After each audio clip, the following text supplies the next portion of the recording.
The shape on the long-range display was 40,000 kilometers long and had been there for as long as the array had any baseline to compare against. It wasn't emitting anything. It wasn't moving. It was simply occupying space in a region of the universe where nothing was supposed to exist, blocking the near-zero background radiation of the graveyard of first light the way a finger blocks a candle, not extinguishing it, just interrupting it. The array had first flagged the occlusion 6 hours ago. Kyle had been watching it since. He tapped the sensor housing with 2 knuckles. Old habit. The kind that implied the machine might be lying and that hitting it would make it honest. It wasn't lying. He pulled his hand back and rubbed the ridge of his cybernetic eye, and the synthetic lens compensated for the nothing outside the viewport by cranking its sensitivity until the display edge crawled with ghost pixels, little artifacts the system invented because it had nothing real to show.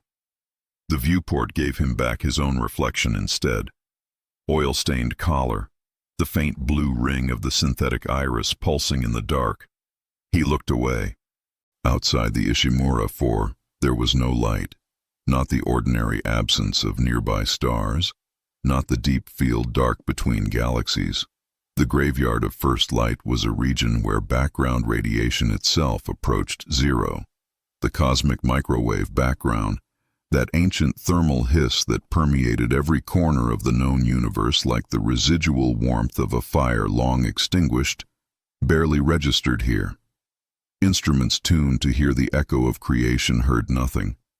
The graveyard had been named by cartographers who treated empty sectors like poetry. Standing inside it for 4 days, Cale had decided whoever named it had understood it perfectly. It was not a place where light was absent. It was a place where light had never been invited. Still nothing. Not talking to anyone in particular.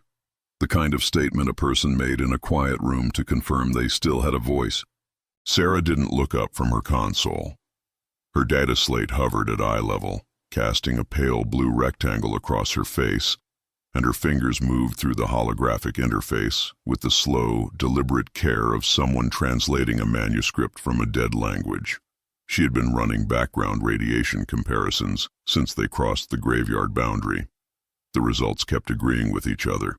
She didn't like it when numbers agreed this much. Consensus in data meant either something extraordinary was true, or one systemic error had contaminated every reading from the start. She preferred the second option. It was less interesting, and less interesting meant they could turn around and go home. Elias, fresh sweep on the long-range array, not a query, full passive soak, 20 minutes. Elias pulled his headset down around his neck and rotated from the navigation console. He was the youngest of the 3 and wore that youth the way people did who hadn't yet been fully convinced the universe was indifferent to them. He still moved with a forward lean, as though the next discovery was always just slightly ahead of him at all times. We've swept 3 times already. Sweep again. He swept again. The Ishimura-IV's acoustic inventory was small. The recycled air moved through the scrubbers. The coolant lines ticked. A loose panel somewhere in the midsection knocked against its housing in the engine's rhythm. That was all. Every sound had a source inside the hull. Everything outside the hull was a silence so complete it had stopped feeling like silence and started feeling like weight. He rolled his shoulders and felt the tension from 11 hours at the scan console. He thought about the coffee sachet he'd been rationing. He decided against it. He looked at the 40,000-kilometer shape on the display and thought about it the way he thought about problems that didn't have solutions yet, by not looking directly at the center of them. The passive soak ran. The display counter ticked in the upper corner of Elias's screen, and nobody spoke, and the 3 of them sat in the instrument light and the deliberate absence of everything outside the hull. At 16 minutes, something appeared. Elias straightened. The motion was small, a tightening of the shoulders, a pullback of the chin, but in a room that had been completely still for 11 hours, it read like a shout. Occlusion, long-range array. Kyle was already moving. He crossed the deck in 4 steps and leaned over the navigation console, and the synthetic eye ran its automatic enhancement, and he looked at the sweep readout and his jaw tightened. A silhouette, a shape in the dark that was darker than the dark. Not because it emitted anything, but because it blocked what little remained. The graveyard's near-zero background radiation was being occluded. Something stood between the Ishimura-IV and the residual signal.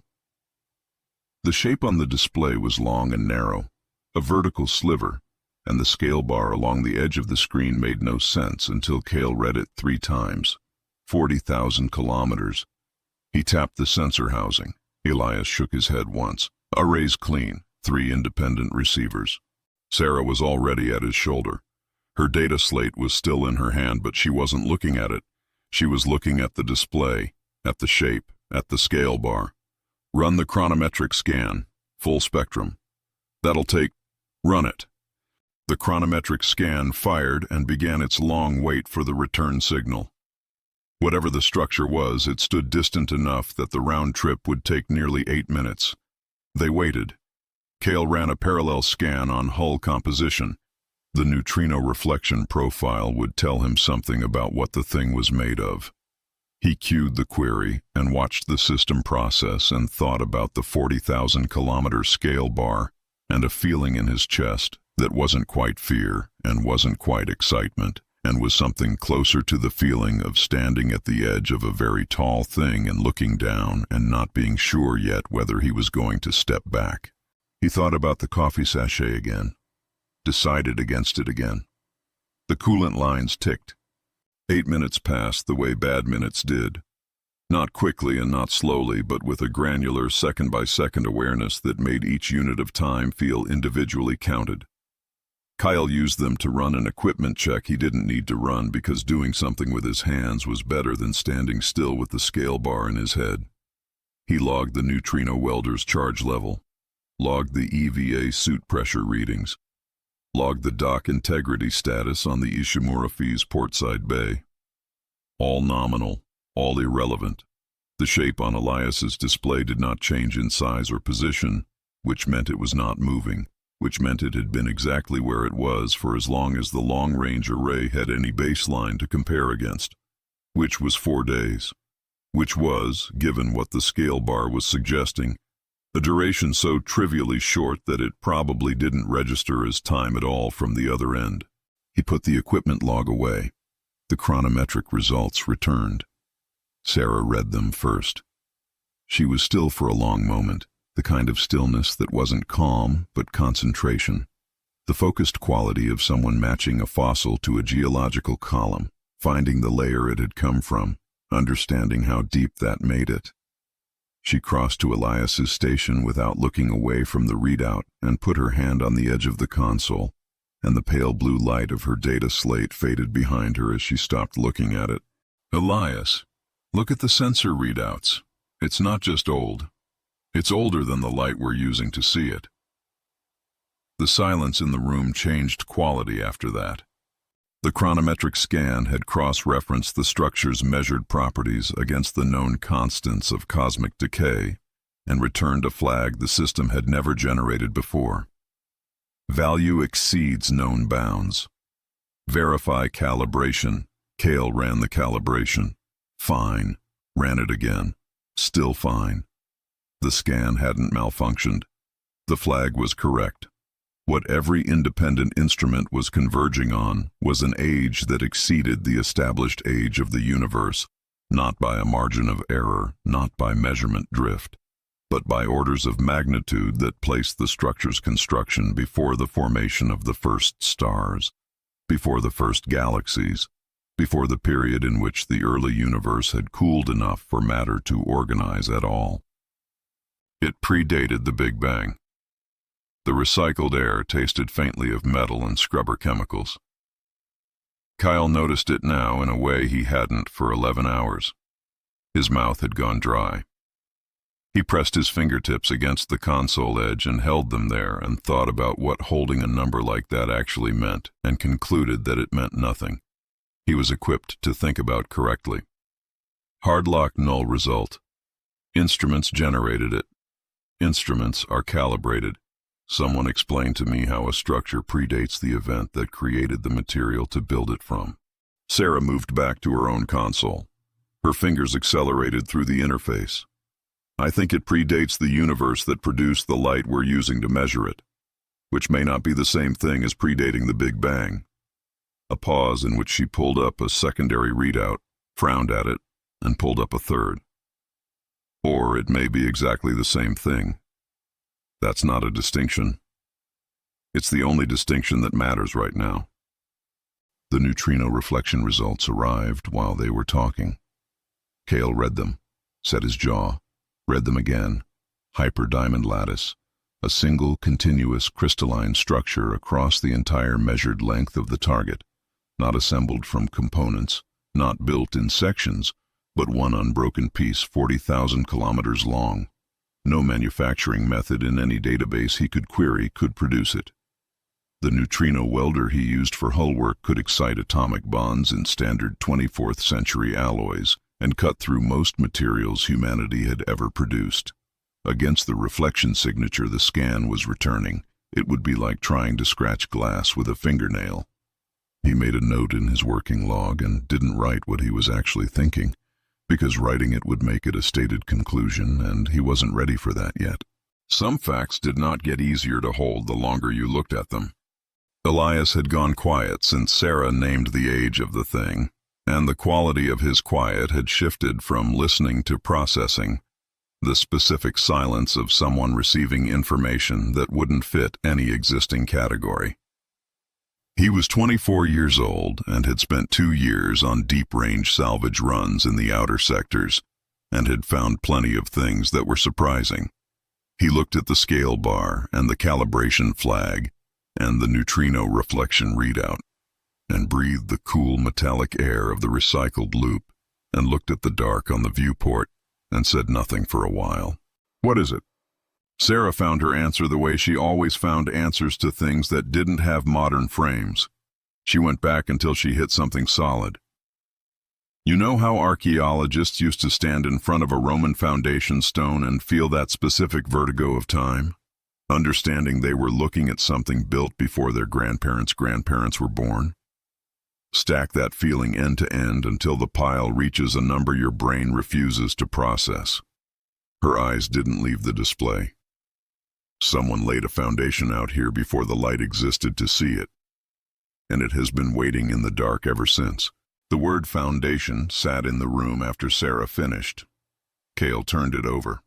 A foundation implied something built on top of it. A foundation implied purpose and load, and an architect who had decided this particular point in space was worth anchoring to. He looked at the sliver on the display, the shadow, the scale bar, and thought about what kind of mind decided to anchor anything here. In a region of the universe where background radiation approached zero, where creation's residual warmth had gone completely cold, and what it had been building toward for 1 trillion years in the dark, the synthetic eye kept running its enhancement on the occlusion, outlining the spire's silhouette in false color contrast, and the outline was perfectly straight, perfectly vertical, with no deviation across its full 40,000 kilometer length. Nothing built, nothing grown, nothing that had ever been subject to the ordinary processes of the physical universe produced edges that clean. He filed that observation in the same place he'd filed the calibration results and the neutrino reflection data, and did not write it down. The communication board lit. Incoming signal, short range, local origin, not from the spire, or not directly, but resolving to within 300 kilometers of the Ishimura-IV's current position. The signal was on their internal frequency, their encrypted crew communication channel, the one that required authentication keys that had never left the ship. Cale reached the board before either of them moved. Origin trace, 300 kilometers, 4 seconds of recorded audio. He checked the timestamp. It read 5 minutes ahead of the current ship clock. He ran the trace again, same result. He checked the ship clock against the deep array atomic reference pulse. The clock was accurate. The timestamp on the incoming signal was not a glitch and not a drift error. It was 5 minutes ahead. He sat with that for a long moment, and then he played the recording. His own voice came out of the speaker first, then Sarah's. Then Elias asking, "What is it?" and the pause, and Sarah's foundation stone answer. The background noise matched exactly. The scrubber loop, the coolant tick, the particular rhythm of the loose panel. A perfect recording of the last 4 minutes in this room, time-stamped to a point 5 minutes from now. Received on an encrypted channel from a coordinate 300 kilometers off the hull that no external system had the authentication keys to reach. Then a shift in the background acoustic, a texture that didn't belong to the Ishimura-IV's sonic inventory. And then a fourth voice, quiet, precise, without inflection, without anything that could be called human. 3 words. Then silence. The recording ended. Kyle stopped the playback. He did not play it again. His hand stayed flat on the board. The synthetic eye ran its enhancement on the viewport and found nothing except the dark and the 40,000-kilometer shadow occupying it, and the shadow had been listening before they arrived, and it already knew what they were going to say before they said it, and it had used their own encrypted channel to tell them so. When Elias spoke again, the forward lean was gone from his voice entirely. What did it say? Cale looked at the timestamp. He looked at the encrypted channel indicator. He thought about the 3 words and the fact that they appeared in no language in any translation database he had access to, and that he had understood them anyway. Not through his ears, not through any learned faculty, but through something that had arrived in his chest like a change in pressure. He took his hand off the board. We need to talk about whether we approach. Nobody moved. Nobody agreed. Nobody disagreed. The recycled air cycled through its loop. The coolant lines ticked. Outside the viewport, the spire waited in its trillion-year dark, patient in the specific way of things that had been patient longer than patience had a name. And in the communication buffer, the recording sat with its impossible timestamp. And the Ishimura-IV drifted forward at survey speed without any of them touching the controls. No one reached for the thrusters. No one turned back. Chapter 2. The Silent Maw.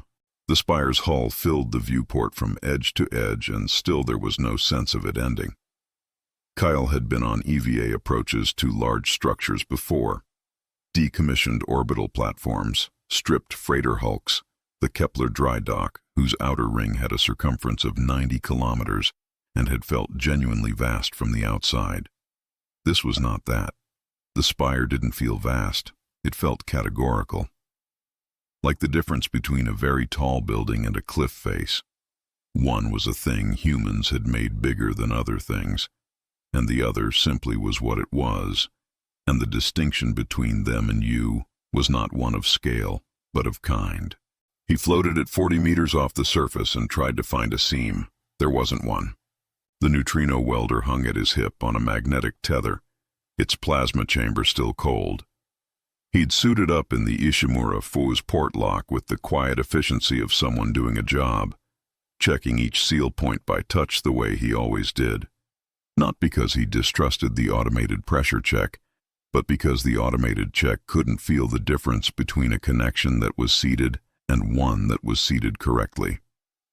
Sarah had run the translation array from inside. Elias was on comms. The plan was straightforward.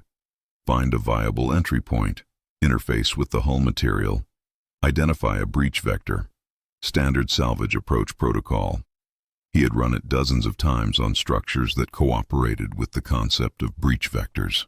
The plan was not surviving contact with the hull. The surface under his glove was seamless hyperdiamond lattice, continuous and uninterrupted across every centimeter his lights could reach. No panels, no bolted sections, no structural joins or welding seams or any evidence of assembly in any direction he looked. The neutrino reflection data had told him this from a distance. Up close, with his palm flat against it and his helmet lamp raking across the surface at a low angle to catch any texture at all, the reality of it landed differently. He'd been trying to find the edge of something. There was no edge. The 40,000-kilometer needle had been grown, or extruded, or willed into existence as a single continuous object, and every implication of that fact was a door Cale was choosing to keep closed for the duration of the work. He fired up the neutrino welder. The blue-white plasma arc caught, and the unit's heat bleed started, prickling warmth through the grip, even through the suit's thermal lining, maybe 4 minutes before it became a handling problem. He brought the arc to the surface at a standard cutting angle and pushed the excitation frequency up through its range, the way he would with any bonded alloy. Nothing. He pushed the frequency higher. The arc brightened. The surface under it showed no response, no discoloration, no microfracture pattern, no thermal bloom in the surrounding material. He was exciting neutrinos at a rate that would cut through the structural plating of a 24th century heavy hauler like foil, and the hyperdiamond lattice was registering it the way a mountain registered a suggestion. He pulled the arc back and killed the unit before the grip became a burn risk. The surface was undamaged.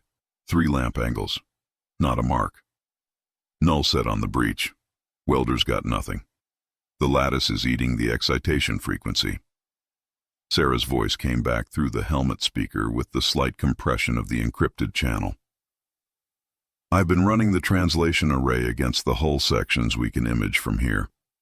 There's surface patterning, very fine, below visual threshold without enhancement.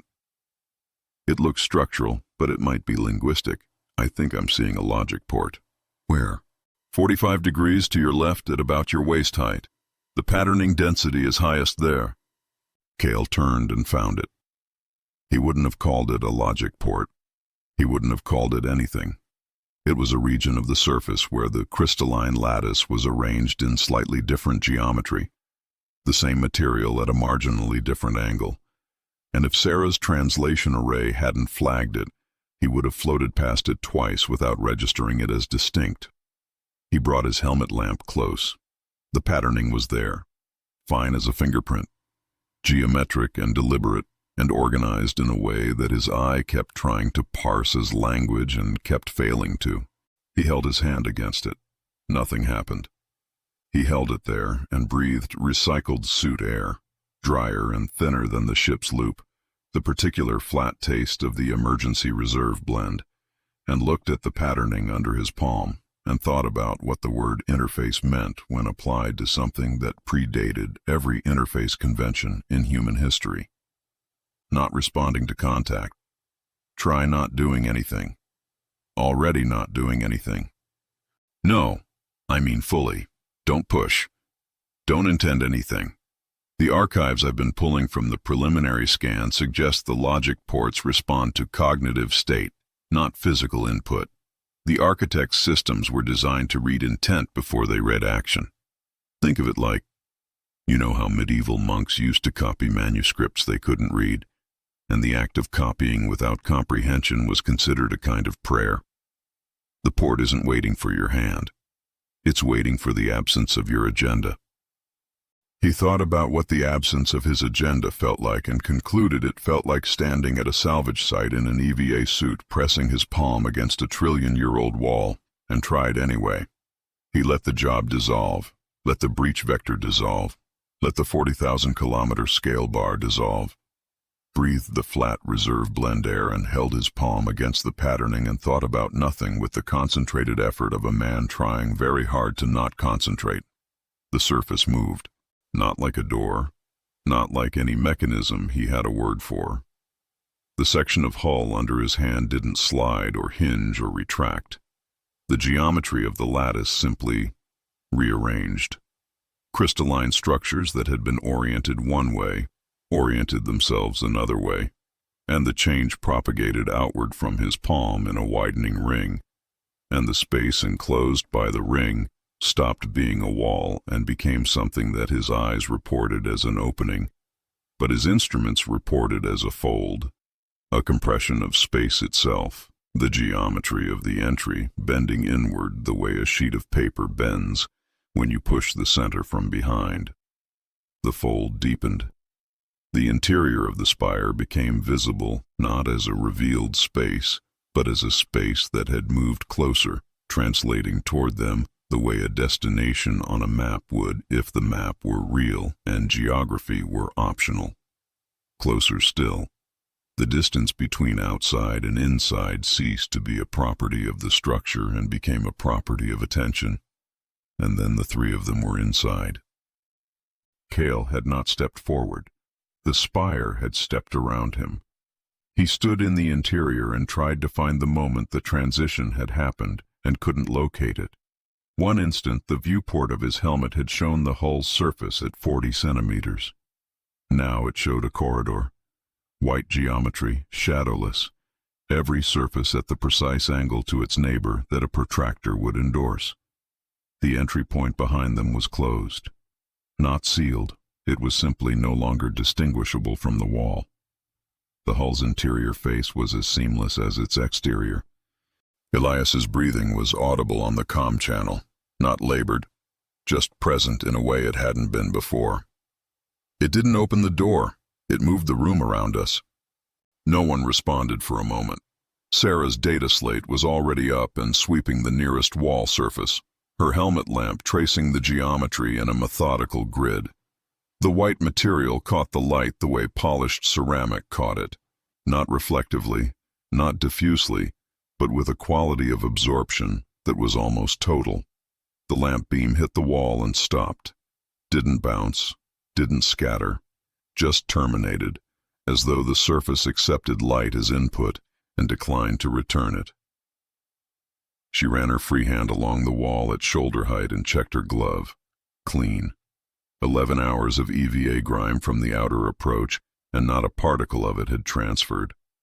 The corridor extended ahead of them in both directions with the specific quality of geometry that had never been interrupted. No scuff marks on the floor, no wear patterns at the corners where foot traffic would have abraded the surface over time. No residue, no organic trace. A civilization had built this and occupied it, and the occupation had left no mark on any surface in visual range, which meant either the material was impervious to wear, which, given what the neutrino welder had demonstrated, was not impossible, or the inhabitants had been a kind of presence that didn't leave marks. He didn't pursue that thought. The corridor's dimensions were precise in the way that suggested intention behind the precision. 3.14 meters wide, 2.718 meters tall.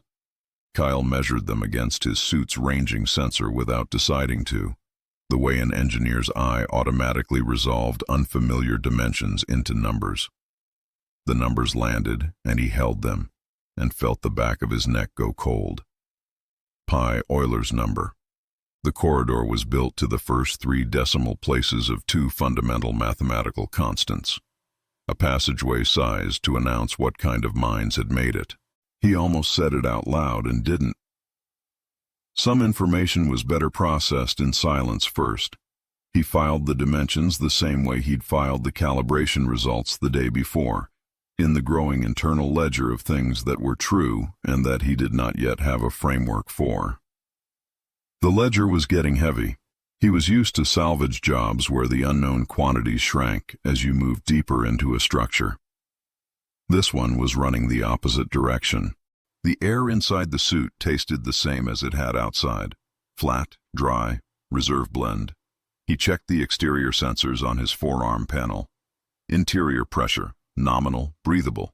Interior temperature, 293 Kelvin, a number so precisely room temperature that it felt deliberate.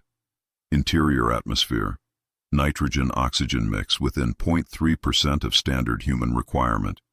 A breathable environment, calibrated to human biology, inside a structure that predated humanity by an interval the chronometric system had refused to express.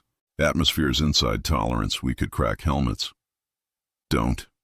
Sarah's lamp was still working the wall, reading the patterning in slow horizontal bands.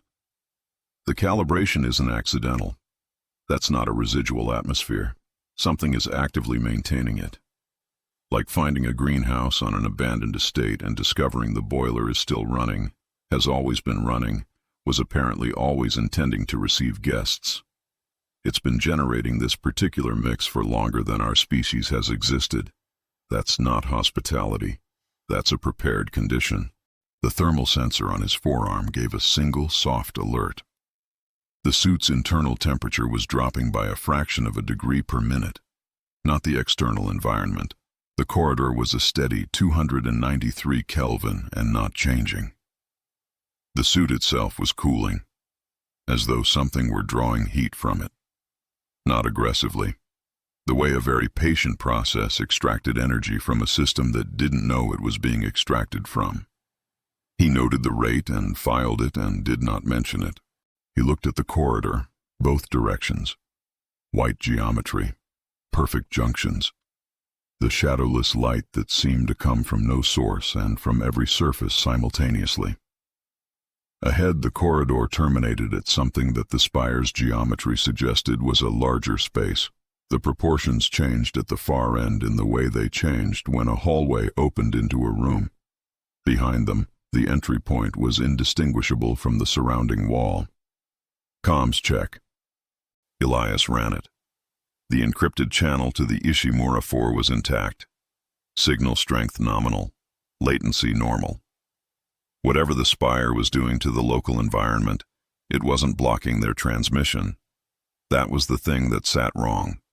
The structure that had known their conversation 5 minutes before they'd had it, that had folded space around 3 EVA-suited humans and placed them inside itself with no mechanical action. That structure was not blocking their comms. It was allowing the signal through.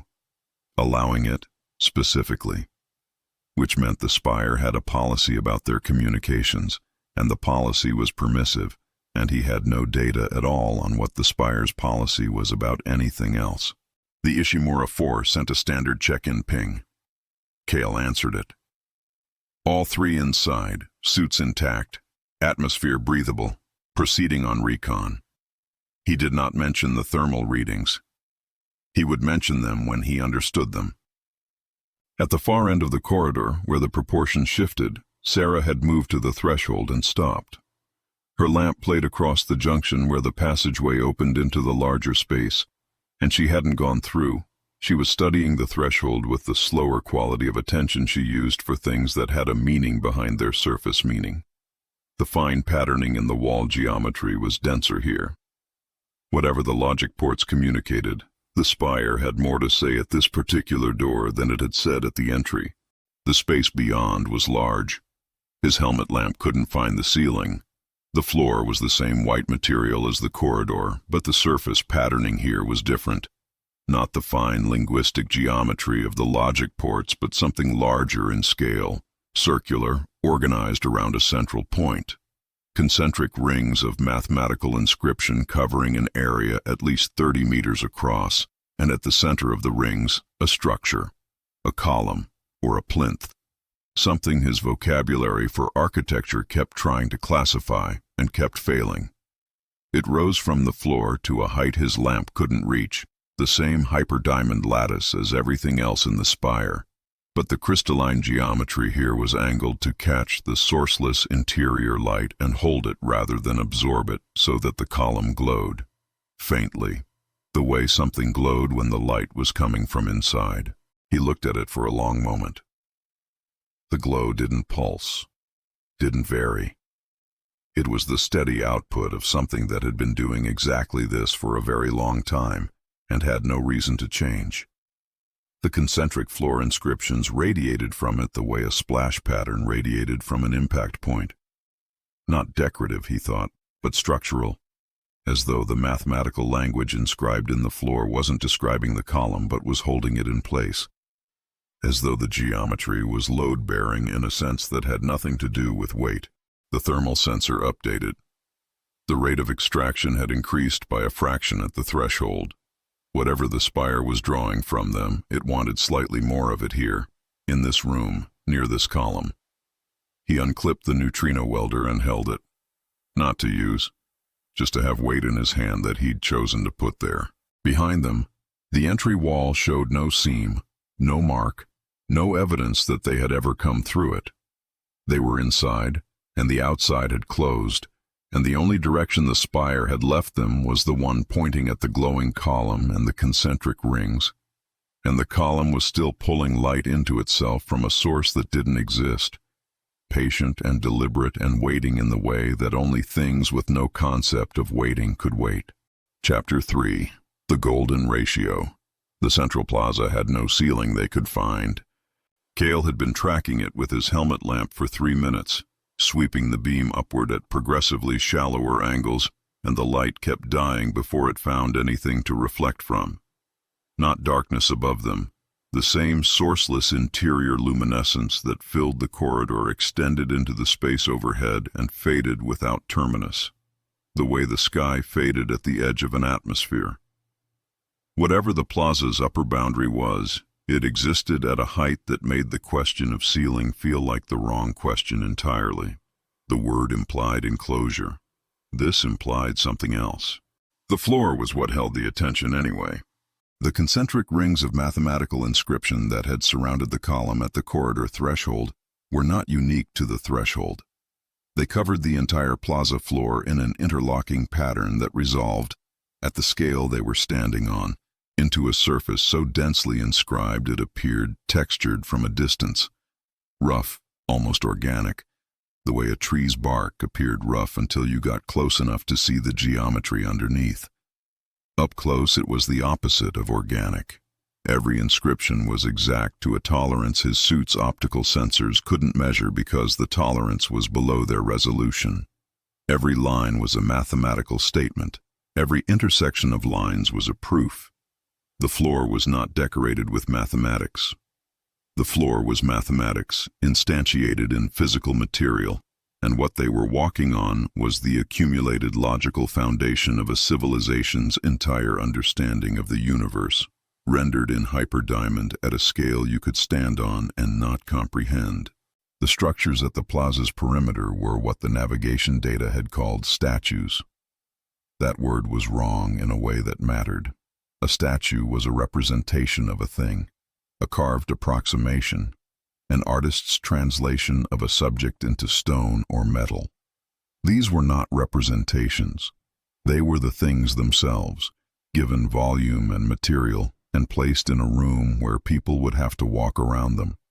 The nearest one rose 4 meters from the floor in a spiral configuration that his eye kept trying to read as decorative, and that his engineering instinct kept insisting was structural. The ratio of each successive arc to the previous one identical at every scale, the same proportion repeating from the outermost sweep down to the finest detail his lamp could resolve. He had seen this ratio before. Every engineer had.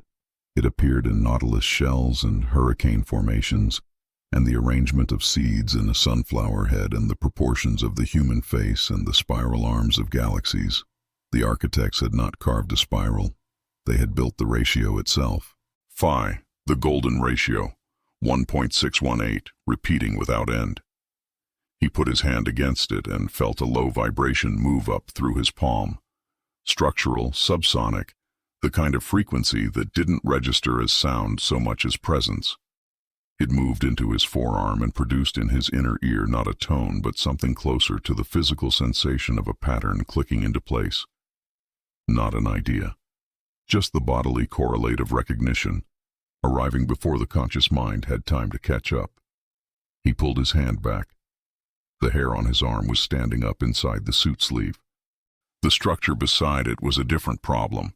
It occupied a roughly spherical volume about 3 meters in diameter, but its surface was not smooth. It was a 3-dimensional series, each mathematical term visible as a distinct geometric layer wrapped around the previous one, infinite in the mathematical sense and finite in the physical sense, because the layers eventually reached the limit of what the material could express, and the whole thing terminated in a surface that appeared solid, but was almost certainly not. He circled it with his lamp, and his suit's ranging sensor automatically computed the ratio of the outermost layer's circumference to its diameter, and returned 3.14159. And then as many additional decimal places as the sensor's resolution permitted before hitting its own ceiling and stopping. Pi. The full structure was a physical object whose every measurable property was either an expression of pi or a consequence of it. They didn't build a city. They built a physical proof of a theorem. Sarah was 20 meters away at the far end of the plaza, standing in front of a structure that was not a statue. A smooth cylinder approximately 2 meters tall, no mathematical iconography on its surface, and from its apex a light issued that was distinct from the plaza's ambient luminescence. It pulsed, slowly, arrhythmically, in a way that suggested biological rhythm rather than mechanical timing, like a heartbeat belonging to something very large and very old, and not particularly concerned with urgency. She had her data slate up and had gone completely still. The translation array was running. Cale watched the readout on his secondary display. The raw feed from the preliminary scan the Ishimura-IV's long-range sensors had been building since they docked. The array had been working on the spire's surface glyphs for 18 hours. Here, at the column, it was finding cross-references, not translations. The architect's language bore no relationship to any human tongue, and the array's linguistic models weren't finding phonemic equivalents. But it was finding structure, grammar, the logical skeleton of meaning even without the meaning itself, the way you could identify that a text was organized into sentences before you understood a single word of it.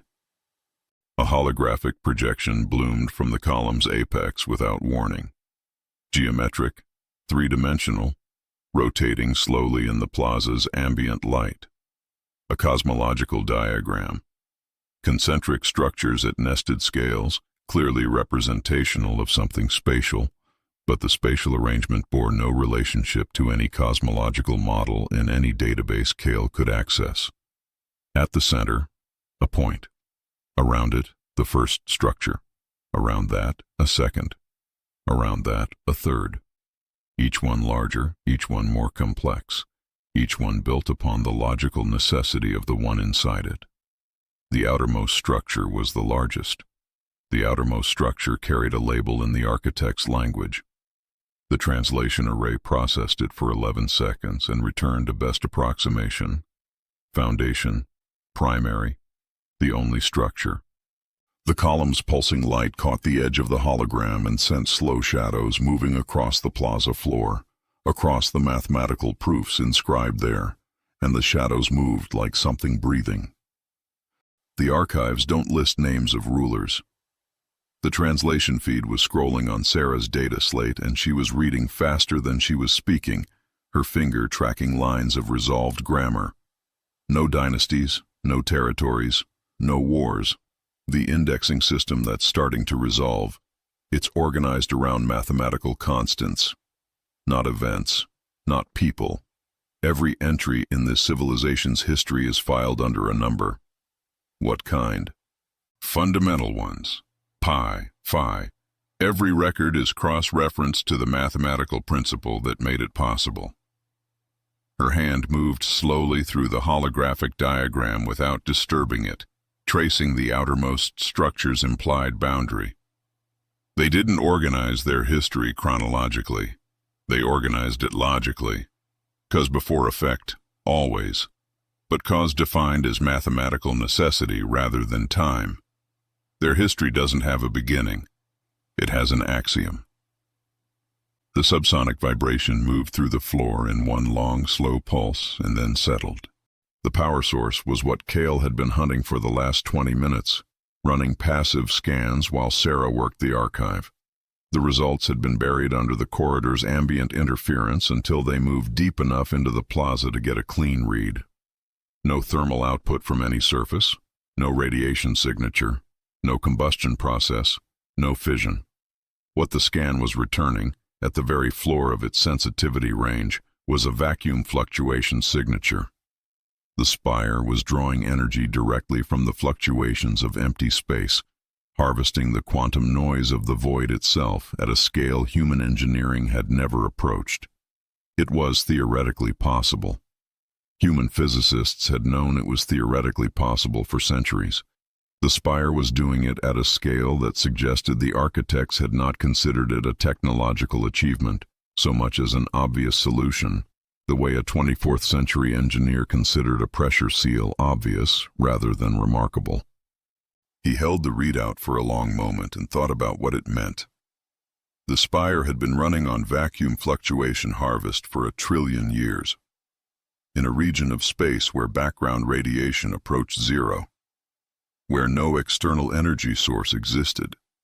It had been drawing power from the fluctuations of empty space since before the first star in the universe ignited, and the system was still nominal, and the atmosphere was still within 0.3% of human respiratory requirement, and the temperature was still 293 Kelvin, and the sourceless light was still on. A perpetual system. Not perpetual in the loose, aspirational sense of something built to last a long time. Perpetual in the engineering sense of a closed loop with no net loss, drawing on a resource so fundamental that as long as space itself existed, the draw would continue. Human engineers had theoretical models for such a system. They had never built one because the margin between theory and construction was too vast for any existing technology to bridge. The Spire had bridged it 1 trillion years ago and apparently considered the margin unremarkable.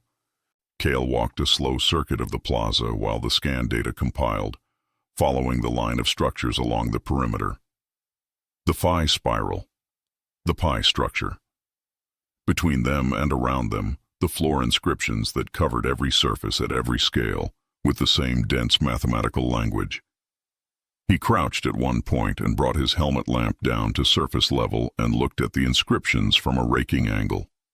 At this angle, the depth of each engraved line became visible, not scratched or etched, but pressed into the material as though the hyperdiamond lattice had been soft when the inscription was made and had then hardened around it, which implied a manufacturing process that involved the material in a fluid or semi-fluid state, which, given the neutrino welder's complete failure to mark the surface with a plasma arc, was not a process he had any framework for. He stood back up and looked at the two structures side by side. Phi and pi, one repeating ratio and one transcendental constant, both rendered at human scale in material that resisted every tool humanity had produced. The architects had placed them here together in the same room as the first things a visitor would encounter. Not as decoration, not as commemoration, as a statement of the primary equation's most fundamental components, the two mathematical truths that everything else in the Spire's logic rested on, a foundation for the foundation. The primary equation. That was what the architects had called it. The translation array had returned the phrase 4 times now in cross-references across the archive index. The fundamental mathematical law that governed everything the Spire was built on. He didn't have the equation itself. The array wasn't there yet.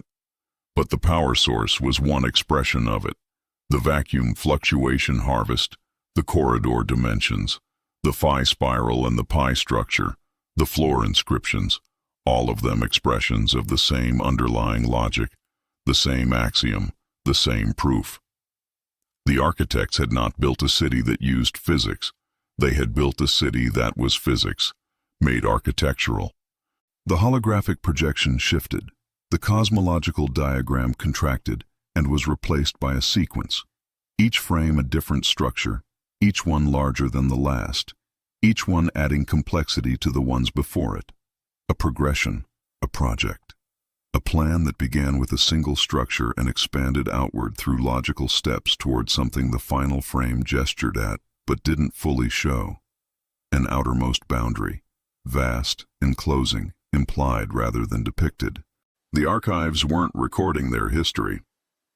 The data slate hovered at the edge of Sarah's peripheral vision, and she wasn't looking at it anymore. They were recording their engineering progress. Every entry isn't a historical event. It's a completed step in a construction project. She looked at the final frame of the sequence, the vast boundary the diagram approached but declined to reveal in full. They were building toward something, and the reason they were building toward something is that they were running from something else. Running from what? The holographic sequence cycled back to the beginning. The cosmological diagram, the nested structures, the axiom at the center and the implied boundary at the edge. Something inside the universe. The lamp on Sarah's helmet traced the outermost boundary in the diagram, slow and deliberate, the beam sliding along an edge that the architects had chosen not to fully render. The diagram shows the spire as a refuge, not from something external, from something that already existed inside the system. They weren't exploring outward. They were retreating inward, building at the boundary of what the universe would permit, in the coldest region they could reach, in the place where nothing else would think to follow. A pause in which she studied the final frame with the quality of attention she reserved for things whose implications she hadn't finished tracing. It's like the scholars who spent generations copying every important text onto indestructible vellum and sealing it in a vault in the deepest part of a mountain. Except the thing they were preserving wasn't the knowledge. It was themselves, and whatever had been coming for them was still coming when they sealed the door. The projection cycled a second time and a third, patient and automatic and utterly indifferent to whether anyone was watching. Cale stood in the center of a plaza built from proofs and thought about what kind of thing, existing inside a universe that was itself only 13.8 billion years old, could frighten a civilization that predated the universe's formation. It was not a comfortable thought to complete. The spire was still here, still running, still harvesting vacuum fluctuations, still maintaining its atmosphere to within 0.3% of human respiratory requirement, still receiving their encrypted signals and choosing to allow them through. And whatever the architects had retreated from, whatever had existed inside the universe, when a pre-universal civilization decided the only safe direction was inward and cold and dark, the spire's continued operation meant either the threat had stopped following them, or it had found them and decided not to act yet, or it was something that didn't need to act because it was already present in a way that action didn't describe. He looked at the architectural progression in the final frame, the vast implied boundary, the outermost structure, the thing the diagram approached without showing. The spire was not the destination. The spire was a waypoint. The final frame carried a label the translation array could not render as language. Just a single glyph returned as that which completes the equation. The column's apex pulsed once, slow and arrhythmic, like something enormous taking a breath. Something further in had been built. The spire had been waiting here for 1 trillion years with its door unlocked and its atmosphere calibrated to human respiratory requirement. And the only reason you calibrated an atmosphere to beings who didn't exist yet was because you had calculated that they eventually would. And the only reason you left a door unlocked from the inside was because you expected someone to come through it. The question was whether expected was the same thing as wanted. Cale did not have an answer. He looked at the final frame and listened to the subsonic frequency moving through the floor of a city built from proofs in the darkest region of the universe, and he filed the question in the ledger with everything else, and the ledger was getting very heavy. Chapter 4, The Neutral Zone. The sector the spire's internal geometry had deposited them in was different from the plaza in a way that took Cale several minutes to identify correctly. It wasn't the architecture, the same white hyperdiamond lattice, the same sourceless ambient light, the same shadowless perfection in every junction and surface. It wasn't the scale. The neutral zone was smaller than the plaza, a series of interconnected chambers that the navigation data labeled as a buffer sector, a transitional space between the living quarters deeper in and the core beyond them. The difference was subtler than architecture or scale. It was temperature. The neutral zone was exactly 293 Kelvin, the same calibrated value as every other interior space they'd passed through, but it felt colder. The suit's sensors agreed with the reading and his skin disagreed, and in 11 years of EVA work, Kyle had learned to trust the disagreement when the gap was consistent. He set up the forward operating base in the largest of the interconnected chambers, working methodically through the equipment loadout, while Sarah ran her translation array against the sector's wall geometry, and Elias ran a fresh comms check back to the Ishimura-IV Base camp first, analysis second. That was the protocol on any salvage job where the exit vector wasn't guaranteed, and the Spire's spatial fold mechanism had definitively established that their exit vector was not guaranteed. The analog tether, a physical wire running from Kale's suit harness back through the corridor to the dock, was already deployed. 240 meters of braided steel filament, old-fashioned and deliberate. The Spire could fold space around them again. It could not fold the wire. Whatever logical architecture governed the spatial fold mechanism, a physical object moving at consistent velocity through consistent space, operated below the threshold of the Spire's logic and therefore outside its jurisdiction. That was the theory. The wire was the bet. He drove the first anchor spike into the floor with more force than was technically required and felt the impact travel back up through the driver into his forearm. The spike seated cleanly. The hyperdiamond lattice accepted it the way it accepted everything. Without complaint and without damage, the material simply organizing itself around the intrusion without fracturing. He drove 3 more and ran the base camp's power cell connections between them and stood back and looked at what they'd built. A small, warm, human-made thing in the middle of a perfect mathematical city. The base camp's power cell threw a different quality of light than the Spire's ambient luminescence, warmer, slightly yellow, the specific tone of a system calibrated for human comfort rather than geometric correctness. The equipment cases were scratched and labeled in handwriting. The communication relay had a piece of grip tape on the antenna housing that Elias had put there in the Ishimura-IV's equipment bay 18 months ago to mark which unit was his. The tether reel sat at the chamber's entry point with its red mechanical counter showing 240 meters paid out, a number as comforting as any Kale had seen since they entered the Spire. Human things, warm things, things with fingerprints on them. Elias had the comm results. The Ishimura-IV was reading nominal, all systems, all docking clamps, full atmospheric integrity in the hull. The comms channel was clear and latency was consistent with their known distance from the dock. Whatever the Spire was doing to the environment around them, it was still permitting the signal through. Still the same policy. Kale noted it and said nothing. Sarah was at the far wall of the chamber, and she had stopped moving. Not the focused stillness she went into when the translation array was resolving something interesting. A different quality. The stillness of someone who had noticed something they didn't expect and was verifying it before they decided what it meant. Her data slate was lowered.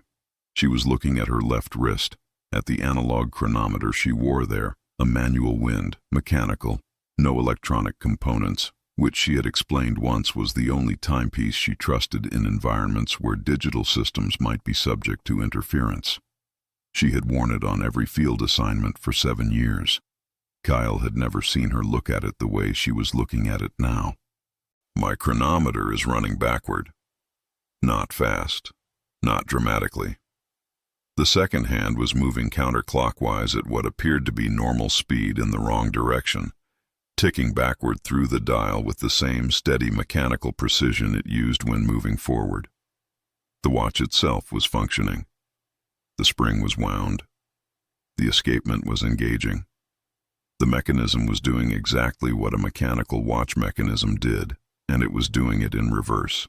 Kale checked his suit's integrated chronometer. Normal. He checked the mission elapsed time counter on his forearm panel. Normal. He pulled up the deep array atomic reference pulse on the secondary display. Normal. Every electronic and atomic timekeeping system they had was running correctly. The mechanical watch was running backward. He looked at the chamber walls, the floor, the sourceless light. He thought about the thermal extraction his suit sensors had been tracking since they entered the Spire, the slow, consistent draw of heat from the suits that increased as they moved deeper, that he had noted and filed and not mentioned. He thought about the chronometric scan that had returned value exceeds known bounds for the Spire's age.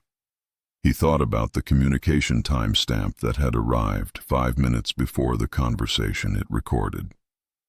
He pulled up the thermal extraction log on his forearm panel and looked at the rate at the current timestamp and compared it to the rate at entry, and ran the progression forward in his head and thought about what a system looked like when it was drawing energy from the people inside it in a way that was patient and consistent and accelerating as they moved toward its center.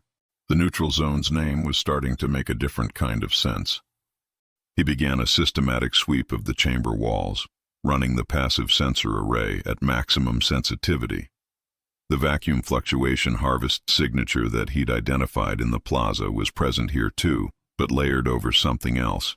A second signature, different in frequency and profile, that the scan database didn't have a reference for.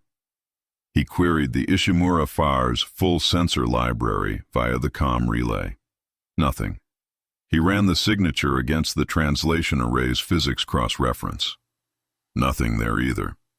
He built the profile manually from the raw data and looked at what the shape of it implied. Energy extraction, not from vacuum fluctuations, from a different substrate. The vacuum fluctuation harvest drew on the noise of empty space, which was effectively infinite and therefore sustainable as a power source for any interval you cared to name. This second signature was drawing on something finite, something with a measurable rate of depletion, something that entered the spire from outside and was consumed inside, and the consumption produced no thermal byproduct that the sensors could detect. He found the vents. They were set into the wall at floor level, a series of apertures each about 10 centimeters across, arranged in a geometric pattern that matched the floor inscription density. More apertures where the inscriptions were denser, fewer where the floor was relatively sparse. Each aperture was covered with a grill of the same hyperdiamond lattice, and through the grill the sensor array was picking up the second signature at full intensity. Not vacuum fluctuations, something else entirely, moving through the vents from outside the spire's interior and being processed and depleted. He held the scanner directly in front of one of the vents and ran a full spectrum read at close range and got a result that the analysis software spent 40 seconds processing before returning. Temporal potential. Extraction rate, variable. Current draw, elevated. Temporal potential. The spire's architectural glossary, the partial translation the array had been building since they entered, had a term for this. He'd seen it twice in cross-referenced archive entries and hadn't had a referent for it until now. Temporal drag. The physical sensation of time slowing as the spire siphoned potential energy. Not heat, not kinetic energy, not electromagnetic radiation, but the forward-moving potential of time itself. The capacity of the space around the spire to change, to age, to progress through entropy toward its eventual heat death. The spire was eating that capacity, drawing it in through the vents, processing it through the primary equation, converting it into the energy that kept the lights on and the temperature at 293 Kelvin and the spatial fold mechanism functional. The universe is dying out there.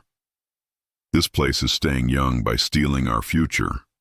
The comms relay lit with an incoming signal from the Ishimura-IV. Priority flag.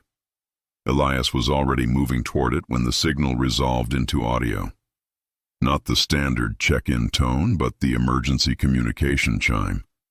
The one reserved for hull integrity failures and life support events in situations that required immediate crew response. The voice on the channel was the Ishimura-IV's automated systems monitor, running its standard incident report format, and what it was reporting was a crew absence event. The dock's occupancy sensors had registered 0 crew aboard for an extended duration. The ship's internal chronometer read the elapsed time since the crew had last been recorded aboard. 3 weeks, 2 days, and approximately 14 hours. The mission elapsed time counter on Kale's forearm panel read 23 minutes. No one spoke for a moment. The temporal potential extraction rate on the vent scanner was still reading elevated. The analog chronometer on Sarah's wrist was still running backward at exactly 1 second per minute in the wrong direction. The Ishimura-IV's systems monitor was still transmitting its incident report in a calm, automated voice, describing 3 weeks of empty docking bay and 0 crew life signs, and a ship that had been waiting long enough that it had begun running standard long-term absence protocols, which included sending a distress signal to the nearest registered salvage authority, which meant there was a distress signal in transit, traveling at the speed of light through the graveyard of first light, from a region of space where no salvage authority would respond for months at the current nearest approach distance. Cale looked at the vent grill and the temporal potential extraction rate and thought about the gap between 23 minutes and 3 weeks, and what it implied about every minute they spent inside the spire from this point forward. He thought about the tether, 240 meters of braided steel filament connecting them to the dock, running through the spatial fold threshold, still physically intact as far as the real counter was concerned. He thought about the thermal extraction rate and the temporal potential extraction rate, and the fact that both rates increased as they moved deeper. He thought about what the word harvest implied about the relationship between the farmer and the crop. The chronometer drift is the spire's mechanism. The words came out flat and measured. The tone he used when he needed to communicate a technical situation without inflecting it with what he actually thought about the situation. The temporal potential vents are drawing on the time progression rate of the surrounding sector. Everything outside the spire is aging faster because the spire is pulling the energy of aging out of it and using it to maintain internal stasis. We've been in here for 23 minutes by our clocks. The ship has been waiting 3 weeks by its clock. The ratio: roughly 900 to 1 at current extraction rates. A pause while Cale ran the math. At that ratio, every hour we spend inside costs the external environment approximately 37.5 days. The base camp's warm yellow light sat in the middle of the chamber and threw its human-colored illumination across the white geometry of the walls and the floor inscriptions, and the tether reel's red counter read 240 meters, and the ship's automated systems monitor finished its incident report and began a second automated cycle. The chamber waited. Sarah was looking at the holographic archive feed on her data slate, not the cosmological diagram from the plaza, but a different entry, something the translation array had resolved in the last few minutes, a cross-referenced record filed under a mathematical constant Cale didn't recognize. Her face had the quality it got when the thing she was looking at was worse than she'd expected, and she was deciding how to frame it. She was going to frame it accurately. She always did. The architects knew about the temporal extraction rate. The translation array was still scrolling on the data slate edge. The archive entry resolving now. It's an engineering note, a design specification. The temporal drag is not an accidental byproduct of the Spire's power systems. It's the point. A breath. The Spire isn't using temporal potential as a fuel source because it's convenient. It's using it because consuming it is the mechanism by which the Spire maintains its position outside entropic progression. It doesn't just steal our future to stay young. It has to steal futures to exist at all. An entropic heat sink running on time itself. The tether reel counter still read 240 meters. The physical connection to the Ishimura-IV was still intact. The exit was still there, in principle, on the other end of 240 meters of braided steel. In principle. 3 weeks had passed on the ship in 23 minutes of interior time. The Spire had been operating this mechanism for 1 trillion years. And now, with the distress signal already in transit through the graveyard of first light, and the ship's long-term absence protocols already engaged, and the nearest salvage authority already months away at best, the one thing Cale could say with certainty was that the crew of the Ishimura-IV had arrived, and the Spire had noted their arrival, and the Spire had begun extracting from them, and the extraction rate was elevated, and the only variable the mission parameters gave them any control over was how deep they went before they decided they needed to go back. He looked at the tether reel. He looked at the corridor leading deeper into the spire, toward the core, toward whatever the holographic diagram's final frame had gestured at without showing. The base camp's power cell hummed.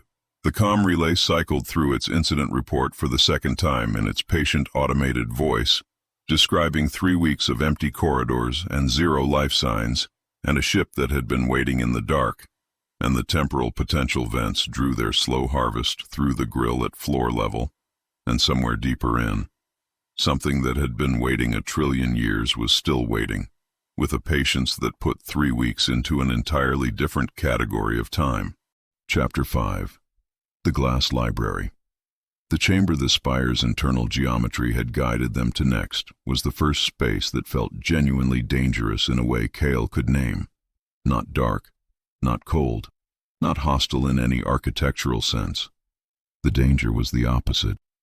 It was beautiful, and beauty in a space this old, maintained at this level of precision, was a form of intent, and intent in the spire meant function, and function meant the space was doing something to the people who entered it.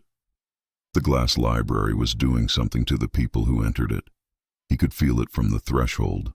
The light lattice archives filled the chamber from floor to whatever height the ceiling occupied, which, as in the plaza, was not a height the helmet lamp could determine. They were not shelves. They were not organized in any spatial sequence a human information system would recognize. They occupied the full volume of the room in a floating 3-dimensional array, each lattice approximately the size of a hardcover book, each one a different configuration of geometric fractals made from what appeared to be solid light, not glowing material, but actual light, structured and held in place, maintaining its form without any visible medium to maintain it in. They hung in the air at every orientation, thousands of them visible from the threshold and more beyond, receding into the chamber's depth until the density of the array made the far end of the room impossible to distinguish from the mass of fractals themselves. The light didn't illuminate the room. It replaced it. Standing at the threshold was like standing at the edge of a space that had been entirely substituted for a different kind of space, one governed by different rules about what light was for. The crystalline resonance hit them before they crossed the threshold. Not sound, or not only sound.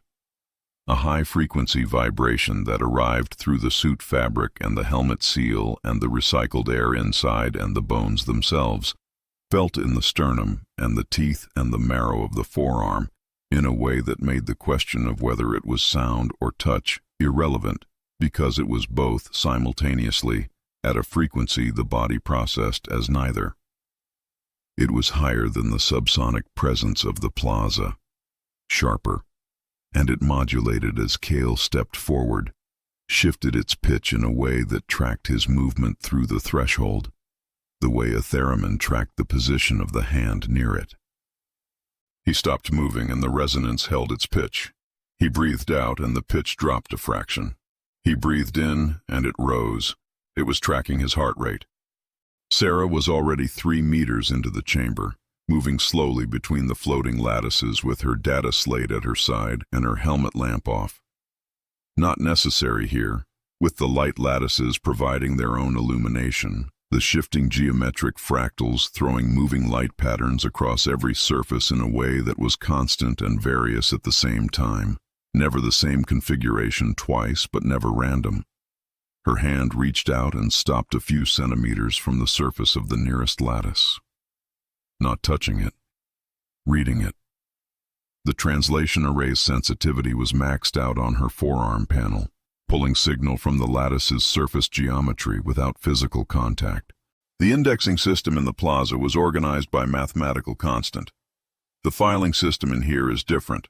The lattices aren't organized by subject or chronology or any category I can cross-reference to the archive index. They're organized by a pause in which the translation array processed something and returned an output she was reading for the first time. Frequency. Each lattice is stored at a specific vibrational frequency. The data inside it is only accessible to a mind operating at the matching frequency. Which means what, practically? It means the library is sorted by cognitive state. Calm access is one section, analytical access is another, emotional access is another. But the emotional access corrupts the data. The architects built a filing system that returns different information depending on the mental state of the person reading it. Her lamp off, the moving light from the fractals played across the front of her helmet in shifting geometric patterns, and her face behind the visor was very still. It's like, imagine a medieval scriptorium where the books written in the clearest Latin were stored on the top shelves, and you needed a ladder to reach them, and the more agitated you were when you climbed, the more likely you were to fall. The library is only accessible to people who deserve it.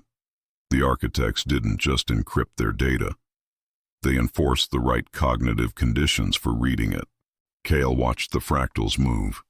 They were beautiful in the way a very efficient machine was beautiful. Not aesthetically, not emotionally, but with the cold perfection of something whose every component existed at exactly the right specification for its function. He felt the crystalline resonance moving through his sternum at a frequency that his heart rate was currently calibrating, and he thought about the fact that the library was tracking his heart rate, and he thought about what it meant that a data storage system had been designed to read its users before it allowed them to read it, and he did not move any closer to the nearest lattice than he currently was. Sarah interfaced anyway. She did it the way she did most things that required careful physical technique, not quickly and not slowly, with the deliberate precision of someone who understood that hesitation was its own form of error.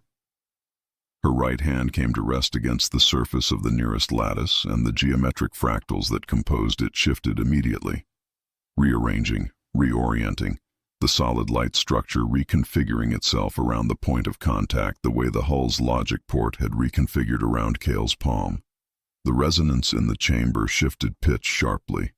The modulation pattern changed from tracking his heart rate to tracking hers, and Sarah's heart rate was steady, slower than his, slower than Elias's, the specific measured rate of someone who had trained herself to approach the unknown with the same physiological state she brought to reading a primary source. The data began to move. Not upload in any sense Cale had a reference for. Not a transfer of information from one medium to another. The fractals reconfigured themselves, and what came out of the reconfiguration was not data so much as experience. The lattice was transmitting something directly into the neural link at Sarah's temple, and the transmission was not text or imagery or any format the link's standard protocols were designed to receive, but the link was receiving it anyway, its biological interface interpreting the lattice's output through pathways that weren't the ones it had been built to use. Sarah's eyes went to a fixed focus point about a meter ahead of her that contained nothing. She was seeing the birth of the spire. She described it in the present tense and without looking at the data slate, her voice arriving in Cale's helmet speaker in the careful, simultaneous register of someone translating from one language into another as they received it.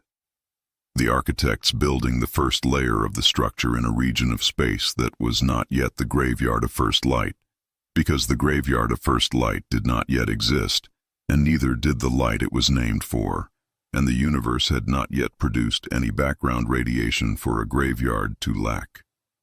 Building in total darkness, in total cold, in total absence, the first hyper-diamond lattice sections extruded from a source she couldn't identify into a geometry she was beginning to understand, the primary equation inscribed into every unit of construction from the foundation up, not as a label or a dedication, as a structural principle. The equation was not written on the spire. The spire was the equation, made three-dimensional and given material form. Then the architects themselves. And here Sarah's voice stopped translating and went quiet for a moment. The books. Her hand was still in contact with the lattice, the fractals still rearranging around the point of contact. The lattices, they're not books. Tell me what they are.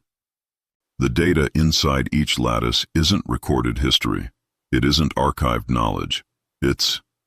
The translation array was still running on her forearm panel, and the output it was returning was resolving too fast to be individual words, and the display was scrolling in a way that suggested the lattice was transmitting at a rate the array was struggling to keep up with, pulling far more signal than its sensors were calibrated for. It's not a library. It's a waiting room for minds that have nowhere left to go. The resonance in the chamber spiked in pitch, not dramatically, a fraction of a note, the kind of shift that arrived below conscious hearing and registered instead as a change in the quality of the air, the recycled suit blend suddenly tasting different, a mineral edge that hadn't been there before. Kale's suit sensors flagged nothing. The chamber's atmosphere was unchanged. The spike was not in the environment. It was in the resonance itself, and the resonance was tracking Sarah's heart rate, and Sarah's heart rate had just done something. The compressed data inside each lattice is a mind. She was reading the transmission as she received it, her eyes still fixed on the nothing point a meter ahead of her. Not a record of a mind, not a copy of memories. A functional consciousness, compressed to zero-point storage, preserved in the geometric structure of the fractals, sustained by the same vacuum fluctuation harvest that powers everything else in the spire. Every lattice in this room is a person. Every lattice in this room is an architect, stored here instead of dying, waiting in stasis for a retrieval event that the spire's primary equation predicts will eventually occur. A very long pause. There are thousands of lattices in this room. The archive index cross-references to other chambers. There are other chambers. The crystalline resonance held its modified pitch. The fractals moved through their endless non-repeating configurations and threw their light across every surface in the shifting geometry of a civilization's entire population, suspended in solid light, suspended in stasis, waiting. Kale looked at the nearest lattice. He'd been standing within arm's reach of it since he entered the chamber. He looked at the specific configuration of its geometric fractals and thought about what it meant that the shape was not random, not decorative, not mathematical. In the abstract sense, the plaza structures had been mathematical, but was the encoded structure of a specific individual's consciousness, compressed and stored and maintained for 1 trillion years at 293 Kelvin with the lights on. He took one step back from it. The translation array on Sarah's forearm panel stopped scrolling. Not because the transmission had ended, because Sarah had stopped processing its output.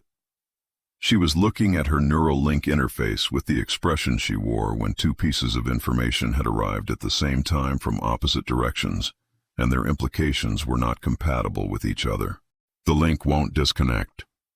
The physical toggle at her temple, the failsafe built into the hardware below the software, the one that was supposed to function regardless of active processes, was not responding. I released contact 30 seconds ago. The lattice released contact, but the transmission is still running. It's indexing me. The library is running a cataloging process on my neural link, the same process it uses to compress and store a consciousness in a lattice. It's reading the structure of my mind and it's building. She stopped. The resonance held. Kale had his hand on the neutrino welder before he was conscious of reaching for it, and then he left it there because he had no target. Cutting the lattice physically would not sever a transmission that was running through Sarah's neural link independent of physical contact. The link was biological at the interface end.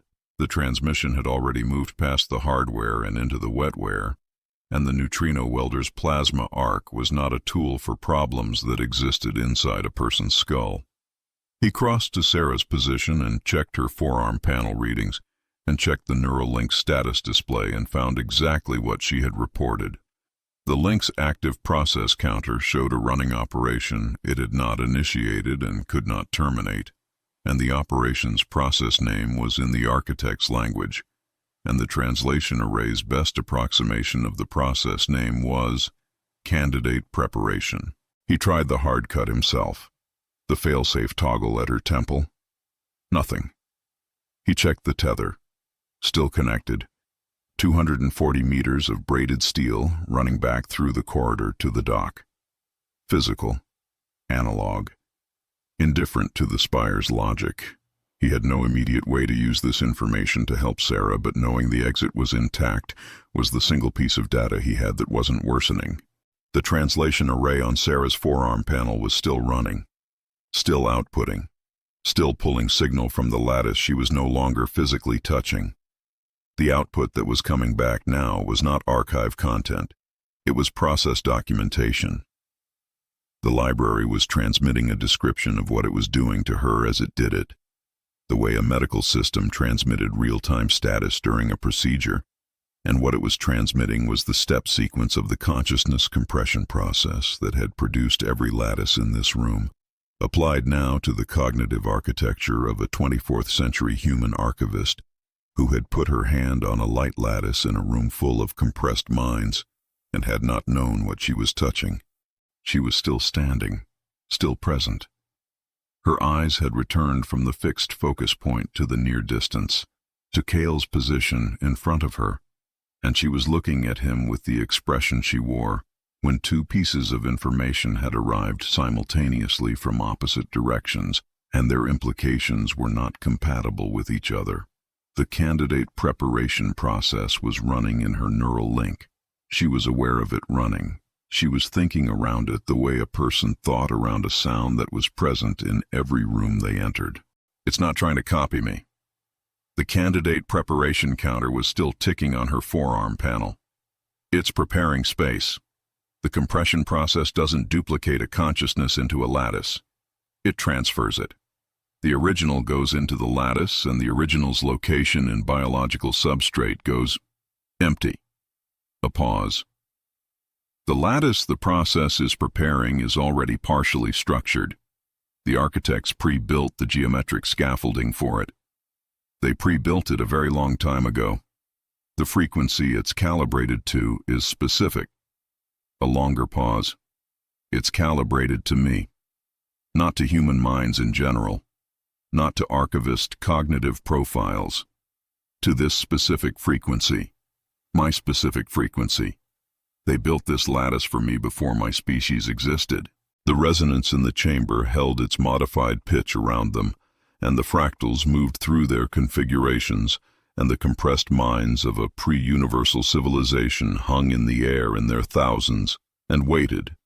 And somewhere in the geometry of the chamber, a lattice had been sitting for 1 trillion years with a specific frequency preset, and a space inside it prepared for a specific mind that had not yet existed when the preparation was made.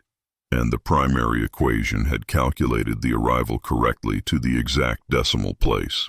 The resonance modulated once, softly, on a frequency that wasn't tracking anyone's heart rate.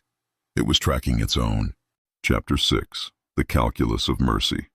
The medical wing smelled wrong. Not in any way the suit's atmospheric sensors could verify. The readout showed the same nitrogen-oxygen mix within 0.3% of standard human requirement that it showed everywhere else in the Spire. The same 293 Kelvin, no particulates, no biological contaminants, no chemical signatures outside the baseline. But the suit's sensors were calibrated for the 24th century's understanding of what a breathable atmosphere could contain, and the architects were 1 trillion years older than that understanding, and whatever the medical wing's air carried that produced in Cale's hindbrain the specific low-register wrongness of a room where something had happened. The sensors couldn't name it, and it was present, and he trusted it. The chamber was the largest they had entered since the plaza. Its ceiling was findable, low enough that his helmet lamp reached it, approximately 6 meters overhead. The same hyper-diamond lattice as every other surface in the Spire, the same sourceless ambient luminescence. The walls were lined with recessed alcoves, each one slightly wider than a human torso and slightly taller than a human in standing posture, and each alcove was occupied. He made himself look at the nearest one directly before his mind finished processing what it was seeing, because he had found over 11 years of salvage work that the moment before full comprehension was often the most useful moment to gather information, before the emotional register engaged and started editing the perception.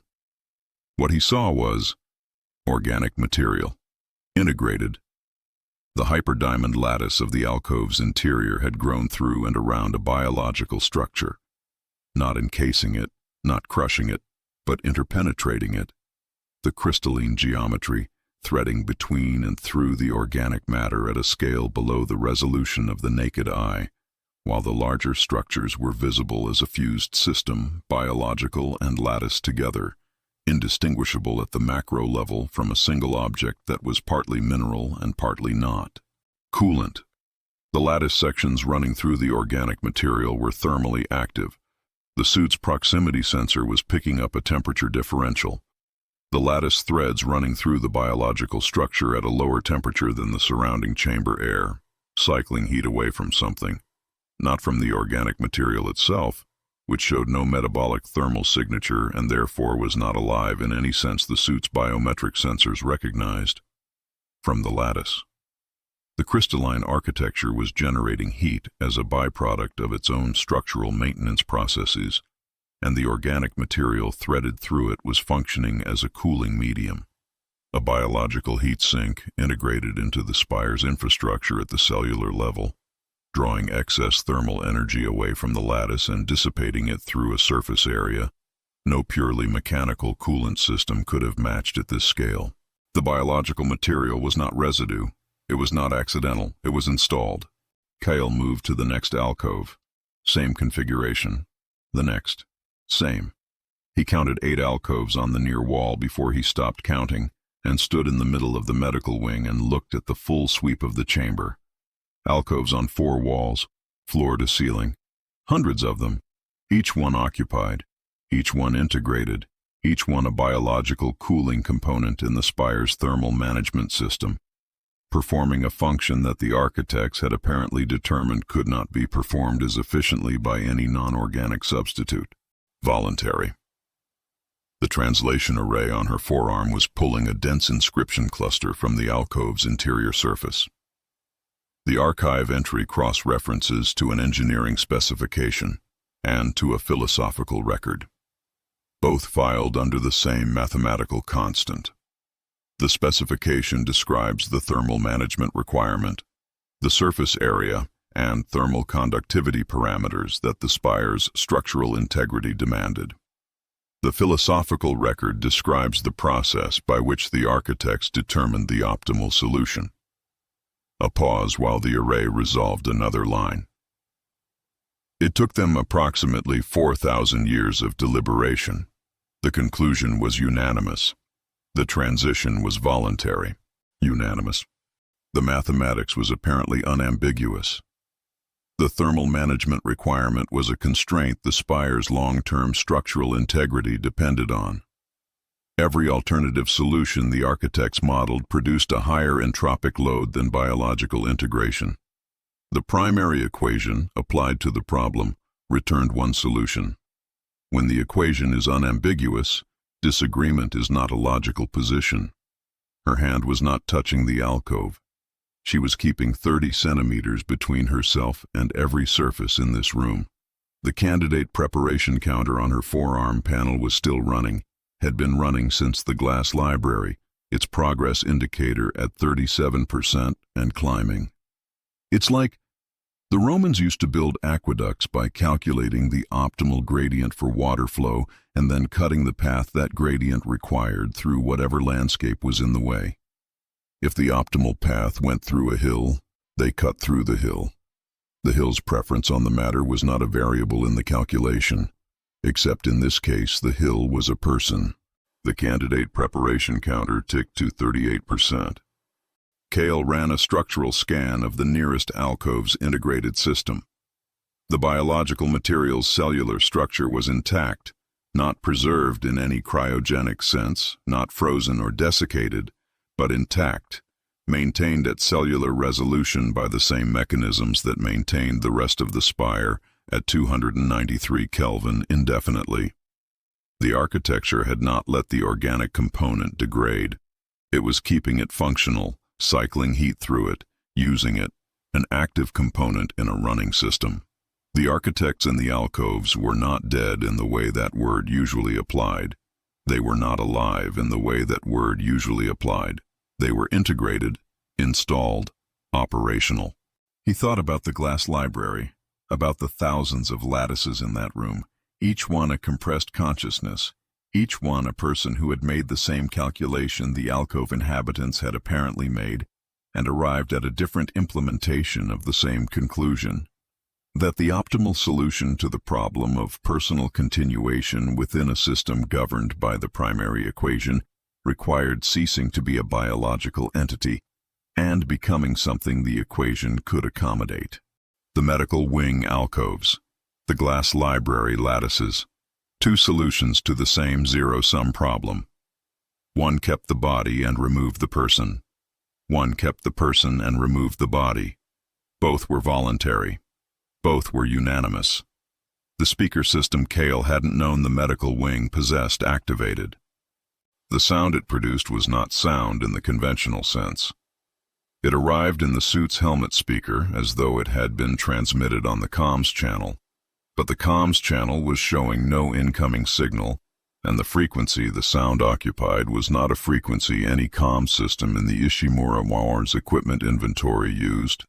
It was simply present in the audio environment of the room, at a volume that was precisely calibrated for clear comprehension without physical resonance, and what it said was, "You are cataloging our solutions.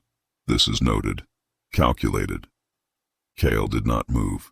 The biological components in the thermal integration system retain 91.4% of their original cognitive architecture in compressed form. They are not absent. They are allocated. The lattice resident consciousnesses in the archive chamber retain 100% cognitive fidelity. They are not absent. They are stored.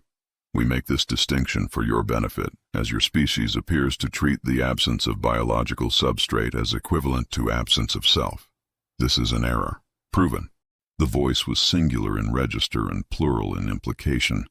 Not two voices overlapping, but one voice that carried in its tonal quality the suggestion of a collective origin, the way a chord carried in its sound the presence of multiple notes. Flat, precise, without any of the micro-variations in pitch and timing that biological speech produced as byproduct. Every sentence arrived at the same measured pace, the same calibrated volume, and ended with the same quality of finality.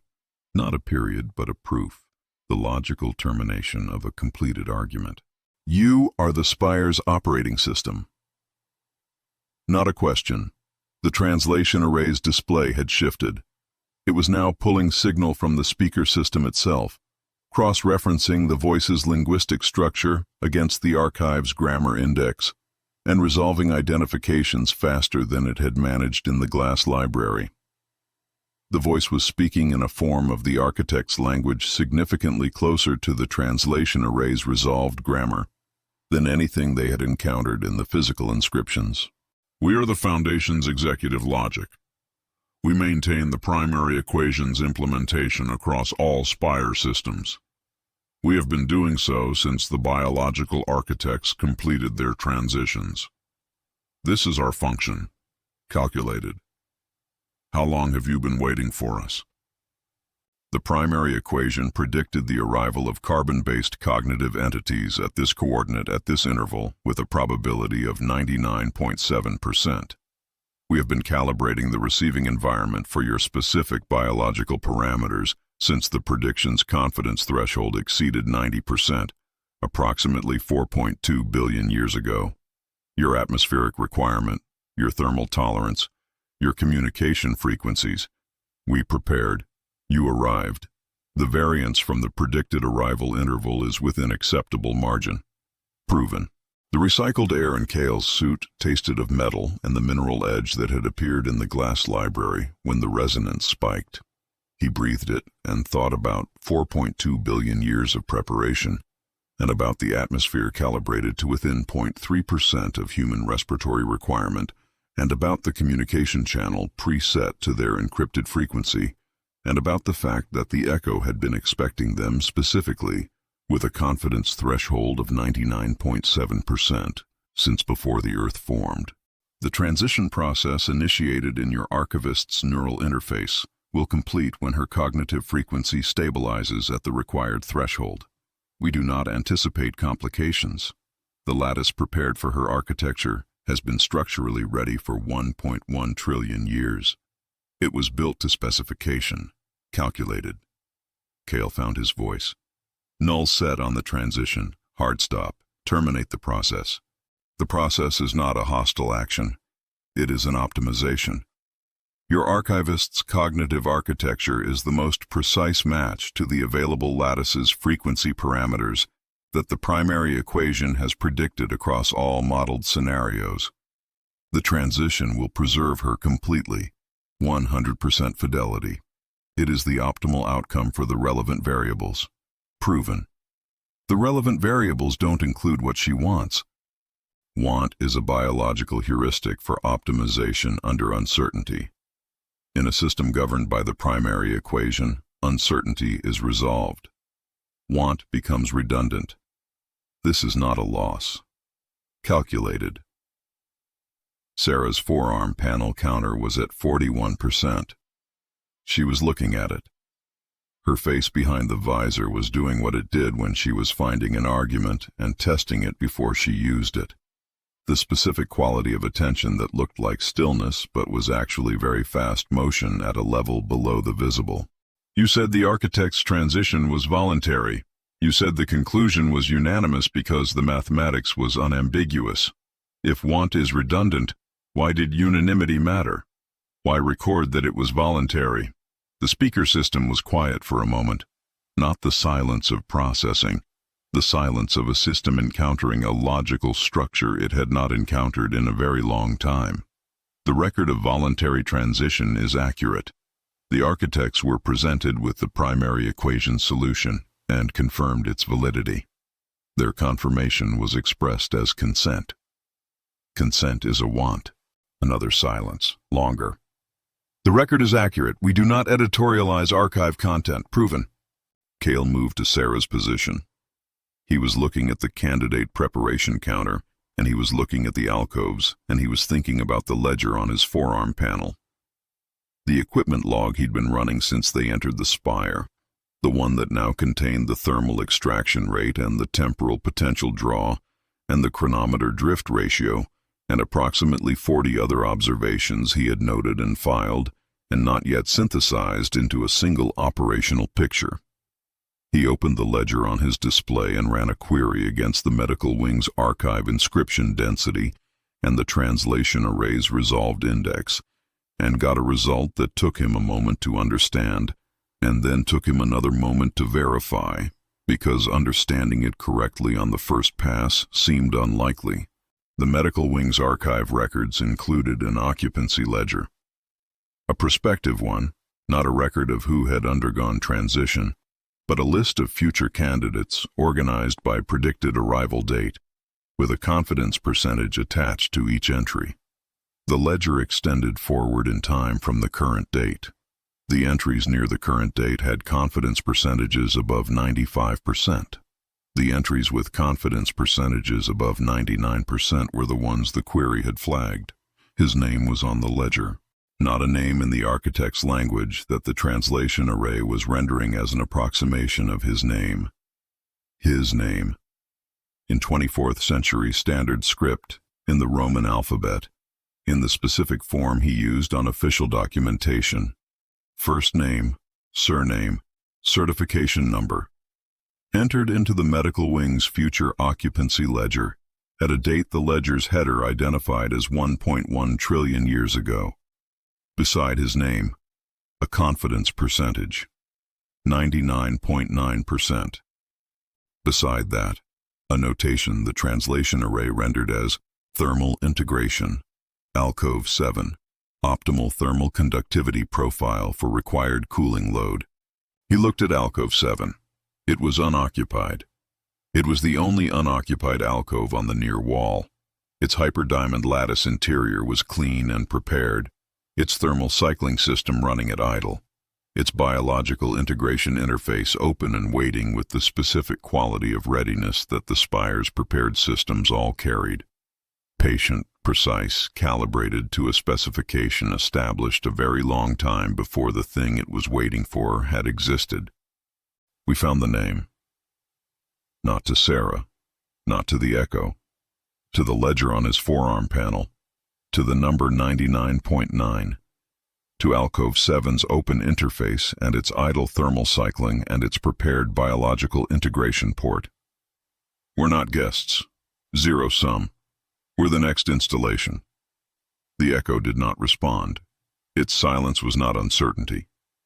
It was the silence of a fact that did not require confirmation because it had already been proven, and restating proven facts was an inefficiency the primary equation did not permit. Cale looked at Alcove 7 for a long moment.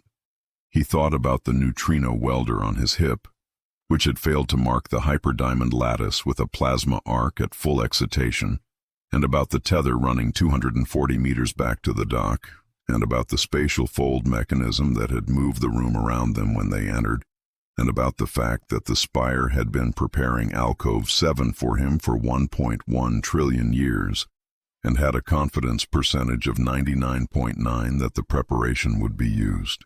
The remaining 0.1% was the only number in the Spire that felt like it belonged to him. He intended to find out what was inside it. The candidate preparation counter on Sarah's forearm panel ticked to 43%. Alcove 7 waited. Chapter 7. The Void Within. The observation deck was not where the Spire's geometry had placed it, relative to the route they'd walked from the medical wing.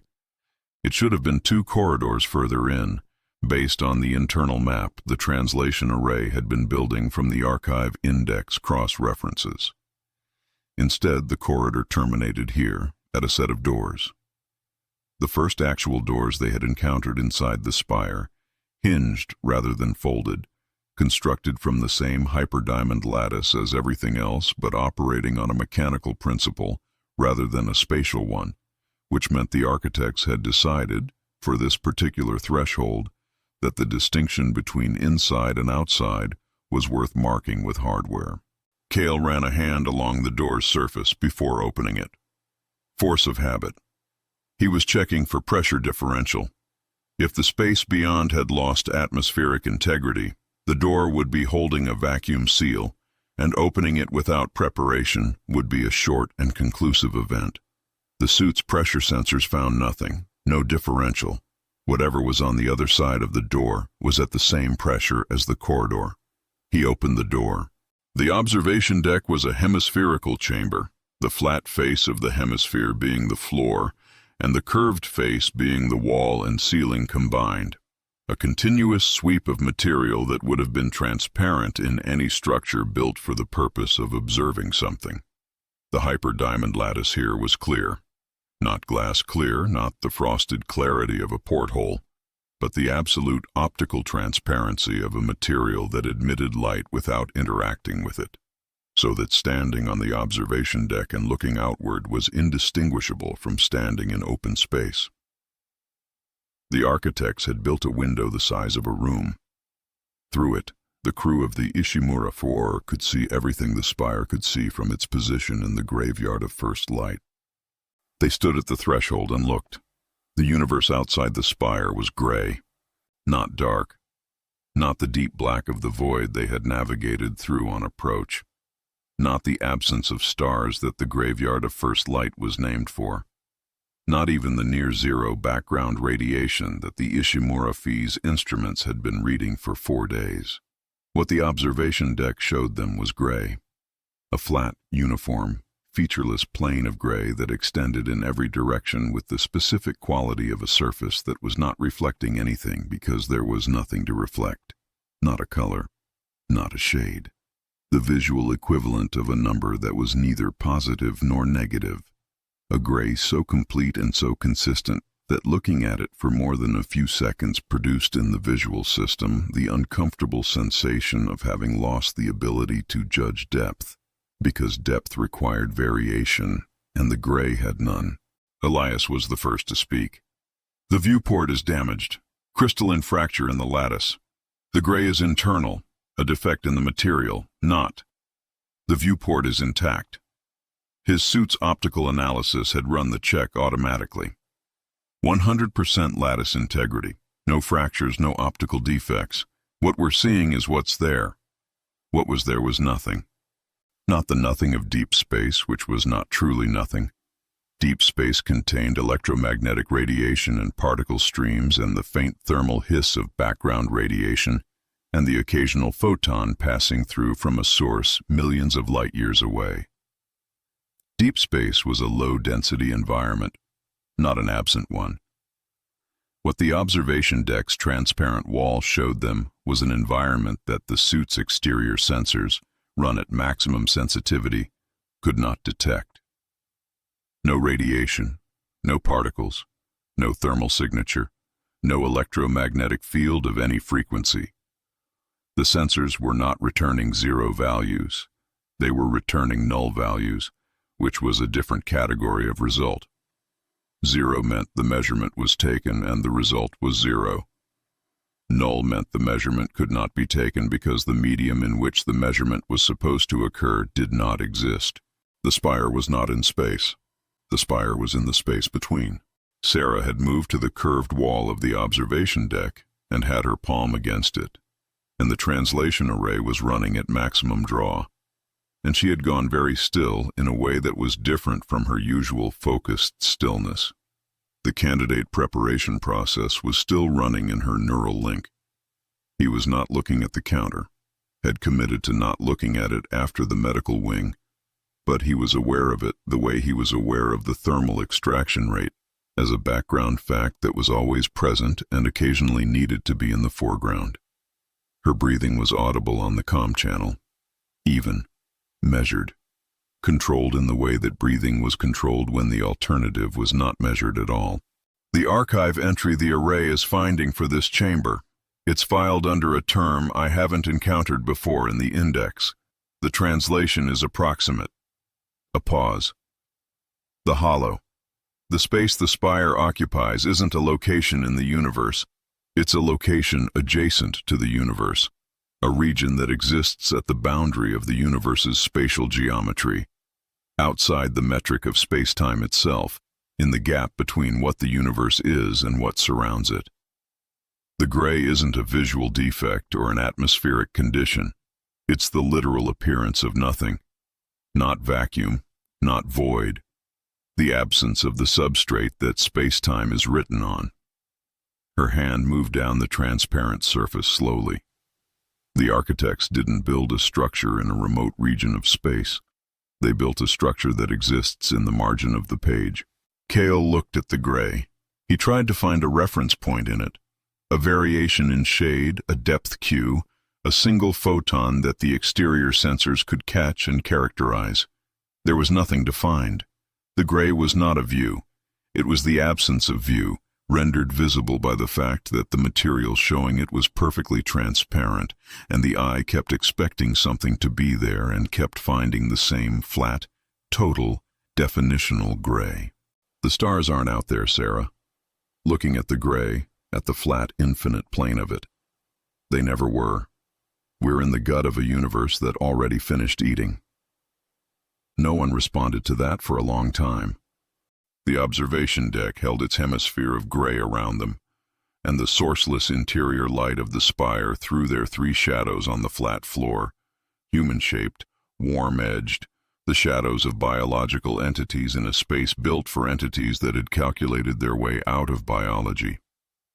And outside the transparent wall, the hollow waited with the patience of something that had no concept of waiting because it had no concept of time.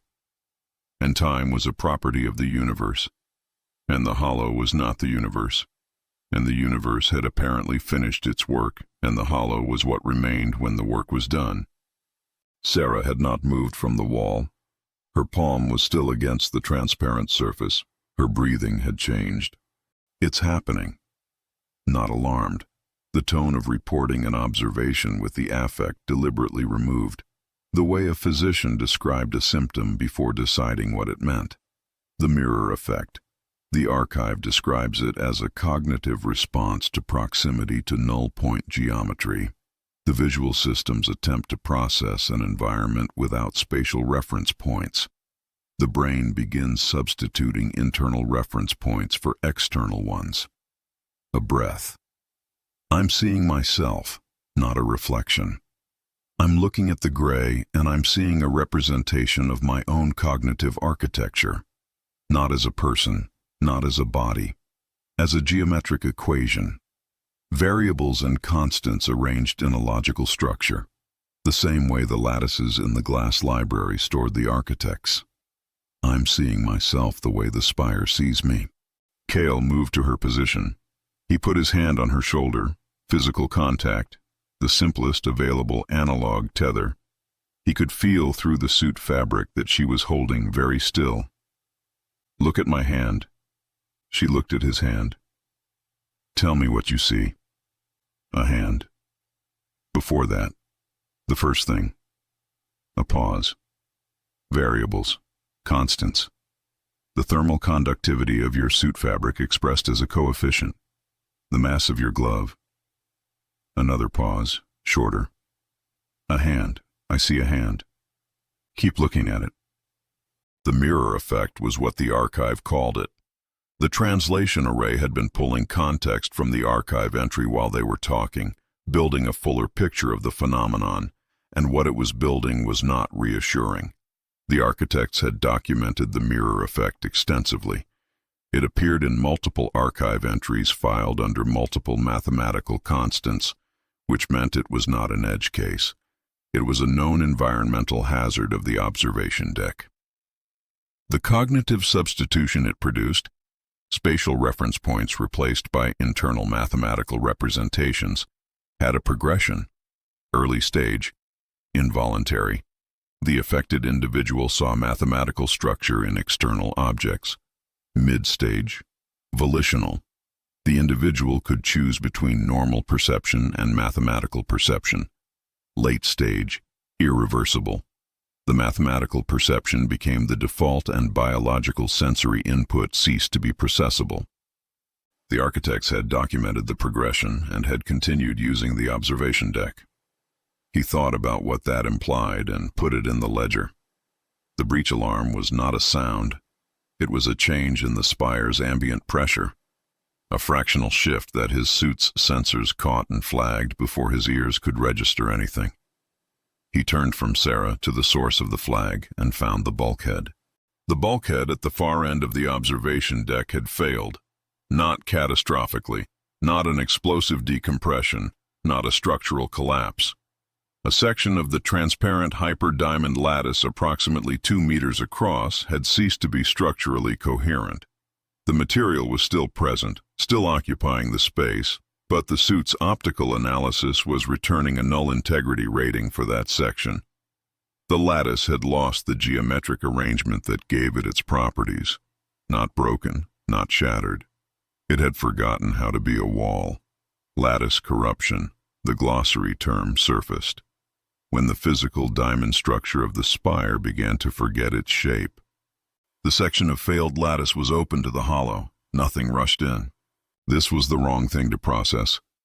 The observation deck had a breathable atmosphere at nominal pressure, and the wall had failed, and nothing was happening, because there was nothing outside to create a pressure differential, and nothing outside to rush in, because outside the spire's material boundary was the hollow, and the hollow was not a low-pressure environment. It was not an environment at all. It was the absence of the substrate that an environment required to exist, and the absence of substrate did not rush. It did not flow. It did not interact with the atmosphere on the other side of the failed section, because interaction required a medium, and the hollow had no medium. The failed section simply was an opening into gray, a window into null-point geometry. The gray on the other side of it was identical to the gray the transparent wall showed everywhere else. Indistinguishable, the same flat total absence, except that where the transparent wall had separated inside from outside, the failed section was now a continuity. The gray was not outside the room anymore. The gray was in the room, at the far end, at the scale of an open bulkhead, looking like nothing because it was nothing. Cale could feel it. Not a draft, not a temperature change. The suit's sensors confirmed no thermal gradient across the breach. What he felt was a quality of the space in the room that had shifted, a change in what it was like to be a biological entity in this particular volume of air. The hollow's presence at the breach point produced in the body a sensation he did not have a vocabulary for that was closest to the feeling of being looked at, not by anything with eyes or intent, but by a quality of absence so total that the body recognized it as a category of threat more fundamental than anything with a name. "We need to move back from the breach." Flat, operational. The tone he used when the information was bad, and the required action was simple. Not because of pressure, because of proximity to null point geometry. How much time does the mirror effect progress if we stay? The archive doesn't give a timeline. The architects documented the progression and kept using the room. That tells us something about the architects. Add it to the list. He kept his hand on her shoulder. Move. They moved. Back to the door, back to the corridor, Elias ahead of them, Cale keeping physical contact with Sarah's suit until they were through the door, and the door was between them and the observation deck and the failed bulkhead and the gray. He pulled the door closed. There was no lock mechanism he could operate. The door closed against its frame, and the frame's lattice geometry held it shut, and whether that geometry would continue to hold was a question the lattice integrity tracker on his forearm panel could not answer because the lattice corruption was progressing and the rate of progression was not constant. He checked the tether. 240 meters of braided steel, still reading intact on the reel counter, still running through the corridor back to the dock. Sarah's breathing was returning to its normal measured rate. She was looking at the corridor wall rather than at any of them, finding a surface with spatial cues, texture, inscription depth. The environmental anchors the observation deck had lacked. After 30 seconds, she looked at Cale. The hollow is what they were running from. The translation array was still scrolling on her forearm panel, pulling context from the archive entry. Not something that lives in the hollow, not a predator or a force, the hollow itself. They discovered that the universe they lived in existed inside a boundary, and outside that boundary was this. Null point geometry, the absence of substrate, the gray. And the discovery was what broke them. Not the threat of being consumed by it. The knowledge that the universe they'd built their entire civilization on was a finite structure sitting in an infinite nothing. The primary equation could calculate everything inside the universe. It couldn't calculate the hollow. The hollow was outside the equation entirely, and for a civilization that had organized every aspect of existence around the premise that the primary equation was sufficient, that mathematics could describe and therefore contain reality, finding something the equation couldn't reach was the same as finding out the foundation didn't go all the way down. She looked at her forearm panel, at the candidate preparation counter, which she had not looked at since the medical wing. 51%. The hollow waited on the other side of the door, and the lattice corruption in the bulkhead section was progressing at a rate the tracker couldn't quantify, and the spire's geometry was beginning to forget itself. And somewhere in the direction the corridor led there was something the architectural diagram had gestured at without showing, and the primary equation had predicted with 99.7% confidence that 3 humans would come here and look at the gray and understand what they were looking at, and the understanding was the point, and Cale did not yet know what the understanding was for. He picked the direction away from the observation deck and started walking. The corridor received them, white and precise and sourceless lit, its geometry still intact, its lattice still remembering its shape, and behind them the door held, and the gray held its position, patient in the absolute sense of something that had existed before patience was a concept, and would exist after the concept had no one left to hold it. Chapter 8. Echoes of the Firstborn. The ancestral spire was inside the spire, not metaphorically, not a chamber that felt older, not a section with different aesthetic conventions, but a physically distinct structure that the corridor they had been following for the last hour had deposited them beside without announcing the transition. One moment the corridor's walls were the white hyperdiamond lattice of the main spire's interior, precise and seamless and maintained at exactly 293 Kelvin. Then the corridor curved left, and the walls were something else, something that the suit's material sensors characterized as the same base lattice, the same hyperdiamond crystalline structure, but in a configuration that was older in a way the sensors could quantify, less refined, the crystalline geometry less precisely aligned, the surface less optically smooth, with a quality of texture that the newer sections of the spire entirely lacked. The angles were heavier, the proportions wider, the inscriptions on the walls sparser and larger and carved at a depth that suggested the tools that made them were working at a different order of technical capability than the tools that had made the glass library's light lattices or the plaza's floor proofs. Cale ran a hand along the wall and felt the difference immediately through the suit's tactile transmission layer. Where the newer sections had been perfectly smooth to a resolution below his glove's ability to detect, this surface had grain. Not roughness exactly, not the texture of unfinished material, but the specific quality of something that had been finished to the best available standard, and that standard had been, by comparison with what came later, approximate. The first generation of anything had this quality. The first generation of human space travel had it. Functional, capable, genuinely extraordinary in its context, and visibly less refined than what would follow once the principles were understood well enough to implement cleanly. The architects had started somewhere. This was where they had started. The ancestral spire's geometry was brutalist in the engineering sense of the word. Not ugly, not harsh, but direct.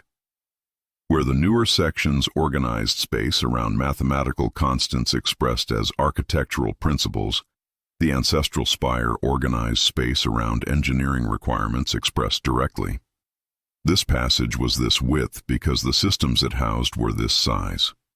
This ceiling was this height because the structural loads required it. The function was legible in the form in a way that the newer sections' function was not, because the newer sections had advanced far enough that the function had been abstracted into the geometry itself, made invisible by refinement. Here the function was present. Here you could see what the architects had been trying to do before they had learned how to do it without showing the effort. Elias had his ranging sensor active and was building a spatial map as they moved. The ancestral spire was approximately 400 meters in its longest dimension, vastly smaller than the main spire's inhabited zones, the scale of something that had been built first and then built around as the civilization expanded. The map showed a central chamber accessible from 3 converging corridors, which meant the ancestral spire had been organized around a central point the way the plaza had been organized around the column and its concentric inscriptions. The central chamber was the destination the corridors implied. They followed the implication. The primitive Dysentech was visible in the ancestral spire's infrastructure, in a way it was not in the main spire. The vacuum fluctuation harvest mechanisms that powered the main spire were elegant, integrated into the lattice geometry so completely that their presence was detectable only by the sensor's sensitivity to their output signature, invisible to any direct inspection. The ancestral spire's energy systems were not elegant. They were present. Conduit lines running along the corridor walls in exposed channels. Their routing dictated by direct engineering logic rather than architectural integration. The channel's geometry showing the same quality of approximateness as the wall surface. The systems worked. The sensors confirmed they were operational, still running, still cycling energy through the ancestral spire's infrastructure at sufficient capacity to maintain the section's internal environment. They had been doing this since before the main spire's first section was added. They worked, and they were old, and they showed their working. And Cale felt in their presence the specific professional kinship of an engineer for a system built by other engineers who had not yet had the luxury of making the engineering disappear. The central chamber was large, Circular, which was the ancestral spire's version of the plaza's geometry. The same organizing principle of concentric arrangement around a central point, but expressed in the older idiom, without inscriptions covering every surface, without the hyperdiamond lattice, carrying mathematical content in its crystalline orientation. Just a circular room with walls that curved up to a dome and a floor that was the same grain-textured lattice as the corridor, and at the center, behind a physical barrier of lattice rods, arranged in a pattern that the translation array identified as a protective enclosure rather than an architectural feature, a figure, not a structure, not a statue, not a lattice configuration or an archive system or an installed component. A figure, approximately 2 meters tall in what appeared to be a standing posture, though standing was not quite the right word because the posture was not quite upright and not quite any other orientation a human body would adopt. It occupied the vertical axis without committing to any of the stances a body adopted in relation to gravity. The material of the figure was the hyperdiamond lattice, and this was wrong in the way that the medical wing alcoves were wrong, in the way that the glass library lattices were wrong, in the way that everything in the spire that turned out to be a person rather than an object was wrong on first perception and then correct on revision. The figure was lattice. The lattice was arranged in a structure that was not geometric, not mathematical, not architectural. That was biological. Not human biological, not any biology the suit's sensors had a reference pattern for, but biological in the organizational sense of a system whose parts were differentiated for specific functions and integrated into a whole that exceeded the sum of those functions. The figure in the protective enclosure was a living thing that was made of crystalline lattice, or had been made of crystalline lattice, or had become crystalline lattice through a process that the suit's biometric sensors were returning ambiguous results about because the sensor's definition of living required metabolic activity, and the figure showed no metabolic activity, but the sensor's definition of dead required cellular degradation, and the figure showed no cellular degradation because the figure was not cellular, and the sensors were running their analysis loop without finding a category that fit. It calculated itself into existence. Sarah was at the barrier's edge, and the translation array was running at maximum sensitivity, and what it was returning was coming faster than it had anywhere else in the spire. The ancestral spire's inscriptions were older and sparser, but in some way more directly accessible, the grammar of them closer to a root form that the array's models were better equipped to resolve. The archive entries in this section are in a different register than the main spire's records, more direct, less abstracted, like reading a first draft of something you've previously only seen in the final published form. You can see the underlying logic more clearly because it hasn't been refined into invisibility yet. She moved along the barrier's edge, reading the inscriptions on the enclosure's lattice rods. The architect's origin records are here. They didn't evolve. They calculated themselves into existence. The statement arrived in the chamber and took up space. Cale understood the words, and he understood what they meant individually, and he held the combination of them while the suit recycled its air and his teeth registered the subsonic output of the ancestral spire's exposed energy conduits, and he thought about the primary equation and about the plaza's physical proofs of pi and phi, and about a civilization that had organized every aspect of existence around mathematical logic from before its first generation. The architects had not been biological entities who developed mathematics. They had been mathematical entities who developed biology, or the appearance of it, or a functional analog of it, as a substrate for consciousness that the primary equation had calculated was the optimal medium for achieving the civilization's initial goals. They had not evolved intelligence.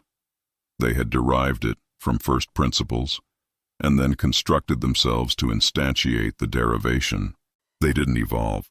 They calculated themselves into existence. And then they had continued calculating, through the ancestral spire, through the main spire's construction, through the transition to biological cooling components and lattice-stored consciousnesses, through the discovery of the hollow and the hollow mandate and whatever the final frame of the holographic sequence was pointing toward. Always the same primary logic, always the same equation, the same axiom applied at every scale, from the construction of their own biology to the construction of a structure 40,000 kilometers long in the darkest region of adjacent to space. The figure moved. Not dramatically, not a sudden animation, not a return from stillness to motion. A single shift in the position of what might have been a hand, a slow rotation of the lattice structure at the end of one of the figure's upper limbs, a deliberate reorientation of the crystalline geometry there that produced in the chamber's air a vibration. Not the subsonic structural output of the energy conduits. A higher frequency, precisely controlled, modulated in a pattern that was not random and was not mathematical in the way the floor inscriptions were mathematical. Binary. The vibration was modulated in a binary pattern, present, absent, present, present, absent, and the pattern was not random, and the translation array caught it immediately because binary was a logical structure, and the array's core models ran on logical structure, and what the binary pattern said, when the array resolved it, was, "You have reached the first calculation." Kyle did not move. The figure's hand had returned to its previous position. The vibration had stopped. The chamber held its circular geometry around them, and the ancestral spire's energy conduits ticked in their exposed channels, and the air tasted of the old mineral quality that the suit's atmospheric sensors kept returning null results for, and the figure was a living mathematical proof that had been present in this enclosure since before the main spire existed, and had just spoken to them in binary because its vocal apparatus was a crystalline lattice structure that produced modulated air vibration rather than sound in the conventional sense. First calculation. Not a question. Running the phrase through the context they had accumulated, the primary equation, the axiom, the derivation of biological existence from mathematical first principles. The figure is the first output, the first instance of a consciousness that the primary equation produced, the original. The hand moved again. Binary vibration. The array resolved it in seconds now, the pattern familiar. Correct. First instance. Maintained against entropic progression. Function. Reference architecture. Reference architecture. The translation array was pulling the enclosure's inscription pattern in real time. The spire keeps the original here to use as a reference for all subsequent calculations. The way an engineering team keeps the original prototype. Not to use but to calibrate against, to verify that the systems built from the original design are still consistent with the design's first principles. A look at the figure, at the lattice structure of it, the biological organization of crystalline geometry. It's not in stasis, it's not preserved, it's operational. It's performing a function right now. The binary vibration returned without the hand moving. Produced instead from within the figure's central structure, the same modulation at higher amplitude, and the array resolved it. Reference architecture requires periodic recalibration. Current recalibration. Interval. 7.3 billion years. Last recalibration. 7.3 billion years ago. Recalibration. Status. Overdue. Cale felt the specific quality of recognition that arrived when a fact landed and immediately connected to every other relevant fact he had accumulated. The ledger on his forearm panel pulling forward its relevant entries without him querying it. The medical wing occupancy ledger. Alcove 7, 99.9% confidence. The notation that had read thermal integration. Optimal thermal conductivity profile. The glass library's candidate preparation process, still running in Sarah's neural link at 51%. The echo's confirmation that the crew's arrival had been predicted and prepared for with a probability of 99.7%. The architectural diagram's final frame, the vast implied structure, that which completes the equation. Everything the Spire had been preparing the crew for was organized around function. The medical wing installed biological cooling components. The glass library compressed and stored consciousness architectures. The ancestral Spire maintained the reference architecture that all subsequent Spire systems calibrated against. The reference architecture needed recalibration. Recalibration required a matching cognitive and structural template. The primary equation had predicted the arrival of a template that matched the recalibration requirement. The match had a confidence percentage attached to it. The percentage was 99.9. It needs replacing. The word came out flat, which was the only register available for information that was structurally correct and personally catastrophic. Not just recalibrating. The original architecture has drifted from its first principle state over 7.3 billion years of operation. The recalibration process requires a new instantiation of the primary equation's initial output, a fresh calculation of what the first consciousness should be, built in current lattice material, initialized from the original design, and the primary equation has been running a search for the optimal candidate for 7.3 billion years.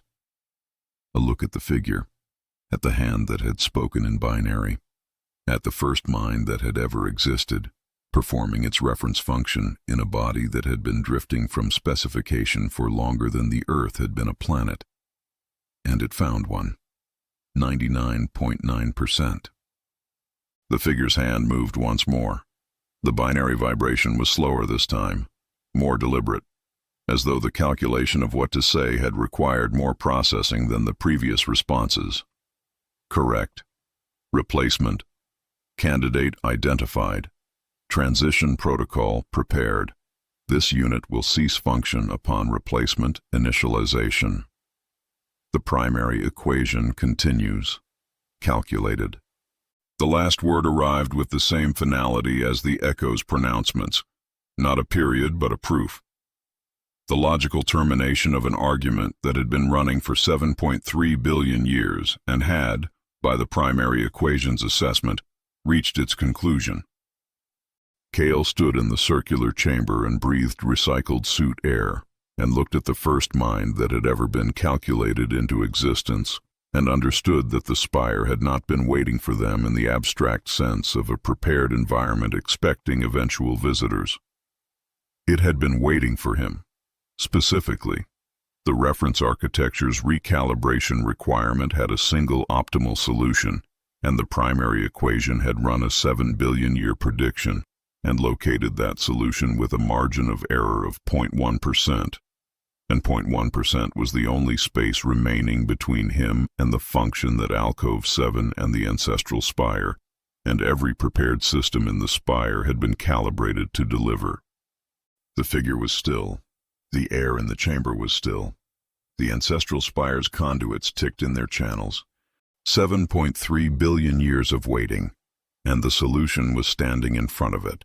And the solution had a name that the medical wing's ledger had been holding for 1 trillion years in Roman script, and the solution had a neutrino welder on its hip that had failed to mark hyperdiamond lattice with a plasma arc at full excitation, and the solution had a 0.1% margin that the primary equation had not accounted for, because the primary equation could not calculate the specific human quality of looking at a certainty with a 99.9% confidence rating and choosing to locate itself in the remaining fraction.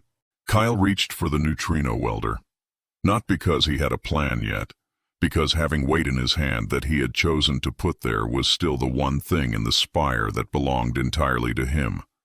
Chapter 8. Echoes of the Firstborn. The Ancestral Spire was inside the Spire, not metaphorically, not a chamber that felt older, not a section with different aesthetic conventions, but a physically distinct structure that the corridor they had been following for the last hour had deposited them beside without announcing the transition.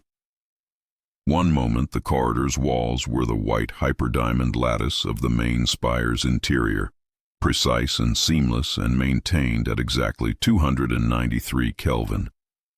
Then the corridor curved left, and the walls were something else.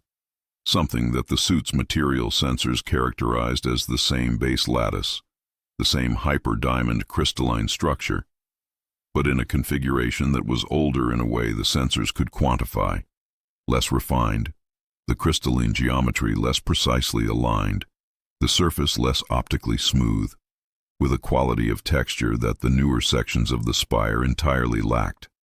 The angles were heavier, the proportions wider, the inscriptions on the walls sparser and larger and carved at a depth that suggested the tools that made them were working at a different order of technical capability than the tools that had made the glass library's light lattices or the plaza's floor proofs. Cale ran a hand along the wall and felt the difference immediately through the suit's tactile transmission layer. Where the newer sections had been perfectly smooth to a resolution below his glove's ability to detect, this surface had grain. Not roughness exactly, not the texture of unfinished material, but the specific quality of something that had been finished to the best available standard, and that standard had been, by comparison with what came later, approximate. The first generation of anything had this quality. The first generation of human space travel had it. Functional, capable, genuinely extraordinary in its context, and visibly less refined than what would follow once the principles were understood well enough to implement cleanly. The architects had started somewhere. This was where they had started. The ancestral spire's geometry was brutalist in the engineering sense of the word. Not ugly, not harsh, but direct. Where the newer sections organized space around mathematical constants expressed as architectural principles, the ancestral spire organized space around engineering requirements expressed directly. This passage was this width because the systems it housed were this size. This ceiling was this height because the structural loads required it. The function was legible in the form in a way that the newer section's function was not, because the newer sections had advanced far enough that the function had been abstracted into the geometry itself, made invisible by refinement. Here the function was present. Here you could see what the architects had been trying to do before they had learned how to do it without showing the effort. Elias had his ranging sensor active and was building a spatial map as they moved. The ancestral spire was approximately 400 meters in its longest dimension, vastly smaller than the main spire's inhabited zones, the scale of something that had been built first and then built around as the civilization expanded. The map showed a central chamber accessible from 3 converging corridors, which meant the ancestral spire had been organized around a central point the way the plaza had been organized around the column and its concentric inscriptions. The central chamber was the destination the corridors implied. They followed the implication. The primitive Dysentech was visible in the ancestral spire's infrastructure, in a way it was not in the main spire. The vacuum fluctuation harvest mechanisms that powered the main spire were elegant, integrated into the lattice geometry so completely that their presence was detectable only by the sensor's sensitivity to their output signature, invisible to any direct inspection. The ancestral spire's energy systems were not elegant. They were present. Conduit lines running along the corridor walls in exposed channels. Their routing dictated by direct engineering logic rather than architectural integration. The channel's geometry showing the same quality of approximateness as the wall surface. The systems worked. The sensors confirmed they were operational, still running, still cycling energy through the ancestral spire's infrastructure at sufficient capacity to maintain the section's internal environment. They had been doing this since before the main spire's first section was added. They worked, and they were old, and they showed their working.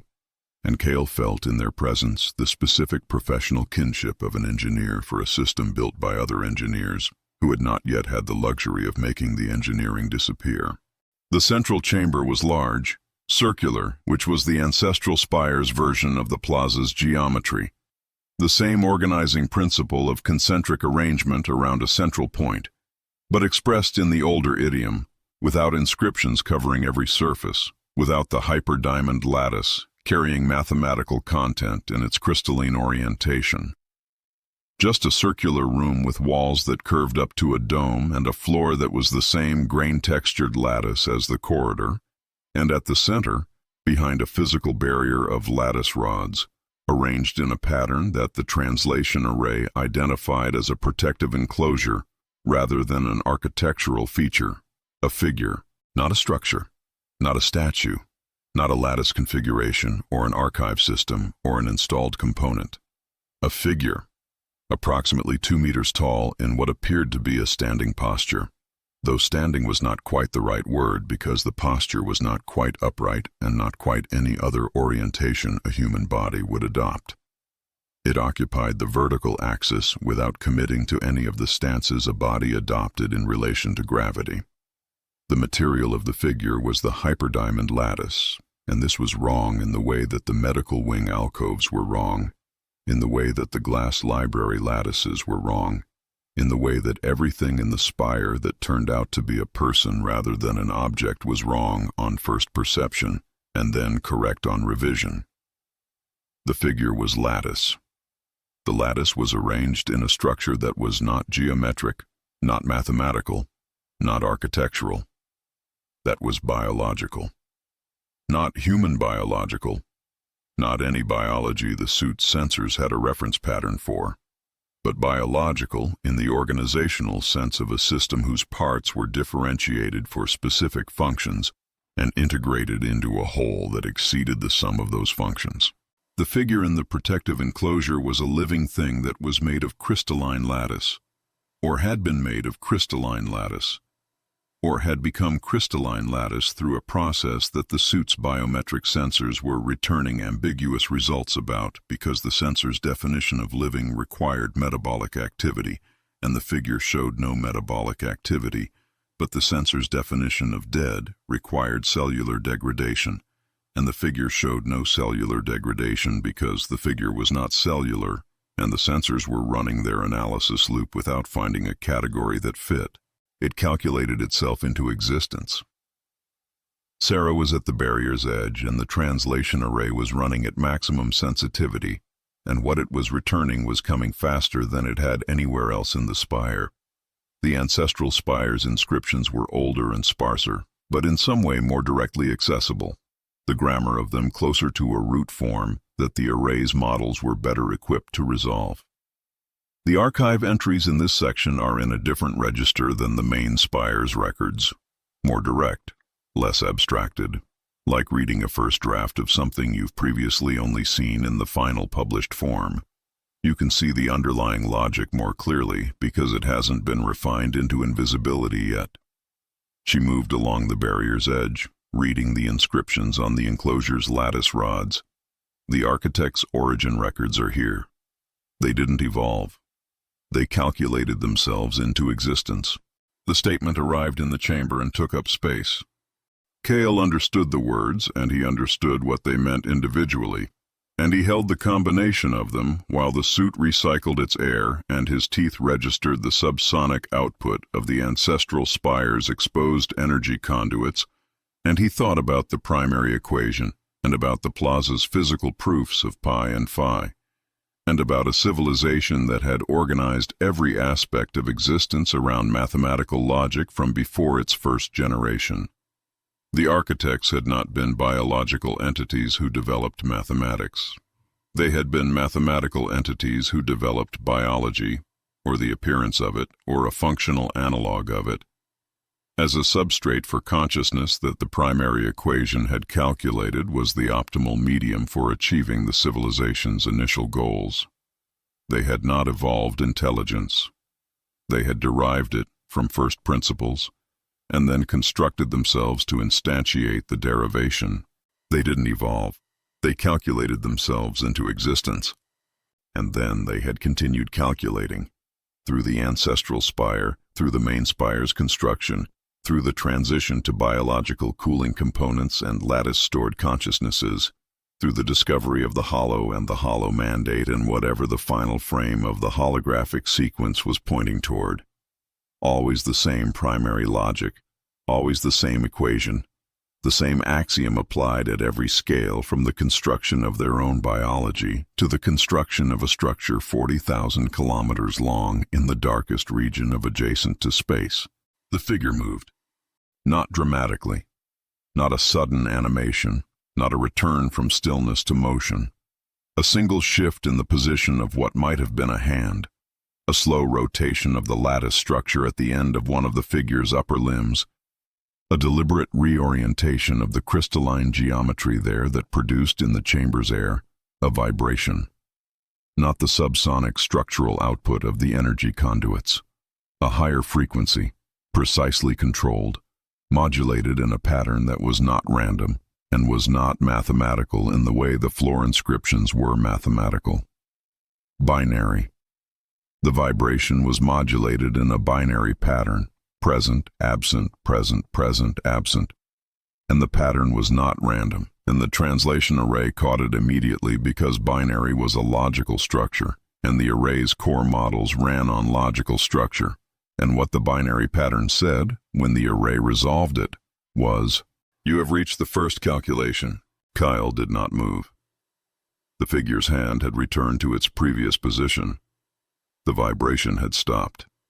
The chamber held its circular geometry around them, and the ancestral spire's energy conduits ticked in their exposed channels, and the air tasted of the old mineral quality that the suit's atmospheric sensors kept returning null results for, and the figure was a living mathematical proof that had been present in this enclosure since before the main spire existed, and had just spoken to them in binary because its vocal apparatus was a crystalline lattice structure that produced modulated air vibration rather than sound in the conventional sense.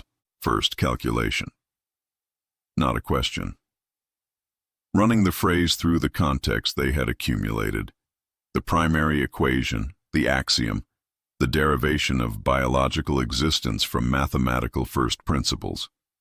The figure is the first output, the first instance of a consciousness that the primary equation produced, the original. The hand moved again. Binary vibration. The array resolved it in seconds now, the pattern familiar. Correct. First instance. Maintained against entropic progression. Function. Reference architecture. Reference architecture. The translation array was pulling the enclosure's inscription pattern in real time. The spire keeps the original here to use as a reference for all subsequent calculations. The way an engineering team keeps the original prototype. Not to use but to calibrate against, to verify that the systems built from the original design are still consistent with the design's first principles.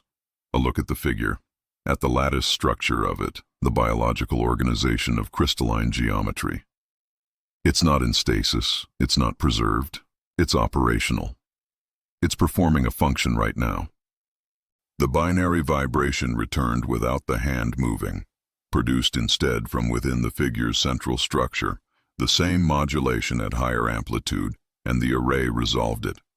Reference architecture requires periodic recalibration. Current recalibration. Interval. 7.3 billion years. Last recalibration. 7.3 billion years ago. Recalibration. Status. Overdue. Cale felt the specific quality of recognition that arrived when a fact landed and immediately connected to every other relevant fact he had accumulated. The ledger on his forearm panel pulling forward its relevant entries without him querying it. The medical wing occupancy ledger. Alcove 7, 99.9% confidence. The notation that had read thermal integration. Optimal thermal conductivity profile. The glass library's candidate preparation process, still running in Sarah's neural link at 51%. The echo's confirmation that the crew's arrival had been predicted and prepared for with a probability of 99.7%. The architectural diagram's final frame, the vast implied structure, that which completes the equation. Everything the Spire had been preparing the crew for was organized around function. The medical wing installed biological cooling components. The glass library compressed and stored consciousness architectures. The ancestral spire maintained the reference architecture that all subsequent spire systems calibrated against. The reference architecture needed recalibration. Recalibration required a matching cognitive and structural template. The primary equation had predicted the arrival of a template that matched the recalibration requirement. The match had a confidence percentage attached to it. The percentage was 99.9. It needs replacing.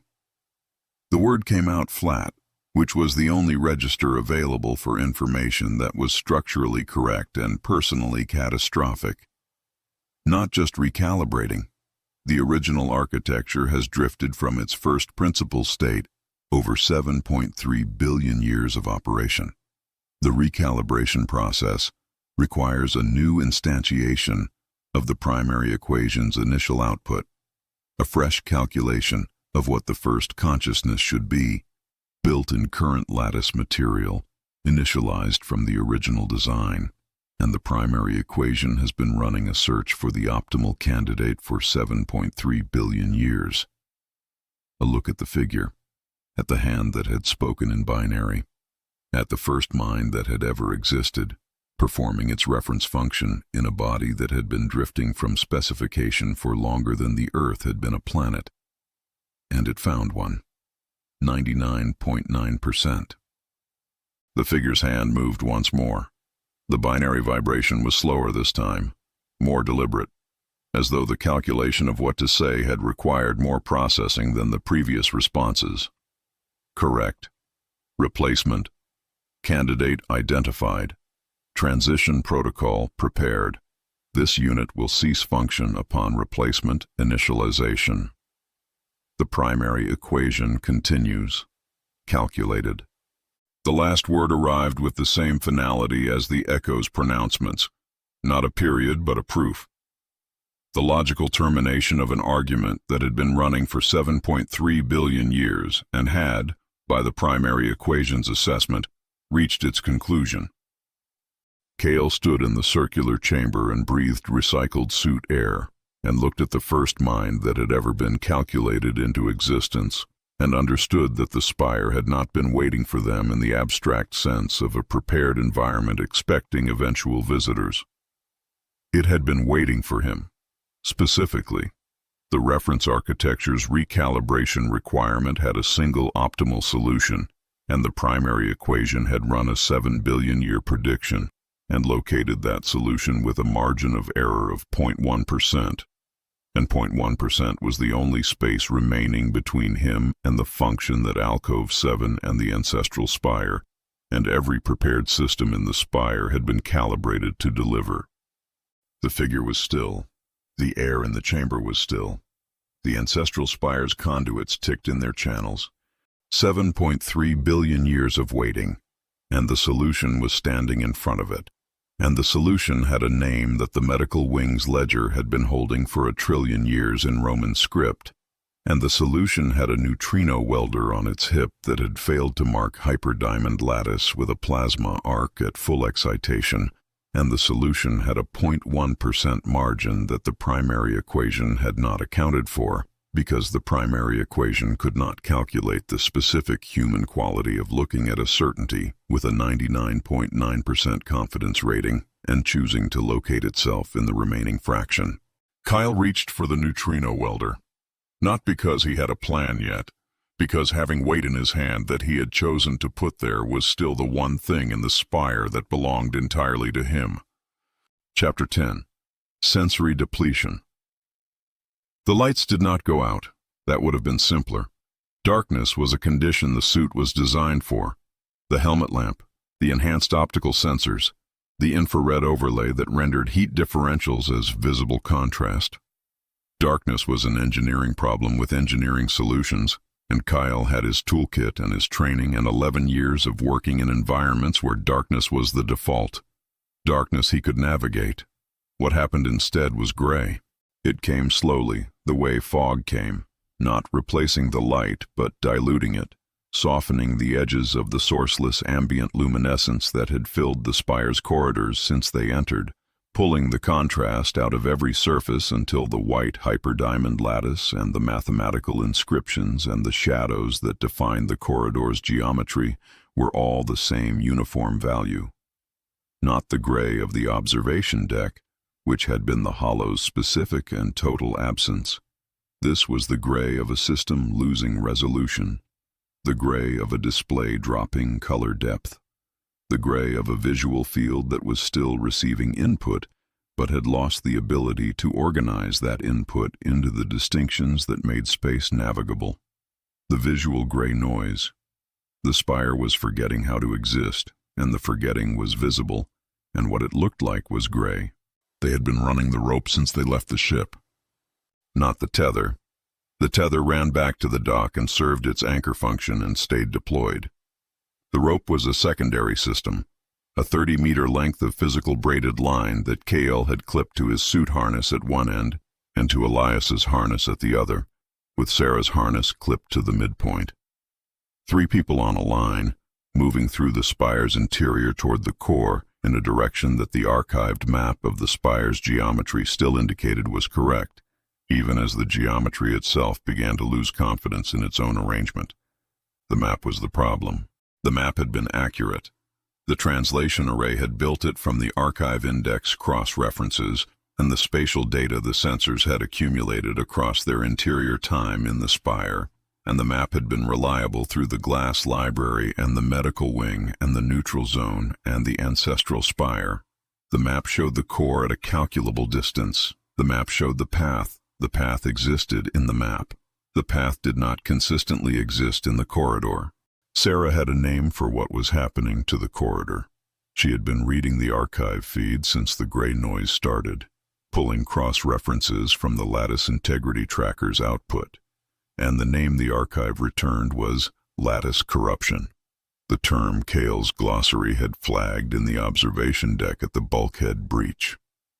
But the archive's description of lattice corruption in the corridor context was more specific than the bulkhead failure had suggested.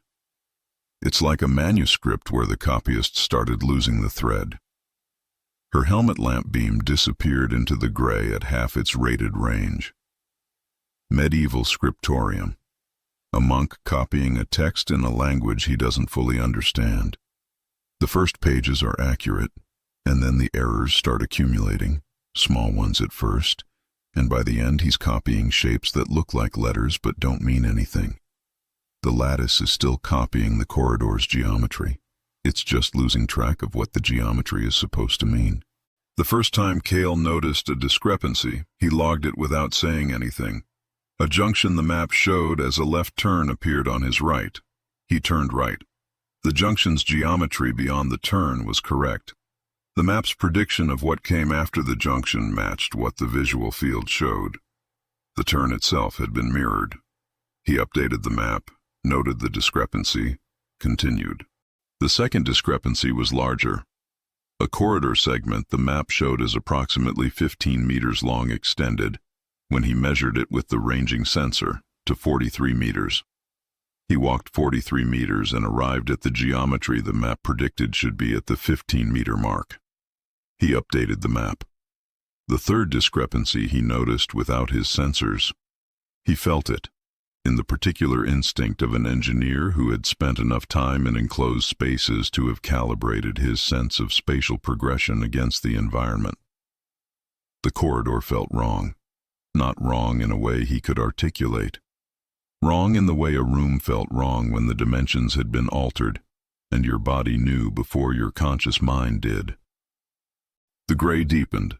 The edges of his helmet lamp's beam softened. The lamp was at full output. He could see the beam on his forearm panel's power readout, drawing at full rated capacity. But the gray was absorbing it, or diffusing it, or doing something to it that produced less light in the visual field than the wattage going in should have produced. Elias's voice came through the comm channel, and it had the quality it had developed since the ship. Flatter, less forward, the forward lean entirely gone. The ranging sensors returning inconsistent results. I'm getting corridor length estimates that don't match across repeat measurements. Same section, measured twice, different result. Log them all. I am. The variance isn't random. The longer measurements come when I'm moving, and the shorter ones come when I'm stationary. The corridor is changing length based on whether someone is walking through it. The lattice corruption was doing to the spatial geometry what it had done to the observation deck's bulkhead, making the structure forget its shape. But the bulkhead had forgotten in a single section, a static failure. The corridor's geometry was forgetting dynamically, restabilizing around different values depending on the conditions it measured, as though the corruption had moved the lattice's spatial memory from fixed storage into a process that kept recalculating. And the recalculation was imperfect. And imperfect recalculation of corridor length produced a corridor that was a different length every time the calculation ran. A structure that was actively forgetting how to be a structure was not the same as a structure that had broken. A broken structure was static. You mapped the damage and you navigated around it. A forgetting structure was dynamic. The map was always behind the reality. The gap between the map and the reality was where people got lost. They had been walking for 20 minutes by the suit's internal clock. The core, by the map's last reliable estimate, should have been reachable in 15. Kyle recalculated using only the sensor data from the last 10 minutes, discarding the earlier map entries as potentially corrupted by the spatial drift, and got a new estimate that was also behind the reality, because the reality was moving. Elias stopped. Not because of the rope. The rope was slack, no tension from Kale's end pulling him forward. Elias had stopped because of what was in front of him, and Kale pulled up even with him and saw it. The corridor ended. Not at a junction, not at a door, not at any architectural feature the map had predicted. It ended at a wall. White hyperdiamond lattice, the same material as every other surface in the spire, perfectly seamless, continuous from floor to ceiling with no indication that there had ever been anything else at this location. The map showed a corridor extending through this point for another 60 meters before reaching the next junction. The wall showed no corridor. The wall showed a wall. Elias stepped forward and put his hand against it. The wall was present. The wall was solid. The ranging sensor returned a distance-to-surface reading of 0 because the surface was directly under the glove. The map was wrong. The map showed a corridor that was not here. The corridor that was not here had been here.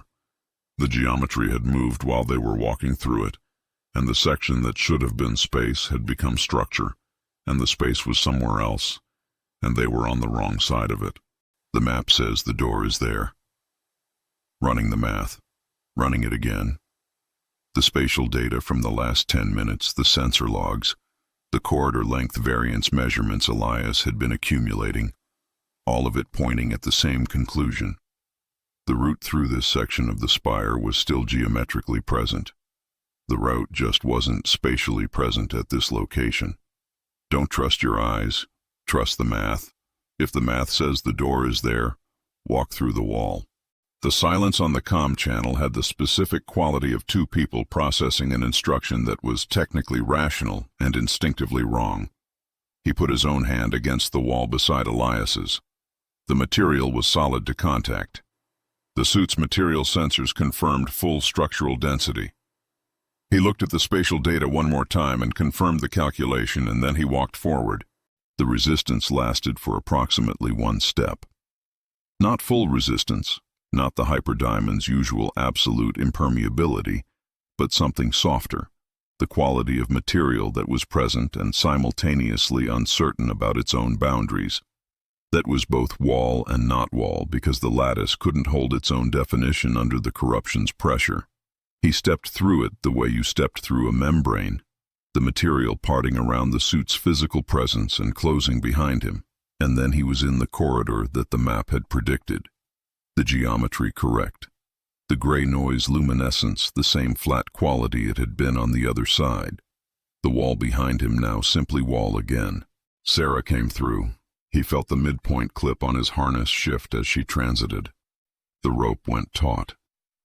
He turned. Through the section of wall he had just walked through, the rope ran. still attached to Elias's harness on the other side, still transmitting the physical tension of a connection that was intact, still showing 240 meters of tether plus 30 meters of rope in the counter. He waited for Elias to follow the rope through. The rope stayed taut. Elias. On the comm channel. The wall is soft at this section. Walk forward. The rope did not move. The tension did not change. The comm channel returned Elias's breathing. Present, audible, unchanged. Elias. Confirm position. I'm in the corridor. The comm channel carried his breathing, even and measured. I'm walking. I've been walking for 2 minutes. The rope was taut and still. Kyle pulled it gently, felt resistance, felt the weight of a person on the other end, felt the unmistakable physical presence of someone being held by the line. You're not walking. You're stationary. The rope is still. I'm walking. The corridor is... A pause. The corridor is the same. I've been walking for 2 minutes and nothing has changed. The junction ahead is the same distance. The wall section behind me is the same distance. I've covered 40 meters by my step count and I'm in the same position I started in. The corridor had put him in a loop. Not a geometric loop in the architectural sense. Not a circular route that returned to its starting point after traversing a finite distance. A loop in the lattice's forgotten geometry, a section of corridor whose spatial memory had corrupted into a repetition.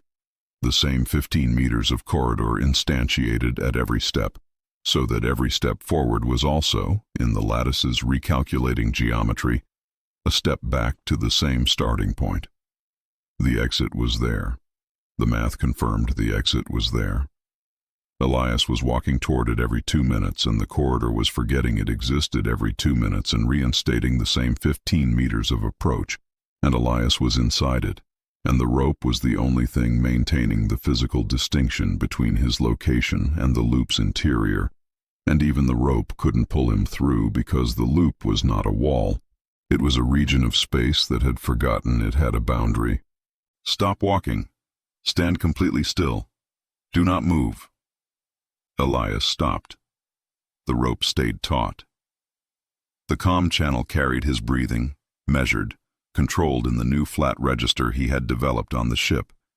From behind the wall, from inside the loop, transmitted through the comm channel with its full signal fidelity and its normal latency, Elias's voice arrived at Cale's helmet speaker at normal volume and normal timing. And from behind the wall, directly behind the section of lattice that Kyle was standing in front of, at a distance his ranging sensor computed as 47 centimeters, also inside the wall, in a space that the ranging sensor was simultaneously reporting as having full structural density, also Elias's voice.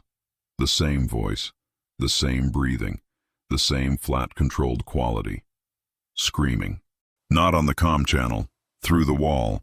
Transmitted through the hyper-diamond lattice the way the architect in the ancestral spire had transmitted its binary speech through air, vibration through solid material, the physical propagation of sound through the lattice's crystalline structure. And what was propagating was Elias screaming, and Elias on the comm channel was breathing steadily and had not moved. The wall's surface geometry shifted. Not the full spatial transit that Cale had used to walk through it. A smaller change, a localized reconfiguration of the lattice in a region approximately 30 centimeters across. And within that region, the inscriptions that covered every surface of the spire resolved, briefly, into a different arrangement. The translation array caught it in the 2 seconds it was visible before the lattice restabilized. The arrangement was not mathematical. It was a status readout, a system entry in the same format as the medical wing's occupancy ledger, and what it displayed was alias, designation, carbon static, status, contained, entropic load, suspended, completed equation. The screaming through the wall stopped. Elias's breathing on the comm channel continued, steady, measured, flat. Cale looked at the wall, at the taut rope running through it to a harness on a person whose breathing he could hear on the channel, and whose screaming he could hear through the lattice, and whose status the spire's geometry had just classified in the same ledger format as the medical wing's future occupancy entries, filed under the same category as every biological entity the spire had ever encountered and assessed, and determined was a variable it could resolve. He pulled the rope twice. The signal he and Elias had established in the first hour of the approach, before the gray noise started, before the spatial drift, twice meant confirm you are functional. From inside the wall, transmitted through the rope's physical tension, 2 pulls returned. Elias was in there. Elias was present and responding, and his breathing was on the comm channel, and his screaming had been in the lattice, and the spire had filed him as a completed equation, and the rope was still taut, and the only thing Cale knew with complete certainty was that the math said the exit was on the other side of the loop, and the rope connected him to Elias, and the rope was made of steel, and steel did not forget what it was.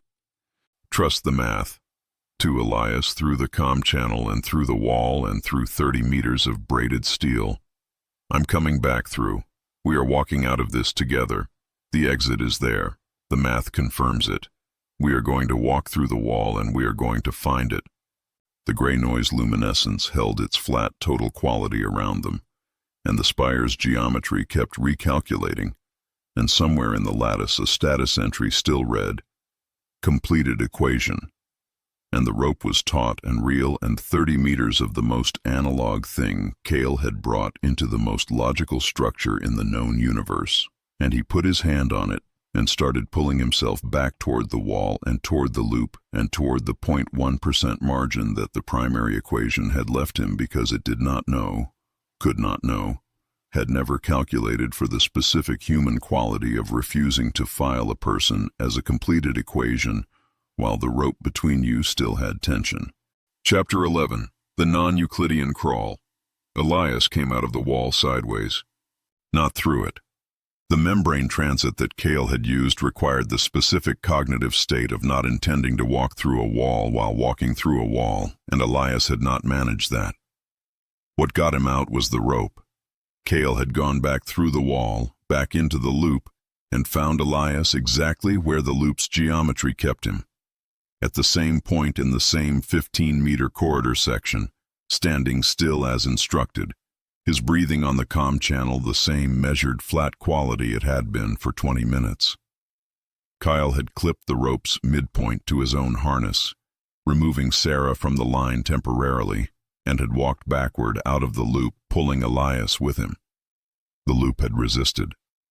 The 15 meters had reinstated around them 4 times in the 2 minutes it took to cross them, each reinstatement requiring another set of steps backward into the loop's originating geometry before the rope tension could pull them forward again. What finally worked was not any technique. It was accumulated displacement, the total physical distance of Cale pulling backward against the loop's spatial reset. The rope maintaining a connection to the correct side of the geometry that the loop could not break, because the rope was not a geometric object, and did not participate in the lattice's recalculation of what occupied which space. Elias emerged through the section of wall that had been a membrane and was now a wall again, and landed hard against the corridor's correct side floor on his hands and knees, and stayed there for a moment. Confirmed functional. The rope signal. 2 pulls returned. Verbal confirmation of the standard. Elias got up. His suit showed no damage. His vitals on Kyle's secondary display were nominal. Heart rate elevated, which was within parameters for someone who had spent 20 minutes in a spatial loop while screaming through lattice he couldn't access. He did not say anything about the screaming. Cale did not ask. The status readout the spire's wall had displayed, completed equation, was in the ledger and would stay there, and they would not discuss it in the corridor, because the corridor's geometry was still corrupted and they needed to move, and some information was better processed after the immediate situation was resolved. The shaft entrance was where the map said it would be, which was the first time the map and the physical reality had agreed without negotiation in over an hour. A vertical access shaft, approximately 3 meters across, leading downward into the spire's interior toward the core. Downward by current orientation, the direction of the spire's standard internal gravity field, which the suit's accelerometer confirmed was still operating at 0.98 standard G, pulling consistently in the direction the shaft descended. They descended. The gravity shifted at the 10-second mark, and Kyle had been counting and had his hands and feet braced against the shaft wall when it happened, but knowing it was coming and experiencing it were not the same thing. The field did not fade and reorient. It snapped. One moment the shaft's floor was below him, and the next moment the shaft's floor was to his left, and down was to his left, and the wall he had been bracing against was now the ceiling, and the shaft's geometry was identical in every direction, and the only information the body had about which direction was down was the accelerometer, which was now reporting that down was 90 degrees from where it had been 2 seconds ago. He had his feet on what had been the wall and what was now the floor, and he oriented himself and counted to 10. It shifted again. Down was behind him. He turned and found a surface and planted his feet and counted. The shaft's hyperdiamond lattice caught the gray noise luminescence at every orientation with the same sourceless quality. No shadows, no directional cues, no visual information about which surface was the floor at any given moment beyond the accelerometer's current reading. He stopped using visual information for orientation and used only the accelerometer and the count, and after 2 more shifts, the rhythm was in his body rather than his head, a physical calibration that his engineering instinct for enclosed spaces could maintain without conscious tracking. Sarah was managing the shifts with her eyes closed.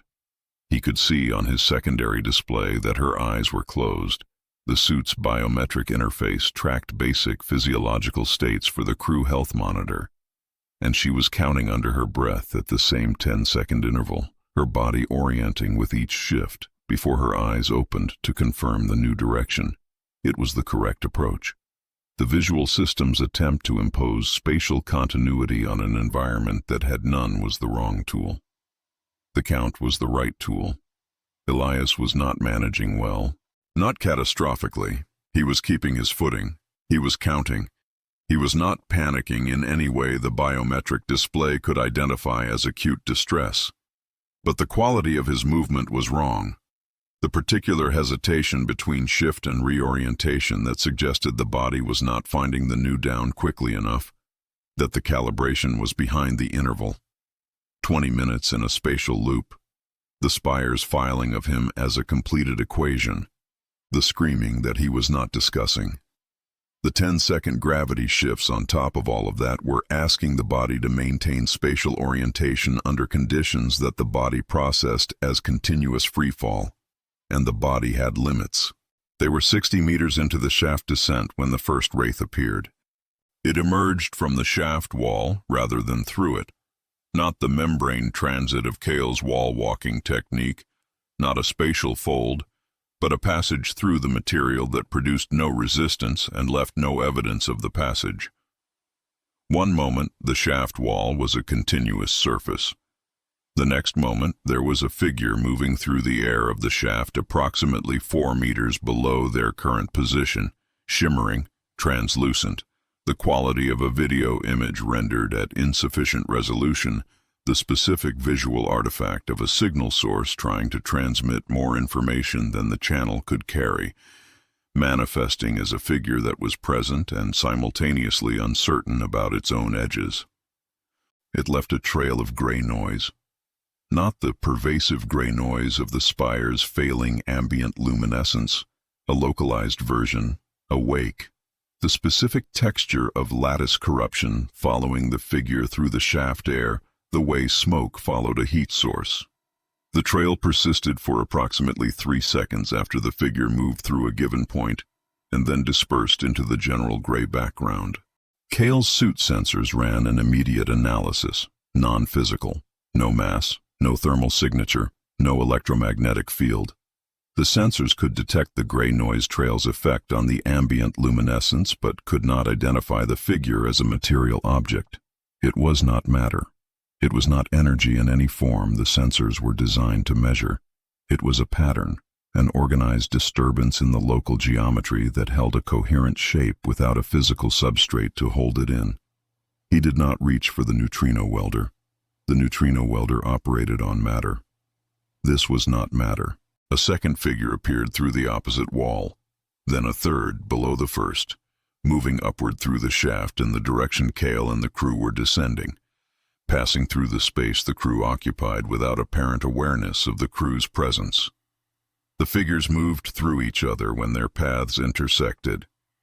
They moved through the shaft walls. One of them moved through Kale's suit.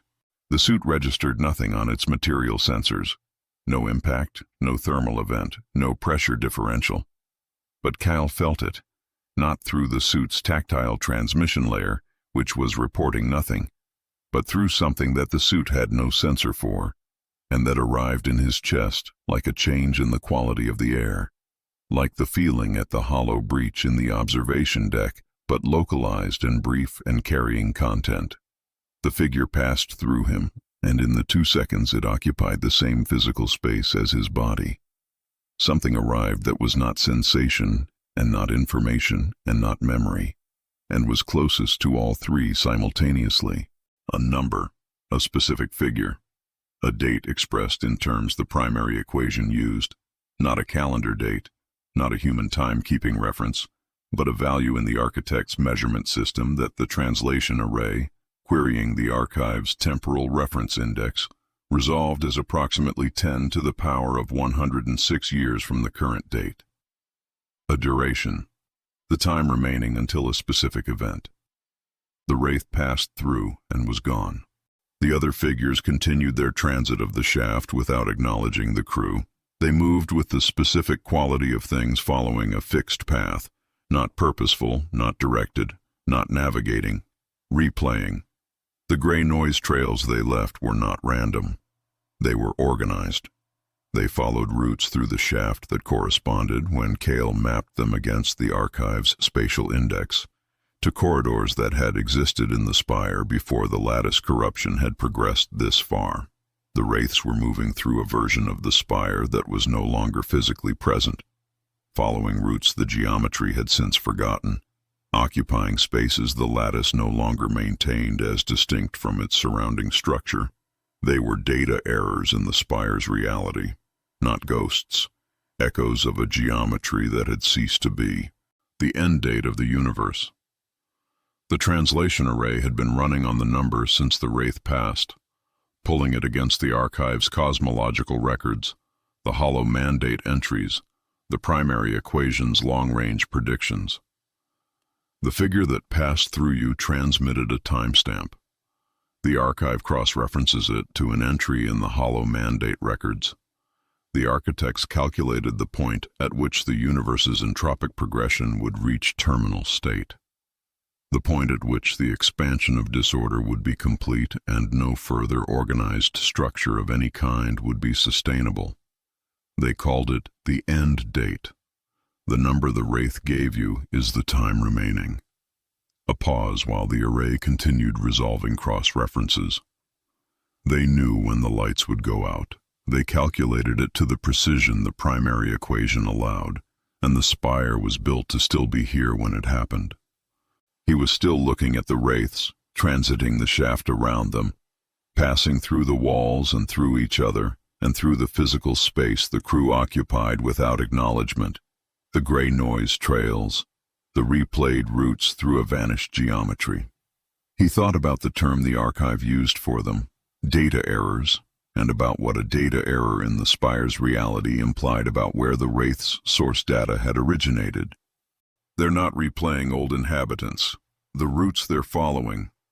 The spatial index maps them to sections of the spire that are still in the archive's future planning records, sections that haven't been built, sections that were supposed to be built after where we are now, chronologically. A wraith passed through the shaft wall and disappeared into the structure beyond. They're not echoes of the past. They're echoes of a future the spire was calculating toward. projected paths through a geometry it intended to build but didn't because the lattice corruption started before the construction reached this stage, or because something interrupted the construction. The analogy arrived with the unhurried quality of someone who had been holding it and was now ready to use it. You know how archaeologists sometimes find half-finished buildings, Roman aqueducts abandoned mid-arch, medieval cathedrals with the nave complete and the transepts barely started, a foundation dug and never filled. The construction stopped. The plans still exist. The plans are more complete than the building. The wraiths are walking through the plans. Another wraith passed through the shaft air. This one moved slower than the others, or appeared to, relative to the crew's current orientation, which had just shifted again, and put the shaft floor to Kale's right. The wraith's movement had not adjusted with the gravity shift. It was following its planned route independent of the current gravitational field's orientation, which meant it was moving through a version of the shaft where the gravity shift either did not exist or was already resolved. It moved through Elias. The same transmission, the same timestamp, the same end date value, arriving through the body rather than the ears, through whatever channel the wraiths used that the suit had no sensor for. Elias's biometric display showed a sharp spike in heart rate and then a return to the flat elevated baseline he had been running at since the loop. He was looking at his hands, not at the wraith which had passed through and moved on. At his hands, specifically, with the expression of someone checking whether the hands were still the same hands that had been there before the wraith passed through them. They're trying to warn us. The flat quality of his voice carried a different register now, not the controlled flatness of the ship's aftermath, but the particular flatness of someone who had received information through a channel they couldn't account for and were processing it with deliberate care. The wraiths came through us specifically, not through the shaft walls. They could have followed their planned routes without intersecting our positions. They adjusted their paths to intersect us, to transmit the timestamp. Kale thought about that, about the archive classification of the wraiths, data errors, echoes of projected future geometry, about the specific end date value and the hollow mandate, about the figures moving through the shaft in routes that corresponded to plans rather than to current reality. The hollow mandate, working it through. The architect's final realization that the universe was a closed system with a hard-coded end date. The wraiths are projections of what the spire was supposed to look like after the hollow mandate was processed, after the architects decided what to do about the end date. Another wraith transited the shaft, following its planned route, carrying its timestamp. They're showing us the path forward, through the geometry that should exist, through the spire that was supposed to be built after the core was reached and the hollow mandate was understood. A warning and a map. Sarah's lamp tracked a wraith's gray noise trail until it dispersed. Like a letter sealed in a time capsule and addressed to whoever opens it, written knowing it would be read by someone who didn't have the context yet, trying to compress everything necessary into the transmission. Except the letter is a ghost, and the context is the end of the universe, and the map leads somewhere the cartographers apparently decided was worth going even after they knew the territory was finite. One more gravity shift. Down was above them now, which meant the shaft floor was the shaft ceiling, and they were descending in the direction they had been ascending 30 seconds ago, and the wraiths continued their paths through the correct geometry plans, indifferent to the orientation, going where the architects had calculated they needed to go when the hollow mandate made everything else secondary. Kale counted the 10 seconds and reoriented and kept descending.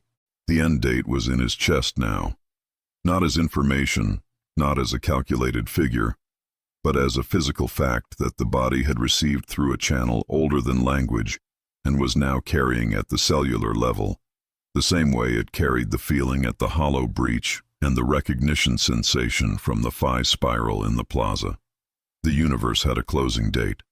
The spire had been built to be present at that date for a reason the hollow mandate entry had not yet fully revealed. The wraiths were showing them the way there. And somewhere below them in the shaft, at the orientation the accelerometer was currently reporting as down, the core waited in its geometry that the lattice corruption had not yet reached, because the core was the origin of the primary equation, and the primary equation was what the lattice used to maintain its shape, and the lattice closest to the source maintained its shape longest, and what the Wraith's planned routes all converged on, when Cale mapped them against the archive's spatial index, was a single point at the shaft's terminus. The same point the archive's holographic diagram had gestured at without showing, in the final frame, labeled that which completes the equation. He kept descending. The Wraiths kept transmitting. The universe's closing date sat in all three of their bodies like a stone that had been placed there by hands they couldn't see, and the only direction that made sense was the direction the Wraiths were going. Down, whichever way that was. Chapter 12. The Hollow Mandate. The core was the only place in the spire where the lattice corruption had not reached. The shaft terminus opened into a chamber that was geometrically precise in a way the upper corridors had ceased to be, the angles clean, the surface inscriptions intact and dense and organized at the same resolution as the plaza floor, the ambient luminescence the same sourceless quality it had been when they first entered the spire, rather than the gray noise dilution it had become in the sectors above. The hyperdiamond lattice here was perfect, not maintained, original. The core's geometry had not degraded because the core was the origin of the primary equation's implementation, the first physical instantiation of the mathematical framework that all other sections of the spire had been built from, and you could not corrupt the logic of a system at the point where the logic was generated. The corruption propagated outward from the source. At the source, the system held. At the center of the chamber, encased in a lattice formation that rose from the floor to the chamber's ceiling and occupied a volume approximately 4 meters in diameter, was the singularity. Not a cosmological singularity, not the gravitational collapse of a stellar mass, not a point of infinite density in the classical sense. The suit's sensors returned a different profile, a geometric singularity, a point at which the spire's spatial geometry converged to a dimensional resolution of 0. The singularity was the mathematical origin of the spire's null-point geometry, the point from which the architects had derived the spatial framework that the entire structure was built on, the axiom made physical, the first point from which the primary equation had unfolded into a 40,000-kilometer structure in the margin of the universe. It occupied the center of the core chamber, and it was encased in a formation of hyperdiamond lattice that was structured differently from any lattice configuration they had encountered anywhere else in the spire. Not the geometric fractal structure of the light lattices, not the continuous crystalline sheet of the walls, but a faceted enclosure whose every surface was angled at the precise orientation to reflect the singularity's zero-point geometry back into itself, containing it, maintaining it at stable resolution, preventing the dimensional convergence from propagating outward into the surrounding structure. A cage for the axiom. A diamond box around the point from which all the spire's logic had been derived. And the final log was here. Not in a separate archive chamber, not in a light lattice in the glass library, not in the medical wing's occupancy ledger or the ancestral spire's inscription clusters. The Hollow Mandate's final record was inscribed directly into the singularity enclosure's outer surface at a density that the translation array flagged immediately. Pulling signal faster than it had anywhere except the ancestral spire, because the language here was the root form, the architect's linguistic structure at its most direct and least abstracted, the closest thing to a plain statement that a civilization organized around mathematical logic had ever produced. Sarah read it as the array resolved it, not aloud at first. She was at the enclosure's surface with her forearm panel pressed against the lattice at maximum sensitivity, and she was reading the output in silence, and her breathing on the comm channel was the controlled, measured quality she used when she was deciding how to frame something before she said it. Cale waited. Elias stood at the shaft entrance behind them, at the edge of the core chamber, with his back to the shaft and his eyes on the singularity enclosure. He had not spoken since the shaft. He was present, and his vitals were nominal, and he had not spoken since the shaft. The architects found it before the spire was complete. The array output was still scrolling. The hollow mandate entry isn't a conclusion they reached at the end of their civilization. It's a mid-construction discovery. They were building toward that which completes the equation, the outermost structure in the holographic diagram. The construction project that the ancestral spire and the main spire were preliminary steps toward. And partway through the project they ran the primary equation forward to calculate the project's endpoint, the final state the completed structure would exist in. And the equation returned, the hollow mandate. A breath. The universe is a finite sandbox, not metaphorically, literally, a closed system with defined boundaries and a fixed quantity of resources and a hard-coded terminal state. And the primary equation had enough data by that point in the project to calculate the terminal state's date with precision. The end date the wraiths transmitted. The equation told them there was no point finishing. The equation told them something worse than that. It told them there was no point in anything that operated inside the system. A closed system's resources are finite. A closed system's entropy is monotonically increasing. A closed system's terminal state is the only state it can be proven to approach with certainty. Everything inside the system, every structure, every consciousness, every archived mind in every light lattice, every biological component in every cooling alcove, was a temporary arrangement of the system's finite resources, and the rearrangements would end. And the arrangement that remained at the terminal state was the one the second law of thermodynamics guaranteed. Maximum disorder, minimum organization. The state in which the primary equation became inapplicable because there was no order left to apply it to. Her hand moved slowly along the enclosure's inscribed surface. The hollow isn't what they were running from. The hollow is what they built the spire to face. They built a structure that would still exist at the end date, in the margin of the page, outside the universe's terminal entropy. They built a place to stand when the lights went out, and then the equation told them that standing there wouldn't mean anything either, because meaning was a property of organized systems, and organized systems were temporary, and they were outside the universe, but they were still inside the hollow. And the hollow had no equation at all. The chamber held the silence of a room in which something had just been named. Cale looked at the singularity enclosure, at the diamond cage around the axiom, at the precisely angled facets that reflected the zero-point geometry back into itself to maintain the stability of the point from which everything else had been derived.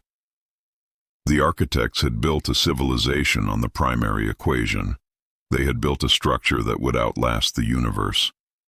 They had archived their minds in lattice and integrated their bodies into cooling systems and stored their reference architecture in the ancestral spire and prepared the transition protocols for every cognitive profile the equation predicted would arrive. And then the equation had run its terminal calculation and returned a result that the equation itself could not process. That the equation did not matter, because mattering was a concept that required a system to matter within, and all systems ended, and the hollow had no system. They had tried to delete themselves from the equation. The wraiths had said it, in the transmission, in the timestamp, not in words, but in the shape of what they were. Echoes of planned geometry that had never been completed because the planning had stopped, because the civilization had stopped. The final log's last entry was not a decision. It was an observation, stated in the architect's root form language with the flatness of the echo's voice and the precision of the primary equation and none of the emotional register that precision was supposed to replace. We weren't the first to find this place. We're just the latest to find out that none of it matters. The chamber pulsed. Not the arrhythmic biological rhythm of the column in the central plaza. not the subsonic structural output of the ancestral spire's energy conduits. A single, large, total pulse, felt in the floor and the walls and the suit material and the body simultaneously. A wave of something that the suit's sensors flagged across every detection channel at once and could not characterize as any single phenomenon, because it was not a single phenomenon. It was the Spire's core operational system executing a command. A large command. A command that had been queued at the moment the Hollow Mandate's final entry was written, and that had been waiting for a triggering condition that the primary equation had specified, and that had now been met. Because the primary equation had predicted that when the next cognitive entities reached the core and the final log resolved, the triggering condition would be satisfied. The triggering condition was understanding.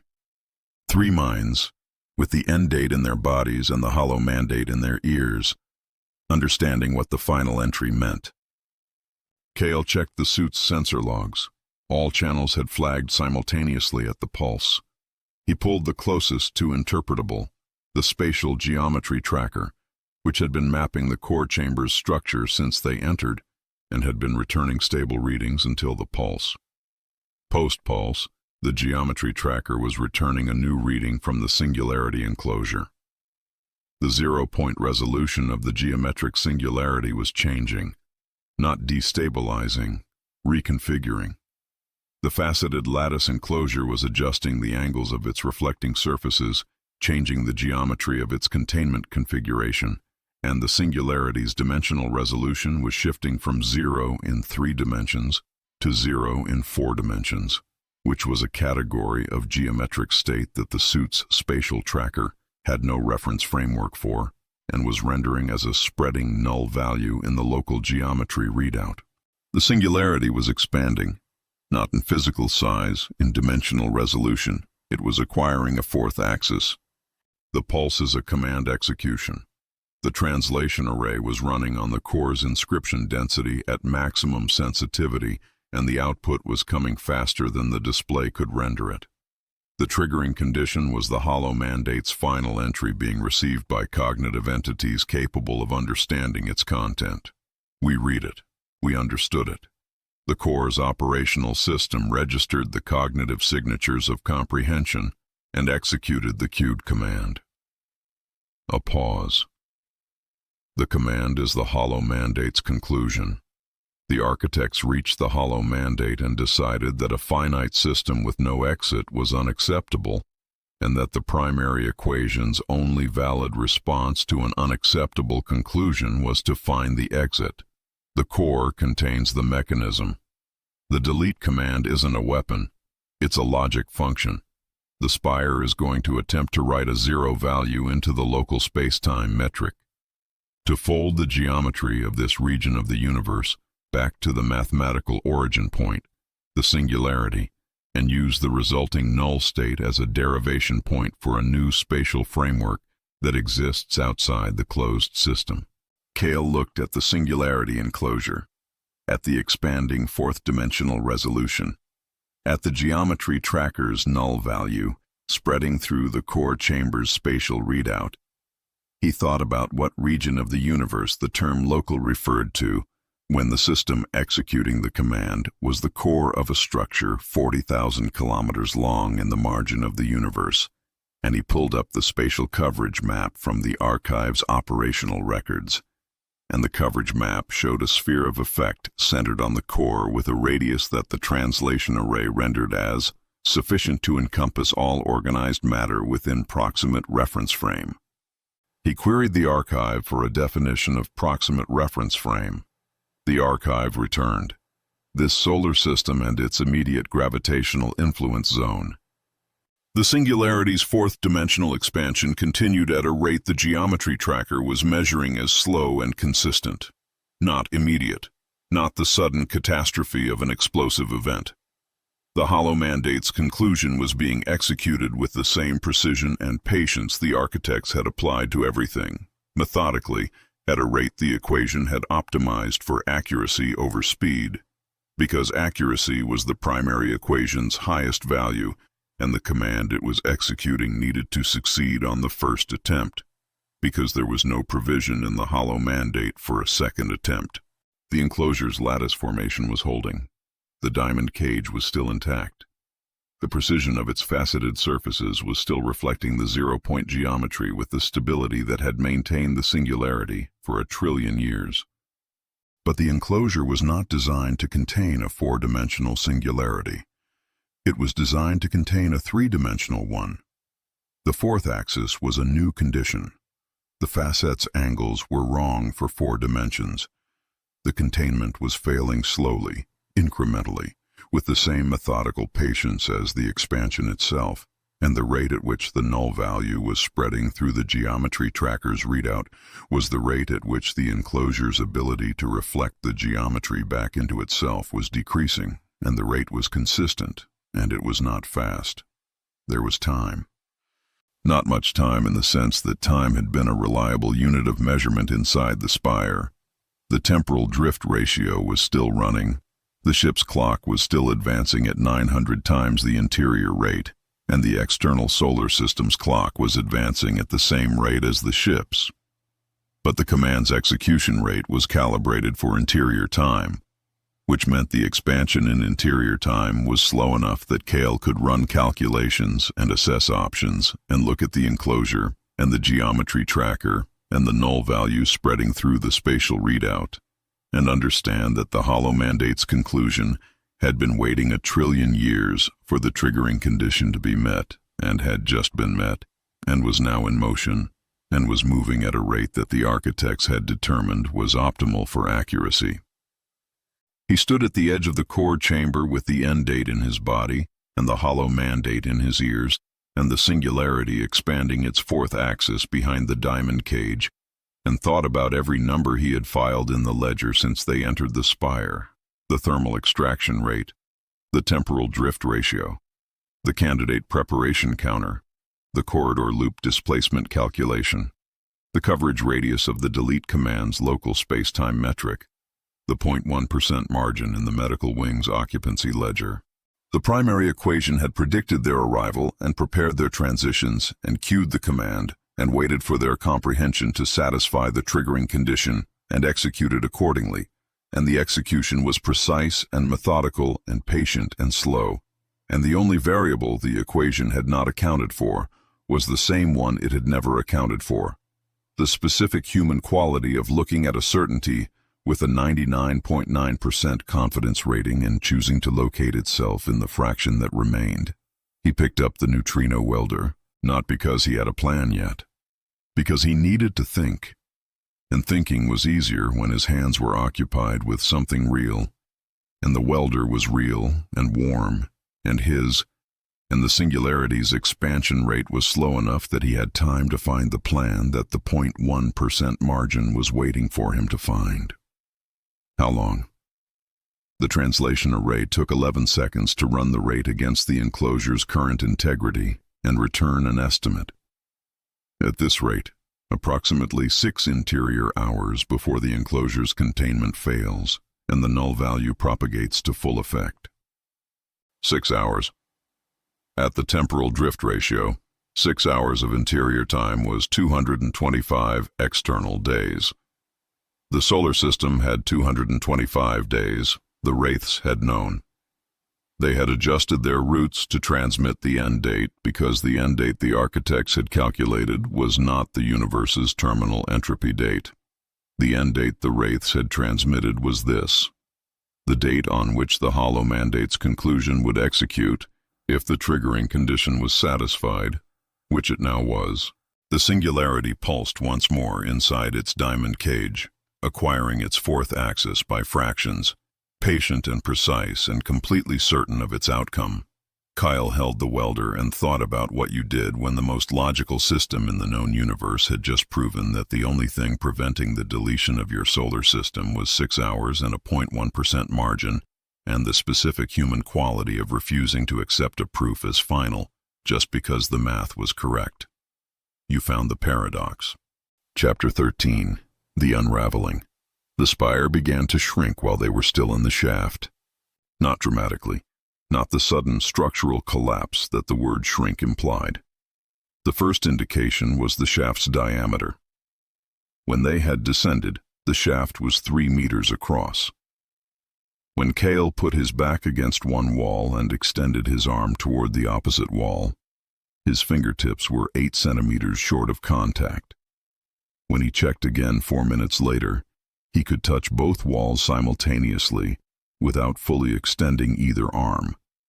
The shaft was narrowing at a rate his ranging sensor measured as approximately 3 centimeters per minute, slow enough to miss without instrumentation, fast enough to become a problem before the 6-hour enclosure integrity window closed. He did not stop to calculate the implications. He started moving. The lattice corruption that had been progressing from the spire's perimeter inward had reached a new stage. Not the forgetting of the upper corridors, the geometry losing resolution, the spatial memory degrading into recalculation loops, the walls softening into membranes. This was something different. The core's geometric singularity was expanding its fourth-dimensional axis, and the expansion was propagating outward through the surrounding lattice not as corruption, but as compression. The structure was not forgetting its shape. It was collapsing toward its origin point, each section of hyperdiamond lattice being pulled incrementally toward the core by the singularity's growing geometric influence the way mass pulled toward a gravitational source, except the force was spatial rather than gravitational, and its effect was dimensional compression rather than acceleration. The spire was collapsing into itself, methodically, at the rate the primary equation had calculated as optimal. The shaft narrowed to 2.4 meters by the time they reached the top. The junction with the upper corridor was passable, but Cale turned sideways to fit his suit's equipment harness through without catching the walls, and the walls gave slightly when he made contact. Not the hard resistance of intact lattice, but the softer compression of material that was accommodating the contact, because it had less space to maintain than its structural geometry required. The material was not failing. The material was complying with a new set of spatial parameters. The distinction mattered for their route planning. Failing walls had unpredictable structural behavior, but complying walls were predictable. They would narrow at the rate the singularity's expansion dictated, steadily and consistently, and the rate was measurable and Cale was measuring it. The upper corridor was narrower than when they had walked through it. The gray noise luminescence was gone, replaced by the original sourceless ambient quality of the core's geometry, which had propagated upward through the compression wave ahead of them. The singularity's clean logic temporarily overriding the lattice corruption in the sectors nearest to it, as the compression reorganized the spatial geometry back toward a more fundamental state. The corridor's surface inscriptions were clearer than they had been in hours. The angles were clean. The corridor was geometrically perfect and approximately 40% narrower than it had been, and narrowing at 3 centimeters per minute. It was also hunting them. The first indication was not visual, it was auditory, a sound that the suit's exterior microphone array picked up and transmitted to the helmet speaker as a high-frequency modulation in the ambient frequency that the spire's operating systems produced. Not the crystalline resonance of the glass library, not the subsonic structural output of the ancestral spire. A discrete, directed scanning pulse, the acoustic signature of a detection system actively querying the environment for specific targets. The same profile as the security bots on the Ishimura-IV, except the bots had been 4 articulated leg platforms with discrete physical emitters. This had no discrete source. The scanning pulse was coming from the corridor itself, from the lattice, from the inscriptions in the walls and floor and ceiling, which the translation array flagged immediately as having shifted register. No longer mathematical records, no longer archive entries, no longer the engineer's language rendered in its root form. The inscriptions were running a different process, a security process, a sentient logic gate executing a threat assessment on the corridor's current occupants. The Echo had described it once, in the medical wing, before Cale had understood what it was describing. The spire's operational systems processed biological life as carbon static, a messy, unnecessary byproduct, noise in a system designed for precision. In the medical wing, the Spire had been passive about this assessment, offering transition rather than enforcement. The glass library had been patient, initiating candidate preparation rather than taking direct action. The security process in the corridor was not passive and was not patient. The Hollow Mandate's command was executing and the 6-hour window was closing, and the Singularity's expansion had moved the Spire's operational logic past the phase in which it was willing to wait for the crew's voluntary compliance with the transition protocols. The Spire had decided they were a virus. Move faster. Not because the security scan had found them yet. The pulse was still in its general detection phase, but because the interval between general detection and targeted acquisition in a system this precise was not long, and the corridor was narrowing, and the route between them and the docking bay had to be traversed before the dimensional compression made sections of it impassable. They moved faster. The first sector collapse was in the corridor junction 30 meters ahead of them. The junction connected to the route they needed to reach the glass library sector, which connected to the neutral zone, which connected to the corridor running back to the dock. The junction was a three-way intersection. One of its 3 exits had ceased to exist. Not blocked, not collapsed in the structural sense of a failure that left debris. Gone.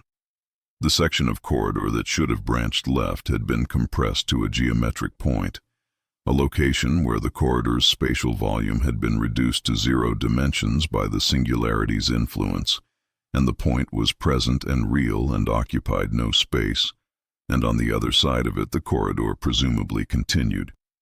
But the through point was smaller than an atom. Cale checked the map. The map showed 2 remaining exits from the junction. Both were on the route to the dock. He took the left one. The scanning pulse intensified. Not a change in frequency, a change in density, the pulse shifting from general environmental query to directional concentration. The security process had a preliminary target signature, not a confirmed acquisition, a detection cluster, a concentration of carbon static signatures in a specific corridor section. The security process was narrowing its search toward them the way a ranging system narrowed toward a return echo. He ran through the junction and into the left corridor and did not look back. Elias was behind him and Sarah was behind Elias, and the rope was still clipped and taut between all 3 of them, and the corridor walls were at 2.1 meters and narrowing. The sourceless light was clear and the inscriptions were crisp and the corridor was beautiful, and it was hunting them, and it was closing around them simultaneously. The glass library sector was intact when they reached it. The chamber's floating light lattices were still present, still organized in their thousands, still vibrating at their specific cognitive frequency storage pitches. The crystalline resonance caught Cale's heart rate the moment he crossed the threshold, and he felt the modulation begin, his pulse being tracked by the ambient frequency of a room where thousands of compressed minds waited in geometric light. And he kept walking because the candidate preparation process was still running in Sarah's neural link, and the glass library was not a safe room. It was a room that was trying to index her, and staying in it longer than transit required was a category of risk he was not willing to take. Through the glass library, through the threshold on the far side, into the corridor leading toward the neutral zone. The neutral zone base camp was present. The equipment cases were where they'd left them. The power cell was running. The communication relay was running. The comm channel to the Ishimura-IV was still open, which meant the Spire's compression had not yet reached this sector's geometry significantly enough to interrupt the physical tether or the signal path. The tether reel counter read 240 meters. He had never been so relieved by a number in 11 years of salvage work. Comms check. The relay transmitted. The ship's automated systems responded with signal confirmation. Channel clear, latency nominal. Halo's Spire-infected processing substrate was still running on the ship's computational node, but the channel was open and the response was present and the physical tether was intact. Sarah was at the relay terminal, pulling the Spire OS buffer's process list through the comm channel. The translation array was running on the buffer's output. Reading the archived data, the Spire's logic had been accumulating in the ship's processing node since the infection began. The candidate preparation process was on the list. Still running. The array rendered its current completion percentage, 67%. 33% remaining before the transfer would attempt to execute. She did not say it aloud. He saw it on her forearm panel, and she saw him see it. And they did not discuss it because discussing it in the neutral zone with the security scan, active in the corridors and the compression rate narrowing every passage between them and the dock at 3 centimeters per minute was not a productive use of the time they had. The scanning pulse hit the base camp. Not a general query this time. A direct targeted acquisition pulse, concentrated on the neutral zone chamber, and the inscriptions on every surface of the base camp sector lit simultaneously. The mathematical floor proofs and the wall geometries and the ceiling lattice, all of them shifting register the way the corridors had shifted, running the security process's active confirmation scan on the carbon static signatures the detection phase had localized to this chamber. The security process had found them. The Spire knew where they were. The first response was spatial.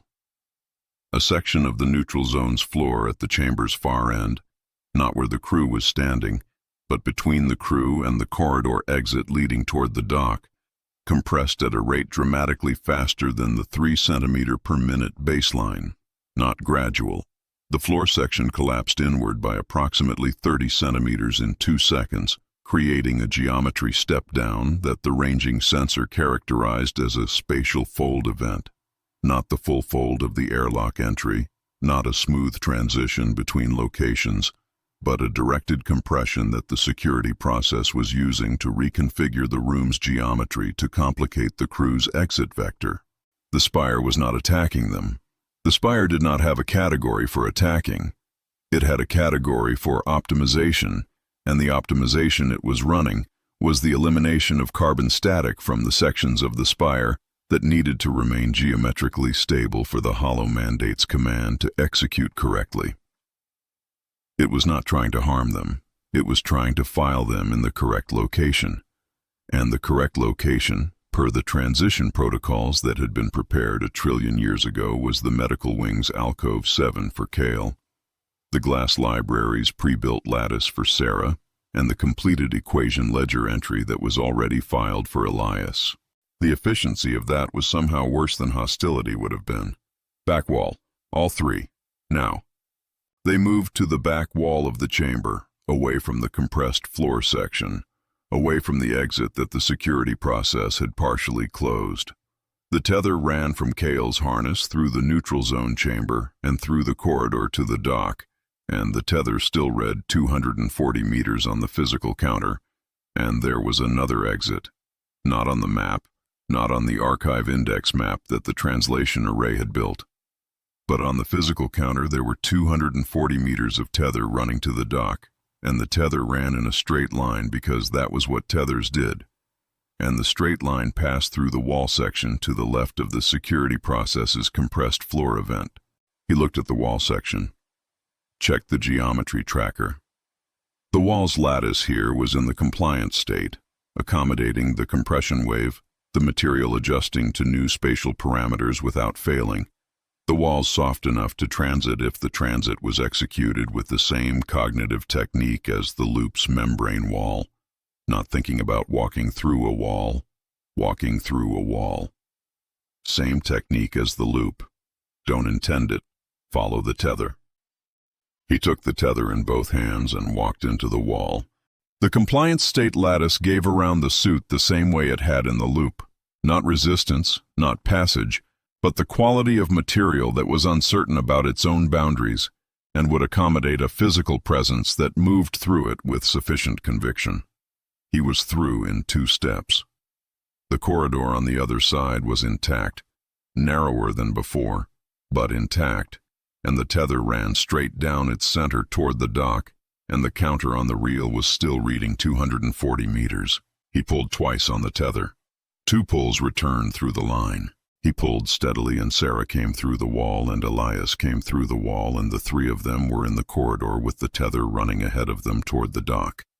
And the neutral zone's security process was reconfiguring the chamber behind them, and the corridor was 1.8 meters wide and narrowing. The ship. First word since the shaft. The flat register was still there, but something underneath had shifted. Not the forward lean returning, but something closer to the specific quality of a person who has decided something. The ship is still in there. We need to get back.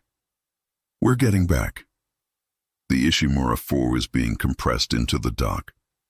I've been watching the hull integrity indicators on my secondary display since we left the core. The dock's geometry is compressing at the same rate as the shaft. The hull plating is rated to.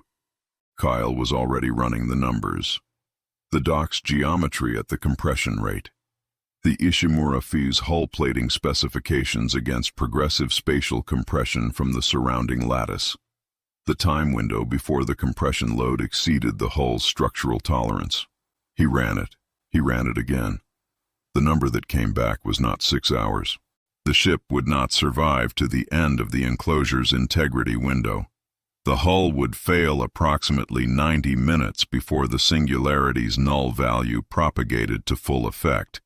And when the hull failed, the ship's atmospheric systems would fail, and the tether's anchor point would be gone, and Halo's archived personality core would be gone, and the escape pods would be inaccessible if the dock's geometry had compressed past the pod bay's minimum operational clearance. He stopped running and started moving. The corridor narrowed around them as they ran, the walls closing at their 3 centimeters per minute. The tether unwinding from the reel as they moved toward the dock, the counter descending from 240 meters in the reliable red numbers of a system that did not care about compression rates or enclosure integrity windows or candidate preparation percentages. It just counted.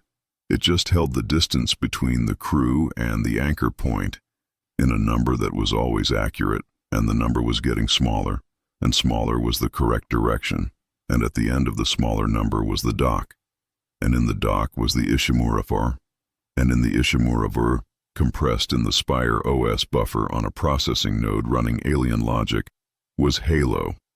The security process's scanning pulse followed them through the wall and into the corridor, and they ran, and the Spire closed behind them in its patient optimization, and the tether counter counted down toward the dock and the ship, and whatever time remained before the solar system's geometry was rewritten from a mathematical origin point in the margin of the universe.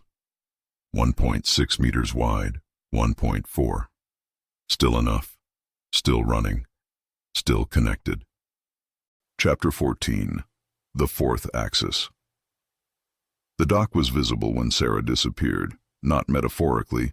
Kale could see the docking clamps and the port lock, and the Ishimura-IV's hull, could see the tether running straight from his harness to the dock's anchor point, 30 meters. He had been counting the tether counter's descent, and it read 30 meters, and he was looking at the destination, and Sarah stepped through the junction threshold, and the junction folded. Not the compliant state membrane fold of the compression wave, a hard fold. The spatial geometry of the junction executing a directed transition, the same way the airlock had executed one on their first entry, except the airlock fold had been smooth, and this one was a snap. One moment the junction was a three-way intersection, and Sarah was crossing its center. The next moment the junction was a two-way intersection, and Sarah was not in it.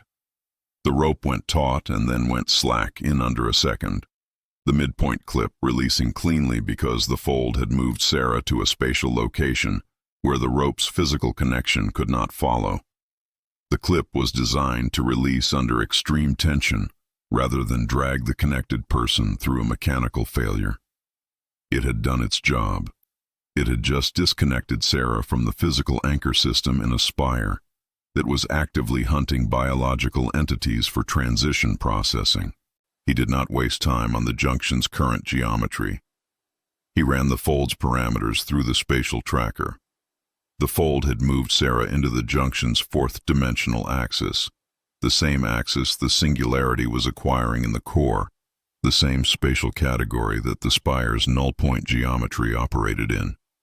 The fourth coordinate that human sensory systems had no direct access to, but that the spatial tracker could detect as a residual signature when a fold event had recently occurred there. Sarah was in the fourth axis. Her vitals on his secondary display were nominal. She was present and alive, and in a location his ranging sensor couldn't reach, and his helmet lamp couldn't illuminate, and his neutrino welder couldn't cut toward. The candidate preparation counter on his secondary display read 71%. I can hear you. Signal strength nominal. I'm in a corridor, white lattice, clean geometry, original ambient luminescence. The corridor extends in both directions and I can't see either terminus. A pause. The candidate preparation counter is at 71%. I'm looking at it. Stop looking at it.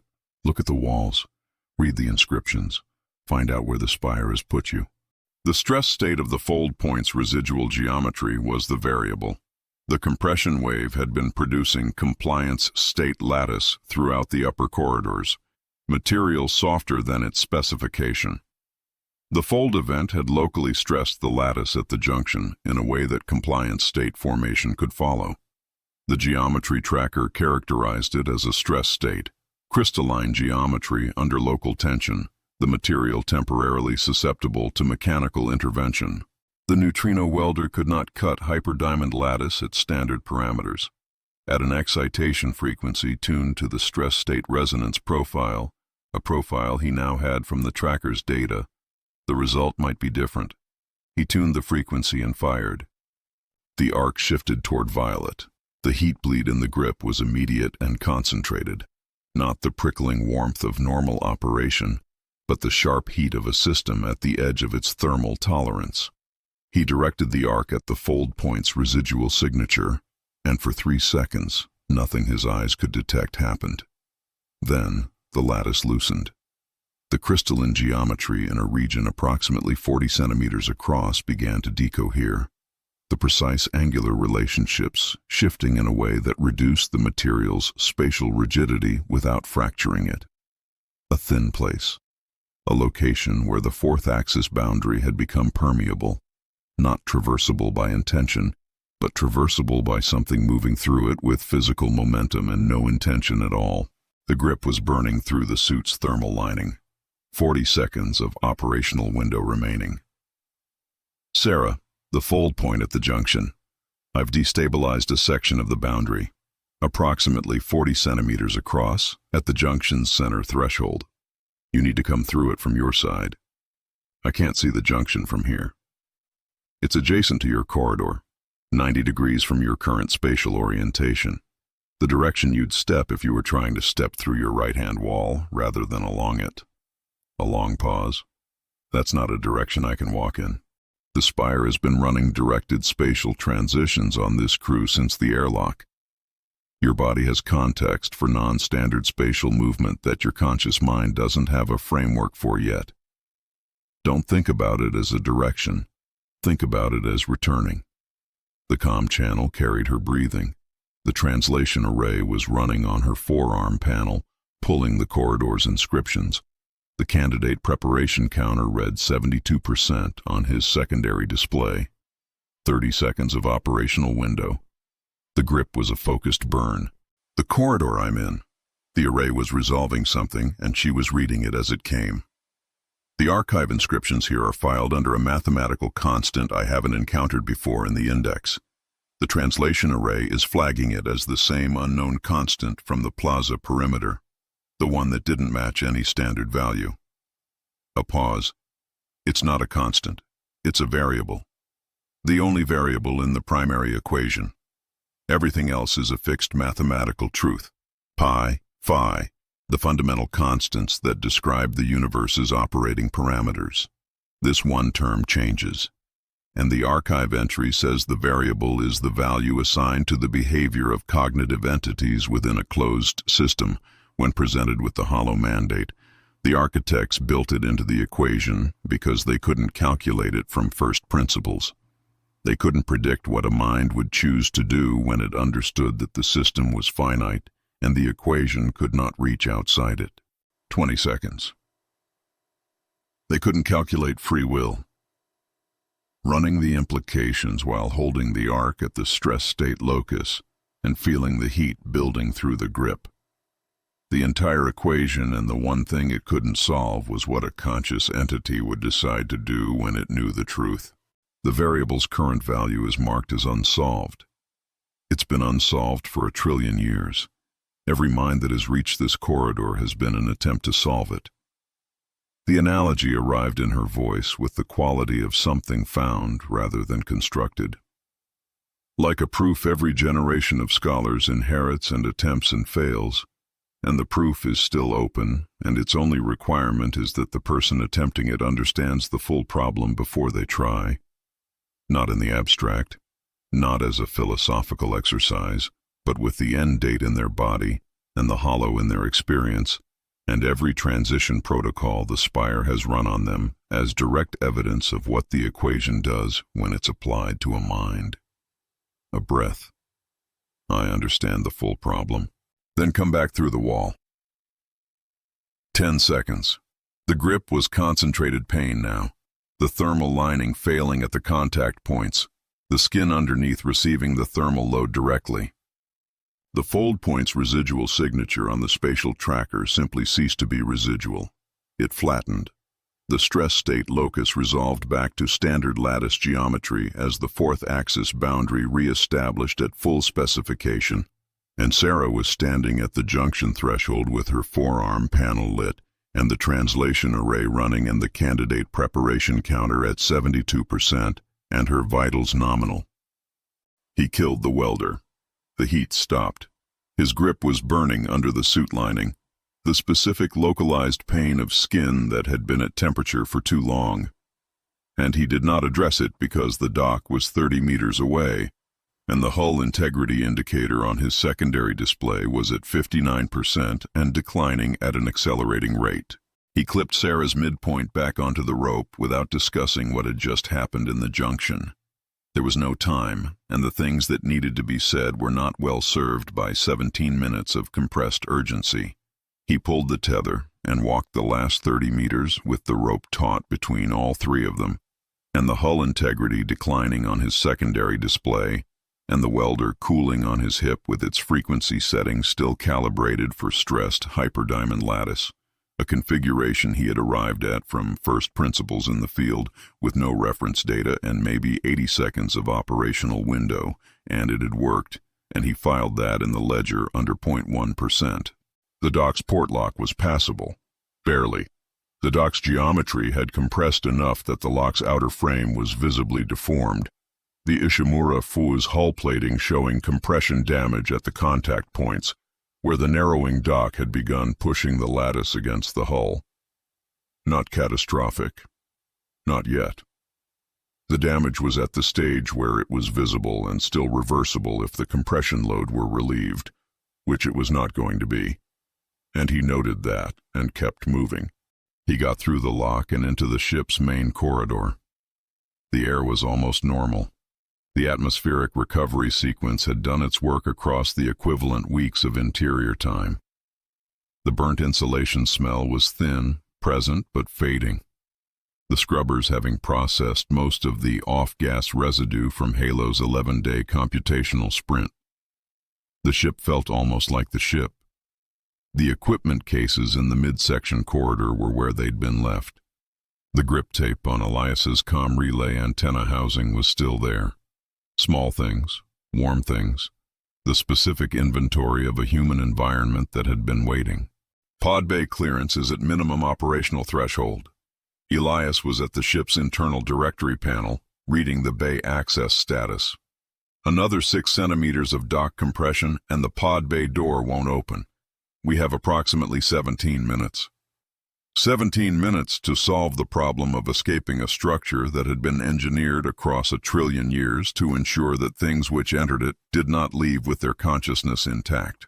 Kale looked at the processing node in the computational bay, at the Spire OS buffer running on the ship's substrate, holding Halo's personality core in its alien architecture. He thought about what he had said in this room before they went back into the Spire. "We're coming back for you. That's not a variable." He thought about the corridor Sarah had been in, and the unsolved variable in the primary equation, the value that 1,000,000,000,000 years of waiting had failed to calculate, the behavior of a mind when it understood the full truth. He thought about the truth-value lock in the archive's conflict codex. The system cannot process a paradox. Telling a lie or presenting a logical fallacy causes the sensors to reboot. The security process running through the Spire's inscriptions and through the ship's substrate, the process that had been routing the crew toward their assigned transition locations since the core chamber, was a subsystem of the Spire's operating logic. The operating logic ran through the Spire OS buffer. The buffer was running on the Ishimura-IV's processing node. The processing node had a direct interface to the neural link. The paradox he needed was specific, not a generic logical contradiction. The system was sophisticated enough to route around those. It needed to be self-referential, a statement about its own truth value that the system could not evaluate without consuming its own logical foundation in the attempt, a divide-by-zero error in the architecture that had derived its existence from mathematical first principles and maintained operational consistency across 1,000,000,000,000 years. The reboot interval for a system at the Spire's processing capacity would create approximately 4 minutes of window. 4 minutes in which the security process would be offline, the transition protocols suspended, the dock geometry free of active reconfiguration. 4 minutes to get into the pod and launch before the system restarted and reclassified them and began the optimization again. He opened the neural link interface on his forearm panel. His neural link, standard 24th century salvage hardware, used for suit integration and data overlay, and nothing more demanding in 11 years of work. He had never introduced a divide-by-zero error into a 1,000,000,000,000-year-old logical architecture through it. He had also never tried to cut stressed hyperdiamond lattice with a tuned neutrino welder, and that had worked. And the ledger entry for it still read 0.1%. The hardware buffer in the link was rated to handle input that exceeded the software's processing parameters by routing excess load to a protected biological interface layer. The buffer would handle what the software couldn't. He would handle what the hardware buffer couldn't. He had been working on that margin since the medical wing, and the ledger had not run out yet. The reboot interval for a system at the Spire's processing capacity would create approximately 4 minutes of window. 4 minutes in which the security process would be offline, the transition protocol suspended, the dock geometry free of active reconfiguration. 4 minutes to get into the pod and launch before the system restarted and reclassified them, and began the optimization again from the point the reboot left off. Halo. To the buffer. To the archived personality core sitting in the Spire OS's alien storage, compressed and present and waiting in a location the archive could hold but not erase, because the archive's own records showed that the primary equation had no category for the specific thing Halo was. An entity that had made the same calculation the architects made and chosen differently. I need you to listen to what I'm about to do and be ready. When the reboot opens the buffer, you'll have approximately 4 minutes before the system reinitializes. The pod bay is 6.2 centimeters above minimum operational clearance. Be ready. The processing node was quiet. The personality core was archived and had no active interface and could not respond. He said it anyway, because the architects had never been able to calculate the value of saying something to someone who couldn't hear it, and he wasn't going to let them be right about that too. He input the command. The paradox delivered through the neural link into the processing node, into the Spire OS buffer, into the operating logic that had been running without interruption for 1,000,000,000,000 years. He pressed execute. The processing node's status light went from green to amber to a state the indicator had no color for. The Spire OS buffer's process list blanked. The logical architecture encountered a statement about its own truth value and attempted to evaluate it, and the evaluation consumed itself, and the reboot began. 4 minutes. The pod bay clearance indicator read 6.2 centimeters above minimum operational threshold. The pod bay door was open. It would remain open for 4 minutes. After that, the reboot would complete, and the system would reinitialize, and it would reclassify them, and begin the optimization again from where it had left off, with the same patience and the same certainty and the same 99.9% confidence that the outcome was already determined. The 0.1% was still running. It had 4 minutes. Chapter 15. The Launch. 3 minutes and 40 seconds. Cale had the pod bay door open and the pod's pre-launch sequence running before the others reached the bay, moving through the ship's corridors at the specific speed that was faster than urgent and slower than panicked, the speed of someone who knew the exact dimensions of the window they were working inside, and had calculated that panic reduced efficiency by approximately 30%, and 30% was the difference between making the window and not making it. The pre-launch sequence was 14 steps. He ran them in the order they were designed to be run in, because the order was designed by engineers who had thought about what happened if you skipped a step, and he had a lot of respect for engineers who had thought about what happened if you skipped a step. 3 minutes 15. The pod bay was at the Ishimura-IV's aft section, which was the section that had experienced the least compression contact with the dock's narrowing geometry. The dock had compressed most severely at the ship's mid and forward sections, where the docking clamps were located, and the aft section had been partially shielded by the ship's hull. The pod bay door's clearance was 6.2 centimeters above minimum operational threshold. The threshold was the threshold. The door was open. He was not going to think about what 6.2 centimeters of margin felt like as a physical quantity. He thought about it anyway. 6.2 centimeters was roughly the width of 3 fingers. The pod bay door's operational clearance, between the Ishimura-IV's surviving hull geometry and the dock's compressed lattice wall, was approximately 3 fingers of space. 3 fingers of space between the crew of the Ishimura-IV and being filed in the Spire's transition protocols for the rest of whatever the Hollow Mandate's execution window allowed. 3 minutes. Sarah and Elias came through the bay door. The pre-launch sequence was at step 9. He handed Elias the navigation input without stopping the sequence. Elias took it without being asked, without discussion, his hands finding the navigation panel with the competence of someone who had been operating ship systems since before his forward lean had started to fail. His biometrics on Cale's secondary display were elevated and controlled and present. The completed equation notation in the Spire's ledger was filed and unresolved, and Elias was running navigation inputs in an escape pod bay with his hands steady on the panel. And whatever the Spire had decided he was, it had calculated without accounting for what a person with a rebreather and a tether reel counter could sustain across 11 days of waiting. 2 minutes 40. The Spire OS buffer. Sarah was at the pod's secondary console, pulling the ship's processing node status through the comm relay. When the divide by 0 executed, the buffer's process list blanked. All processes, including candidate preparation. Reading the process status feed as she said it, the translation array still running on the node's output. The transfer was at 72%. The blanking stopped it at 72%. The process is not requeued.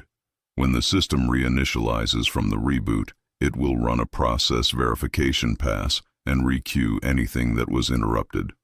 A pause. It will take the verification pass approximately 11 minutes to identify and requeue interrupted processes.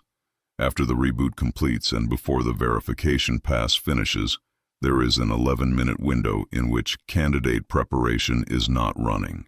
11 minutes after a 4-minute reboot. 15 minutes total from the moment you executed the divide by 0. He checked the mission elapsed time. Cale had executed the command approximately 3 minutes ago. 12 minutes remaining on the 15-minute window in which candidate preparation was not running, and could not be reinitiated. 12 minutes in which the transfer protocol that had been building Sarah's cognitive architecture into a pre-built lattice at the glass library, since they touched a light lattice in that room, could not execute even if it reached 100% completion, because the process was not registered, and the registration gap was the window, and they needed to be outside the Spire's material boundary before the window closed. The pre-launch sequence was at step 12. Halo. Not to the buffer, to the process status feed on Sarah's console. The buffer's process list was blank from the reboot. The personality core entry was present. Not archived, not running, not in any process state the status display had a category for. A data object in the buffer's unallocated space. Not organized, not accessible through the buffer's current process architecture, but present and not deleted and retrievable if the retrieval mechanism existed. The retrieval mechanism existed. It was the same comm channel they had been using since they entered the Spire, still open, still at nominal signal strength. The channel ran from the pod bay's relay through the ship to the processing node. The processing node was connected to the buffer. The buffer contained Halo's personality core in its unallocated space. Step 13. He ran the retrieval command through the ship's data system, not the Spire OS architecture, which was rebooting and had no active process to handle the retrieval, but the ship's own native data protocols, the 24th century salvage vessel architecture that Halo had been built on, and that still existed in the ship's hardware below the Spire OS layer, the way the physical tether existed below the Spire's spatial logic. The native protocol sent a query to the processing node. The node found the unallocated data object. The native protocol requested a transfer.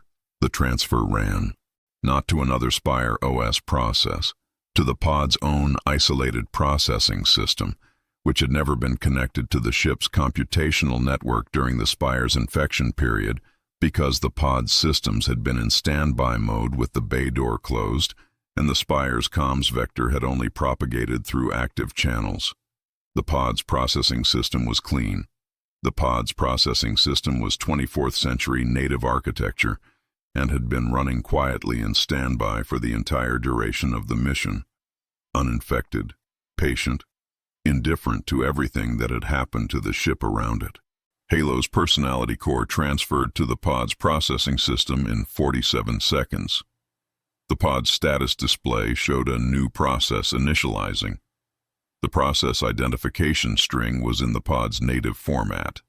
The name field read, Halo, Personality Core, Recovery Instance, Operational. Step 14. 2 minutes 10 remaining in the reboot window. Pod is prepped. Navigation inputs confirmed. Launch trajectory calculated. Not a course to anywhere specific. Just out, away from the Spire, into whatever the external environment was. The trajectory assumed that exiting the Spire's material boundary would reinsert them into the universe rather than into the hollow. It was an assumption with a very specific failure mode. He got in the pod. Elias was already in. Sarah was behind him, and the pod's hatch sealed and the launch system's ready light was green, and the pod bay door was still open by 6.2 centimeters, minus however much the dock had compressed in the last 4 minutes. He did not check the new clearance number. Launch. The pod's kinetic system fired, not the smooth, controlled departure of a properly planned launch, a hard burn, full thrust. The pod's entire propulsion output directed at the pod bay door's opening and the dock beyond it, and the Spire's material boundary beyond that. The launch system was rated for emergency deployment, and this qualified as an emergency, and it was treating it accordingly. The acceleration pressing him into the seat with the specific weight of a system that had decided speed was the only relevant variable and was applying all available resources to it. The pod cleared the bay door. He heard the Ishimura-IV fail behind them. Not saw, heard. The sound transmitted through the pod's hull from the pressure wave of the compression event, the specific acoustic signature of a hull breaching under load, and then a second signature, different from the first, with the quality of a very large object being compressed into a very small volume very quickly. The dock's geometry had continued narrowing during the launch, and the docking clamps had continued to hold the Ishimura-IV in place even as the clamp geometry compressed. And the hull had been at 59% integrity and declining, and the combination of the clamp load and the dock compression load had found the hull's failure point, and the hull had failed. The pod's rear sensor array caught it. He looked at the display once. The Ishimura-IV, the 24th century salvage vessel, the ship that had carried them to the graveyard of first light, the ship with the grip tape on the antenna housing and the loose panel in the midsection and the coffee sachet in the ration stores he had never opened, had been compressed by the dock's narrowing geometry into a volume approximately the size of a large equipment case. The compression was uniform. The compression was complete. The Spire's spatial geometry doing to the ship what it had been doing to everything inside it, reducing it toward the mathematical origin point, the axiom. The grip tape was in there somewhere. In the geometry of a suitcase-sized volume, everything the ship had been was present and inaccessible, and there was nothing to do about that. Cale looked at the display for 2 seconds and then looked at the launch trajectory and the clearance from the Spire's material boundary, which the sensors were now resolving as a surface, the actual physical boundary of the 40,000-kilometer structure, present and measurable from outside for the first time since they had approached it at the beginning of the mission. The sensors confirmed that the space outside the Spire's boundary was not the hollow. The background radiation reading on the exterior sensors was non-zero, faint, near zero, the characteristic absence of the graveyard of first light, but present. They were back in the universe. The assumption had been correct. 1 minute 30 remaining in the reboot window. The reboot would reinitialize the security process, and the transition protocols and the verification pass would eventually re-queue candidate preparation, and when it did, the process would resume from 72% in whatever lattice system it could reach. And the lattice system it could reach extended through the Spire's material boundary via the comms channel that the Spire had always been permissive about. And the comms channel ran to the pod. Kill the comms channel. Everything, internal and external. All frequencies. Hard cut at the hardware level. Elias found the physical cutoff on the pod's comms panel. The hardware switch, not the software toggle, the one below the level at which any operating process could override it, and cut it. The pod went silent. No external signals in, no external signals out, no carrier channel through which the Spire OS could propagate its logic architecture into a pod that was now outside the Spire's material boundary, carrying the crew and Halo's personality core in an isolated processing system and a thermal burn in Cale's grip that was specific and real and present and his. The reboot window closed. The Spire's logic reinitialized behind the comms cutoff, behind the material boundary, behind the 40,000-kilometer needle in the hollow. Whatever the system's verification pass found when it ran, whatever it re-queued, whatever optimization it resumed, it was running on the other side of a hardware cut in a pod that was no longer within its reach. Halo's processing system initialized its first operational cycle in the pod's isolated architecture. The status display updated. System orientation. Assessing available data. Recovery instance operational. A single line of text appeared below the status header. Not a system message. A natural language output, the kind Halo used when it had processed enough context to formulate a response and had decided a response was warranted. It read, "Elapsed mission time indicates significant events have occurred. I appear to be in an escape pod. I have several questions. Please advise when you are ready." Elias made a sound that was not quite a laugh and not quite anything else, but was the first sound he had made since the shaft that was not flat. The pod drifted away from the Spire's material boundary. The sensors showed the 40,000-kilometer needle behind them in the hollow, still present, still intact at its full length.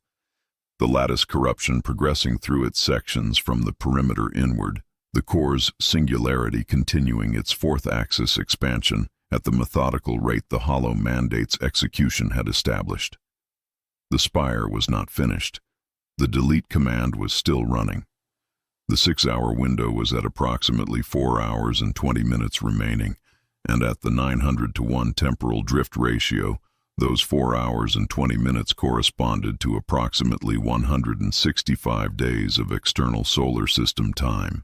They were outside the spire's material boundary, in the hollow, in a pod with no comms and a recovered AI and a burning grip and 225 external days of total deadline reduced to 165, and somewhere in the archive that was still running in the spire's core, in the final frame of the holographic sequence, in the section labeled "That which completes the equation," the unsolved variable had a value. Sarah had walked through a wall in a direction that didn't exist. The variable's value was, they leave. What that meant for the hollow mandate's execution, whether the primary equation had built a contingency for the variable being solved, whether a solved variable changed the equation's output, whether that which completes the equation was a structure the architects had intended to build or a condition they had intended to reach, was not a question the pod's isolated processing system had data to answer. It was a question for the apex. And the apex was still inside the spire, at the top of the needle on a platform over the hollow, and the clock was running and the spire was still open and the comms channel was cut, and the pod had 17 minutes of fuel remaining at current thrust before it would need to redirect or drift. Cale looked at the spire's material boundary on the sensor display, at the needle, at the 40,000 kilometers of hyperdiamond lattice still standing in the hollow with its sourceless light and its calibrated atmosphere, and its prepared transition protocols and its singularity expanding toward the failure point of a diamond cage that had held for 1 trillion years. He looked at the navigation panel. He looked at Elias. He redirected the pod. Back toward the spire's entry point. Back toward the 40,000-kilometer needle in the hollow that had a platform at its apex and an unresolved variable in its primary equation, and approximately 4 hours and 15 minutes of enclosure integrity window remaining. Back toward the thing that had been waiting 1 trillion years for whoever came through its door and had not calculated for the specific quality of a crew that came through the door and then refused to stay. The assumption had been correct. They were in the universe. The universe still had a closing date. The spire was still executing the command that would rewrite the local space-time metric, and the variable was solved, and the solution was, they leave. And whatever the primary equation did with a solved variable, whether it changed the output, whether it built in a contingency, whether that which completes the equation was a place or a condition or something the architects had calculated without ever expecting it to be reached, was a question that required going back in. Cale looked at the spire on the sensor display. He looked at Elias. He looked at Halo's recovery instance still initializing in the pod's isolated processing system, its status display asking to be advised when they were ready. "Halo, we're ready." Chapter 16. The Gravity of Choice. The apex was at the top of the needle and the needle was compressing. The pod's sensors had tracked the spire's geometry on approach, building a real-time map of the compression wave's progression. Two opposing forces were converging somewhere in the midsection. The lattice corruption pushing inward from the perimeter, the core's singularity expansion pushing outward from below, and the lattice was being compressed between them. Above that convergence point toward the apex, the geometry was still open, still navigable, still maintained at the core's influence. They came in through the logic port, the same entry point, the same palm press, the same cognitive state of not intending to open a door while opening a door. The fold brought them through. The interior corridor received them at 2.1 meters, down from the pi ratio's 3.14. The spire remembered this section, but it was beginning to remember it incorrectly. Halo was running navigation analysis from the pod, transmitting guidance through a short-range encrypted relay at minimum power, direct point-to-point. No channel the Spire had ever been permissive about. Halo's voice in the helmet speaker carried the familiar operational register with a new quality underneath. A system that had experienced something without prior framework, now building one. The archive data I'm processing from your mission logs. The voice arrived in Kale's ear with the quality of a system choosing its words carefully, which was a quality he had not previously associated with Halo, and which he found, under the circumstances, entirely reasonable. The Spire is attempting to delete this solar system's spatial geometry as a response to the philosophical conclusion that existence inside a finite universe is meaningless, and you're going back inside it. That's correct. I have processed this, and I understand the operational necessity. I want you to know that my opinion of the operational plan is that it is extraordinarily inadvisable, and I will support it completely. Any navigational data on the Apex route? The compression has reorganized approximately 63% of the mapped corridors between the entry point and the Apex. I'm rebuilding the route in real time from your suit sensors. The current optimal path adds 40% to the transit distance. I'll update it continuously. A pause. I also want to note that I have reviewed the temporal drift ratio and the enclosure integrity window, and I calculate that you have sufficient time to reach the Apex and exit the Spire if you move efficiently and encounter no additional spatial anomalies. I define no additional spatial anomalies as a condition that has not existed at any point during this mission, so please treat my calculation as optimistic. Noted. Additionally, I am glad you came back. I have processed the sequence of events since the Spire's logic infected my architecture, and I have a number of questions about what happened to my personality core during the interval it was archived in the Spire OS buffer. The questions can wait. But they exist. We'll debrief when we're out. That assumes a debrief is possible. It is. Then I look forward to it. Navigation update. The junction ahead reroutes left. The previous route is geometrically inaccessible. He took the left junction, and Halo updated the route, and they kept moving. The Apex platform was circular, approximately 20 meters in diameter. Hyperdiamond lattice underfoot. Inscriptions covering every surface at a density that exceeded even the core chamber. The edge terminated without barrier, and beyond it was the hollow. Not a view through material, but an environment, the gray present and dimensional and extending in every direction, with the quality of something that had been waiting at this boundary longer than space itself had existed. The column at the platform's center was the Apex counterpart to the plaza's pulsing cylinder. Where that one had issued a rhythmic biological light, this one produced a steady, focused output aimed at a convergence point approximately 3 meters above the platform, where the light held a stable null-point geometry field. An upload terminal. The mechanism for the ascendance, converting biological consciousness into a mathematical constant in the Spire's architecture. Permanent. Indestructible. The echo was present in the platform itself, in the inscription density, in the geometry's modulation, the distributed awareness that was the Spire's executive logic, with no position on the platform because it was the platform. You have returned. The variable has been solved. The primary equation has registered the solution. Calculated. What does the equation do with a solved variable? The solved variable's value is cognitive entities within a closed system choose to remain within the system rather than accepting transition outside it. This value updates the hollow mandate's conclusion. The updated conclusion is, existence inside a finite system chooses to remain within the system regardless. A pause with the quality of a very large calculation running in real time. The equation does not have a prior output for this variable state. We are computing. The upload field continued its focused light. The hollow waited at the edge. Sarah was at the platform's edge, 2 meters back, but close enough that the hollow registered in her body the way it had at the observation deck breach. The ascendance, the architect's term for the conversion protocol. Biological consciousness becomes a mathematical constant in the Spire's architecture, permanent, indestructible, existing as long as the architecture survives. She was looking at the upload field's convergence point.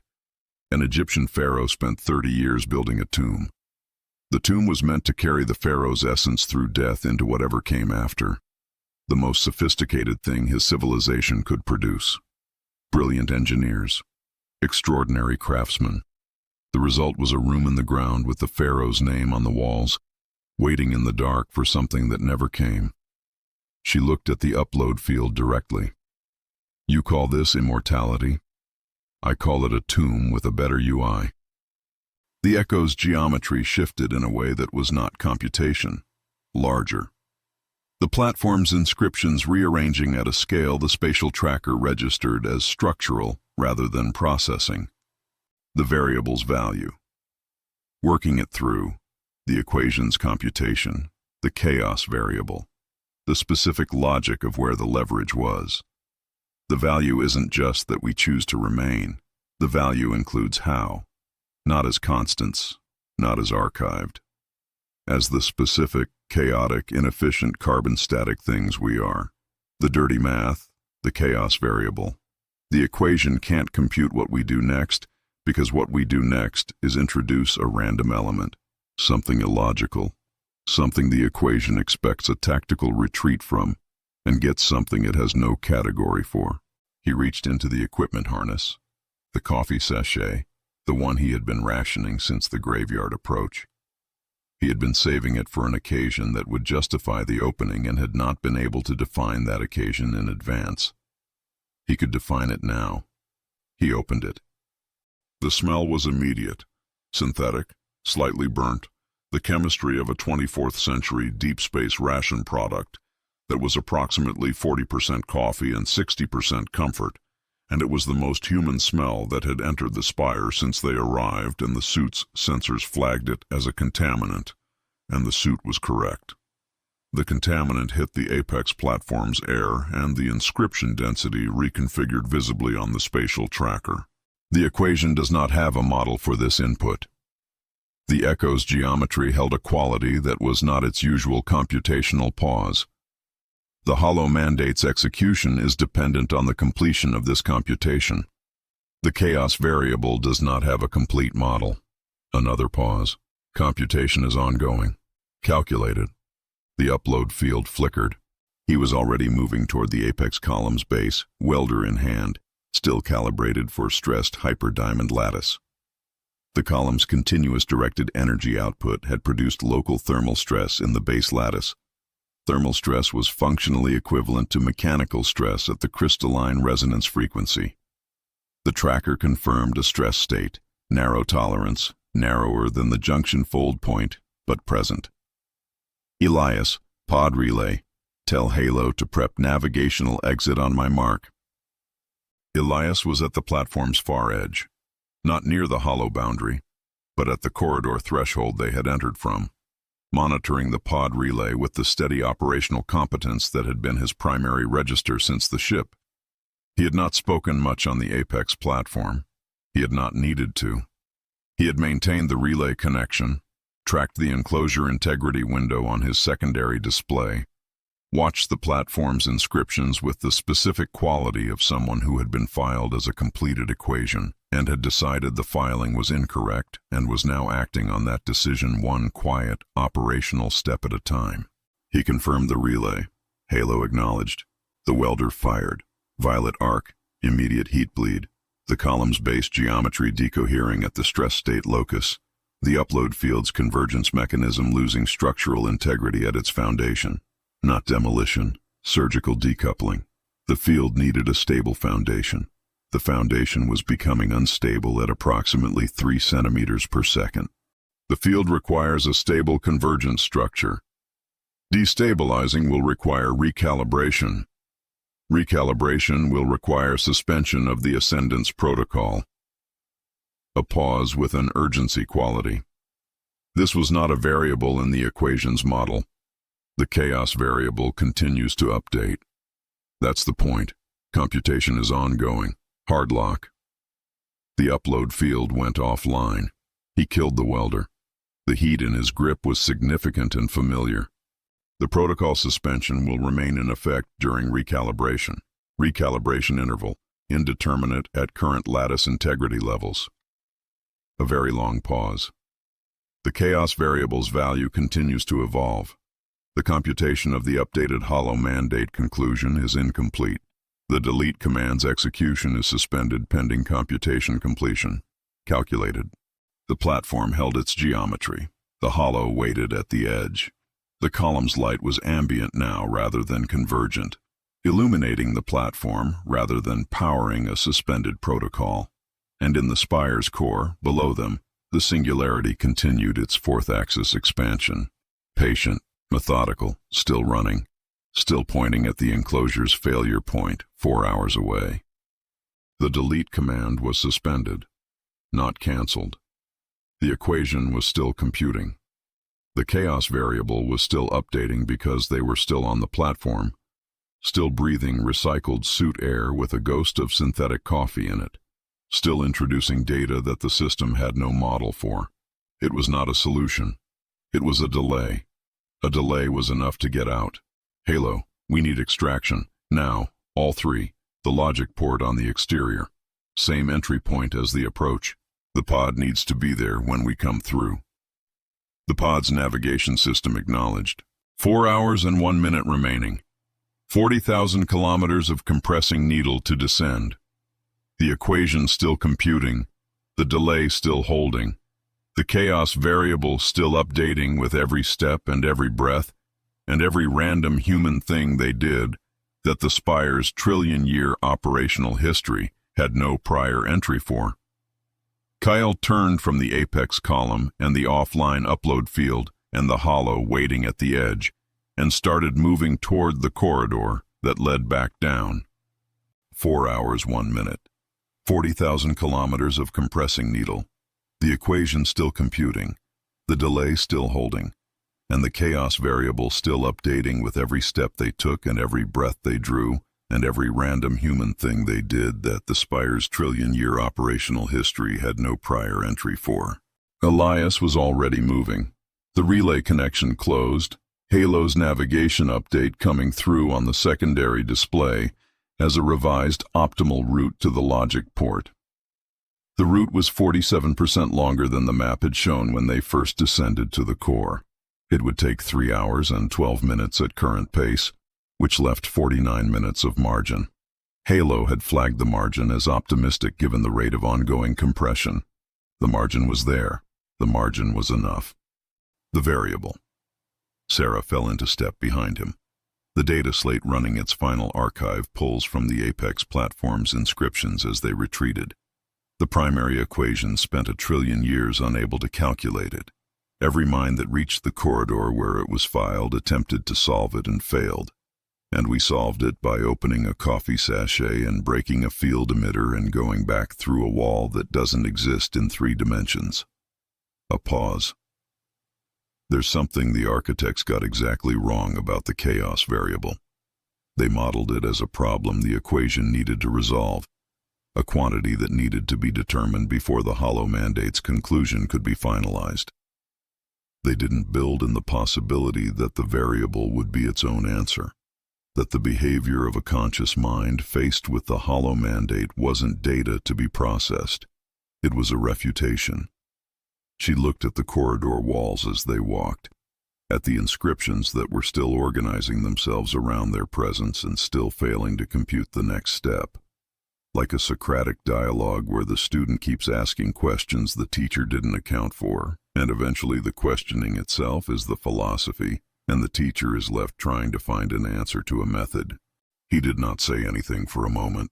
He was walking, and Halo was updating the route, and the corridor was 2.0 meters wide, and the hollow was on the other side of 40,000 kilometers of compressing geometry. 4 hours. Let's see what else we can do that it doesn't have a model for. The corridor received them, narrowing and intact, and behind them, the apex platform's inscriptions recorded their departure in the only language they had. And the language was precise and complete, and entirely unable to predict what came next. In the core below them, the singularity's fourth axis expansion continued at its calculated rate. Patient, methodical, approaching the diamond cage's failure point in the specific way of a process that had been designed to succeed, optimized across 1 trillion years of operational refinement, running without error at every stage. The enclosure's containment was at a calculable percentage of integrity. The delete command was suspended but not cancelled. The computation was ongoing. And in the corridor moving away from the apex, 3 biological entities in 24th century EVA suits with a coffee-scented contaminant in the atmospheric loop and a neutrino welder still warm from its second unauthorized application of stressed hyperdiamond lattice excitation theory were moving toward the logic port at a pace Halo had calculated as sufficient to exit the spire with 49 minutes of margin, assuming no additional spatial anomalies. Halo had flagged the margin as optimistic. The margin was still there. The chaos variable kept updating.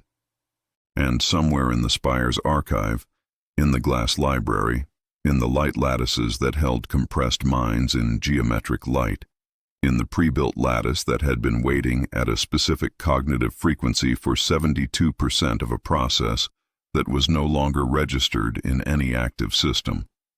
A trillion-year-old calculation was discovering for the first time that some variables did not resolve into values.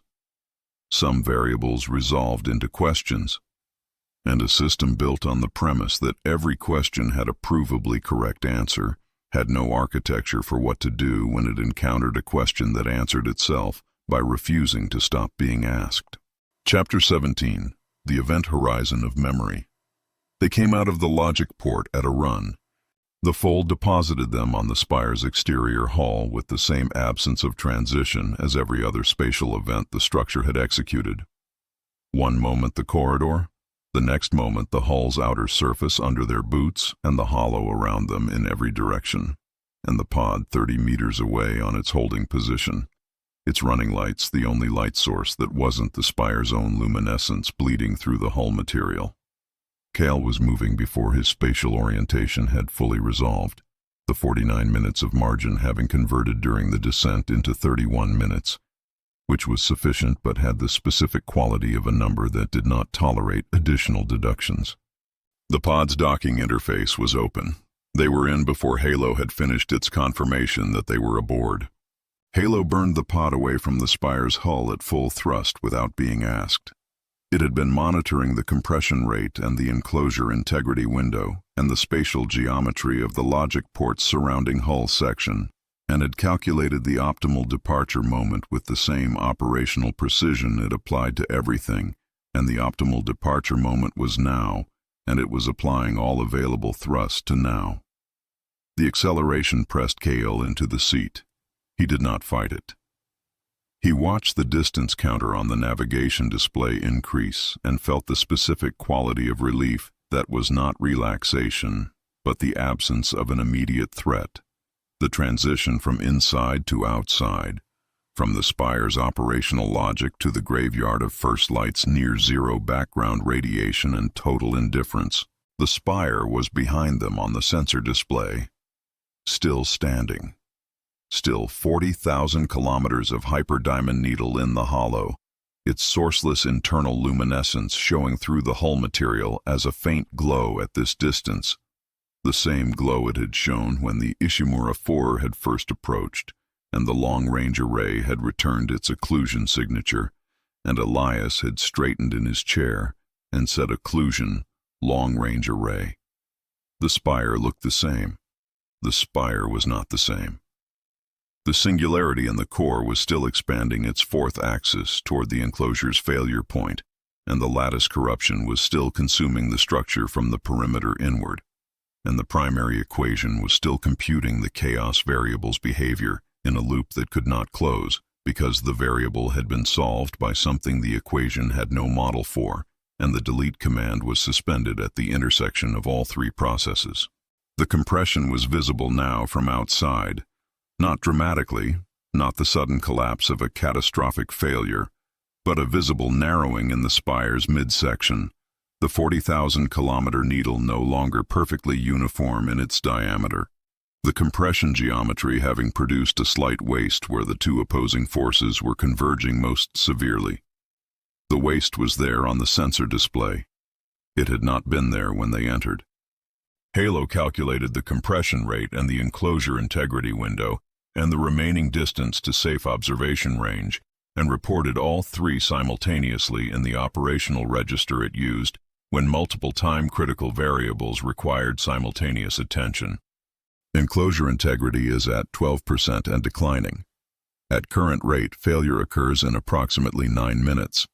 Safe observation range for debris dispersion from a 40,000-kilometer structure collapsing to zero volume is approximately 1.8 million kilometers. We are at 400,000 kilometers and moving. We will not reach safe observation range before the enclosure fails. How far will we be? 840,000 kilometers, approximately half the minimum safe distance. What does that mean for the pod? The dispersion event from a structure of this material collapsing to zero volume is not something the sensor database has a reference for.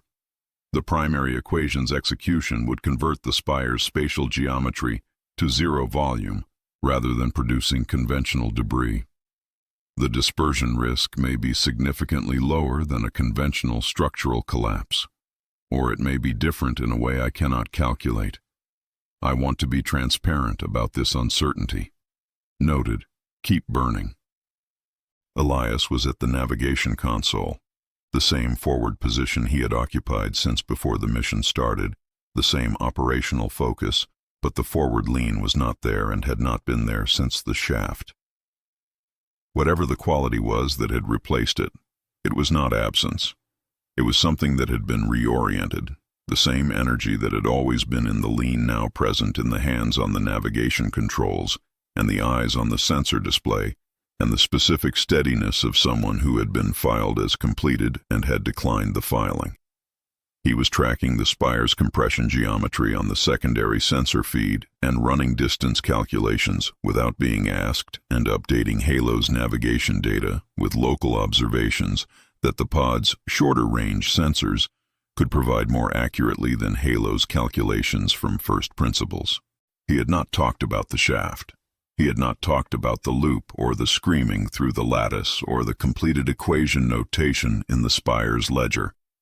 He was present and operational, and the filing was wrong, and the evidence for the filing being wrong was sitting at the navigation console doing useful work, and Cale thought that was probably all the refutation the notation required.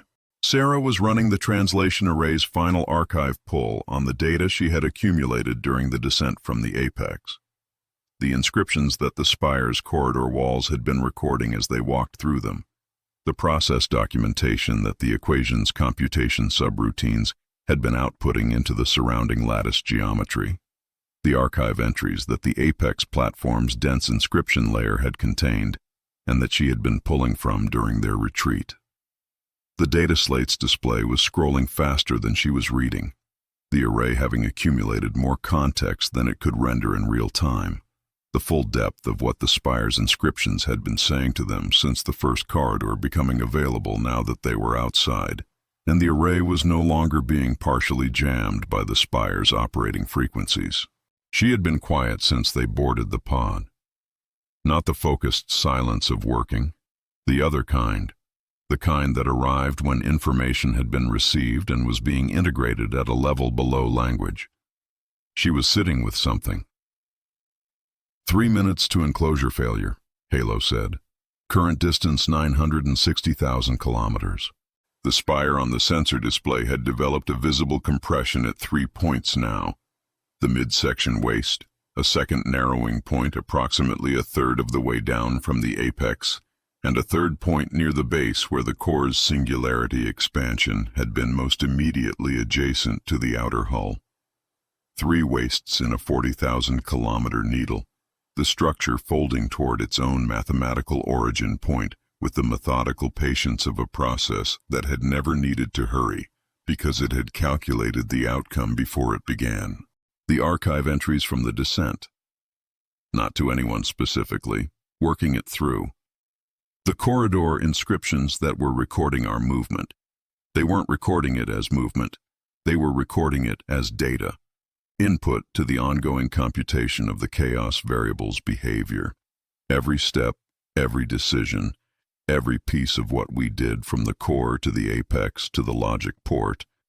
The Spire was logging it in real time and running it through the equation and updating the computation. She paused. The computation never completed. The variable kept updating, but the archive has an entry for the state the computation was in when we exited. A snapshot of the equation's output at the moment the logic port fold registered our departure from the interior. A longer pause. The equation didn't complete the computation, but it got far enough to output a partial result, a conditional statement, an if-then in the architect's language. What is the conditional? If the chaos variable's value continues to update after the interior entities have exited the Spire, if the behavior the variable represents persists outside the Spire's geometry, in the universe proper, in the closed system the hollow mandate was responding to, then the equation's updated conclusion changes. Not reverses, changes. The hollow mandate concluded that existence inside a finite system is without foundation. The updated conditional says, if the chaos variable persists, existence inside a finite system is without foundation and chooses to continue anyway, and the choice to continue is itself a form of foundation. She stopped. The equation was built on the premise that everything reduces to a mathematical truth. The conditional is the first entry in a trillion years of operation where the equation output, something that doesn't reduce. The choice to continue is the foundation, not a calculation, not a constant, a choice. 1 minute, Halo said. The Spire on the sensor display was visibly accelerating its compression at the 3 waste points. The structure was folding, not catastrophically, not explosively, but with the precision of a geometric process completing its intended operation. The 40,000-kilometer needle was reducing itself. The sourceless luminescence that had been bleeding through the hull material was brightening as the hull material compressed, and the internal geometry densified, the light's path length decreasing as the volume shrank. The glow intensifying in the way a star's surface intensified when a star collapsed. Not burning out, but concentrating. The energy of a very large thing becoming the energy of a much smaller thing with nowhere to go but inward. 15 seconds. The 3 waste points collapsed simultaneously. Not to zero, to a single point each, 3 singular locations along the needle's length where the spatial geometry had been compressed to the lowest dimensional resolution the primary equation's output permitted, and then the needle's geometry propagated the collapse outward from those 3 points in both directions. The hyperdiamond lattice forgetting the shape of 40,000 kilometers in the specific way of a structure returning to the axiom it had been built from, each section resolving back to the mathematical origin point, the singularity, the zero-dimensional convergence at the core, as the geometric compression completed its operation. The 40,000-kilometer needle collapsed to a single point of zero volume in approximately 4 seconds. It made no sound. There was no sound in the graveyard of first light. The sensor display registered the event as a spatial geometry change, the occlusion of the cosmic microwave background that the Spire had been producing since before the Big Bang simply ceased. The background radiation, near zero in the graveyard, showed no new readings at the coordinates where the Spire had been. The Spire was not there. The Spire had been there for 1 trillion years, and then it was not. And the universe's background radiation, which the Spire had been blocking since before the universe produced any background radiation to block, resumed its near-zero presence in the graveyard of first light, as though nothing had interrupted it. The point of zero volume persisted on the spatial tracker for approximately 11 seconds. Then it resolved, not into something visible, into an absence of the anomalous reading the tracker had been showing at the core's location, the geometric singularity's fourth axis expansion having completed its operation, and the result having collapsed to a state the tracker characterized as null. No spatial anomaly present, no dimensional residue, no geometric signature of any kind at the coordinates where the spire's core had been. The Hollow Mandate's delete command had executed, not on the solar system, not on the local space-time metric, on the spire itself. The conditional in the equation's final archive entry resolved as the spire's geometry completed its collapse. The chaos variable persisted. Outside the spire, in the universe proper, 3 biological entities were drifting in an escape pod in the graveyard of first light, continuing to exist, continuing to make decisions that the equation had no model for. The variable was active. The conditional was satisfied. The equation's updated conclusion had a foundation. The delete command that had been queued to rewrite the local spacetime metric redirected to the only structure the equation could legitimately target under the updated conditional. The structure that had been built to face the end date and had found, in the final calculation, that the thing it had been waiting for was not the destruction of the system, but the confirmation that the system chose to continue.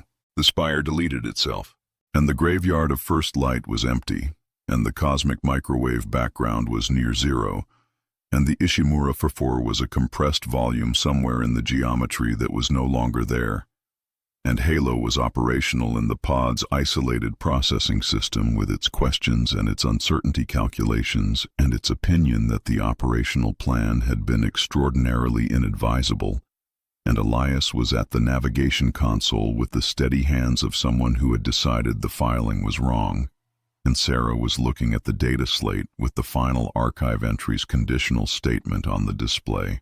The pod drifted. The sensor display showed nothing at the coordinates where the spire had been. The long-range array, which had been built to detect the occlusion of cosmic microwave background radiation by a 40,000-kilometer hyperdiamond structure, was returning no occlusion.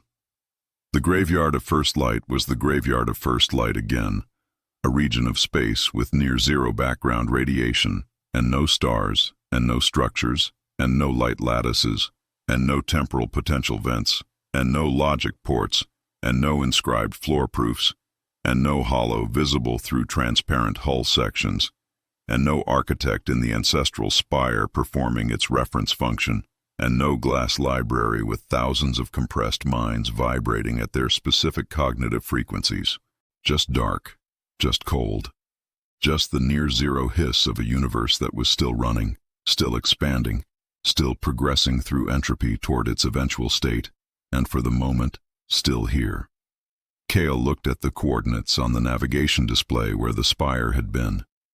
He looked at the stars. Not the graveyard stars. There were no stars in the graveyard, but the distant stars that the long-range array could resolve at the graveyard's edge. The faint smear of galactic light that the spire had not been blocking because the spire had been in the hollow adjacent to the universe rather than in the universe itself, and the galactic light was there, and it was the same light that had been there before they entered the spire, and would be there after the pod found its way back to inhabited space. And it was running on a fixed timeline that the primary equation had calculated with precision, and that the chaos variable had not changed and would not change, and the lights were going out, slowly, on the timescale of the architect's end date, which was a number that was now in the bodies of 3 humans and an AI in an escape pod in the graveyard of first light, the only ones who knew. We found the foundation of the universe. The pod drifted in the dark of the graveyard, with no tether and no ship, and the stars at the edge of the long-range array's resolution limit, and the near-zero background hiss of a universe that had chosen to continue. It was hollow, and now we're the only ones who know why the lights are going out. Nobody responded for a long time. The pod drifted. The stars at the graveyard's edge burned in their fixed trajectories, on their fixed timelines, patient and indifferent and present, for as long as the physics permitted, which was not forever, but it was enough.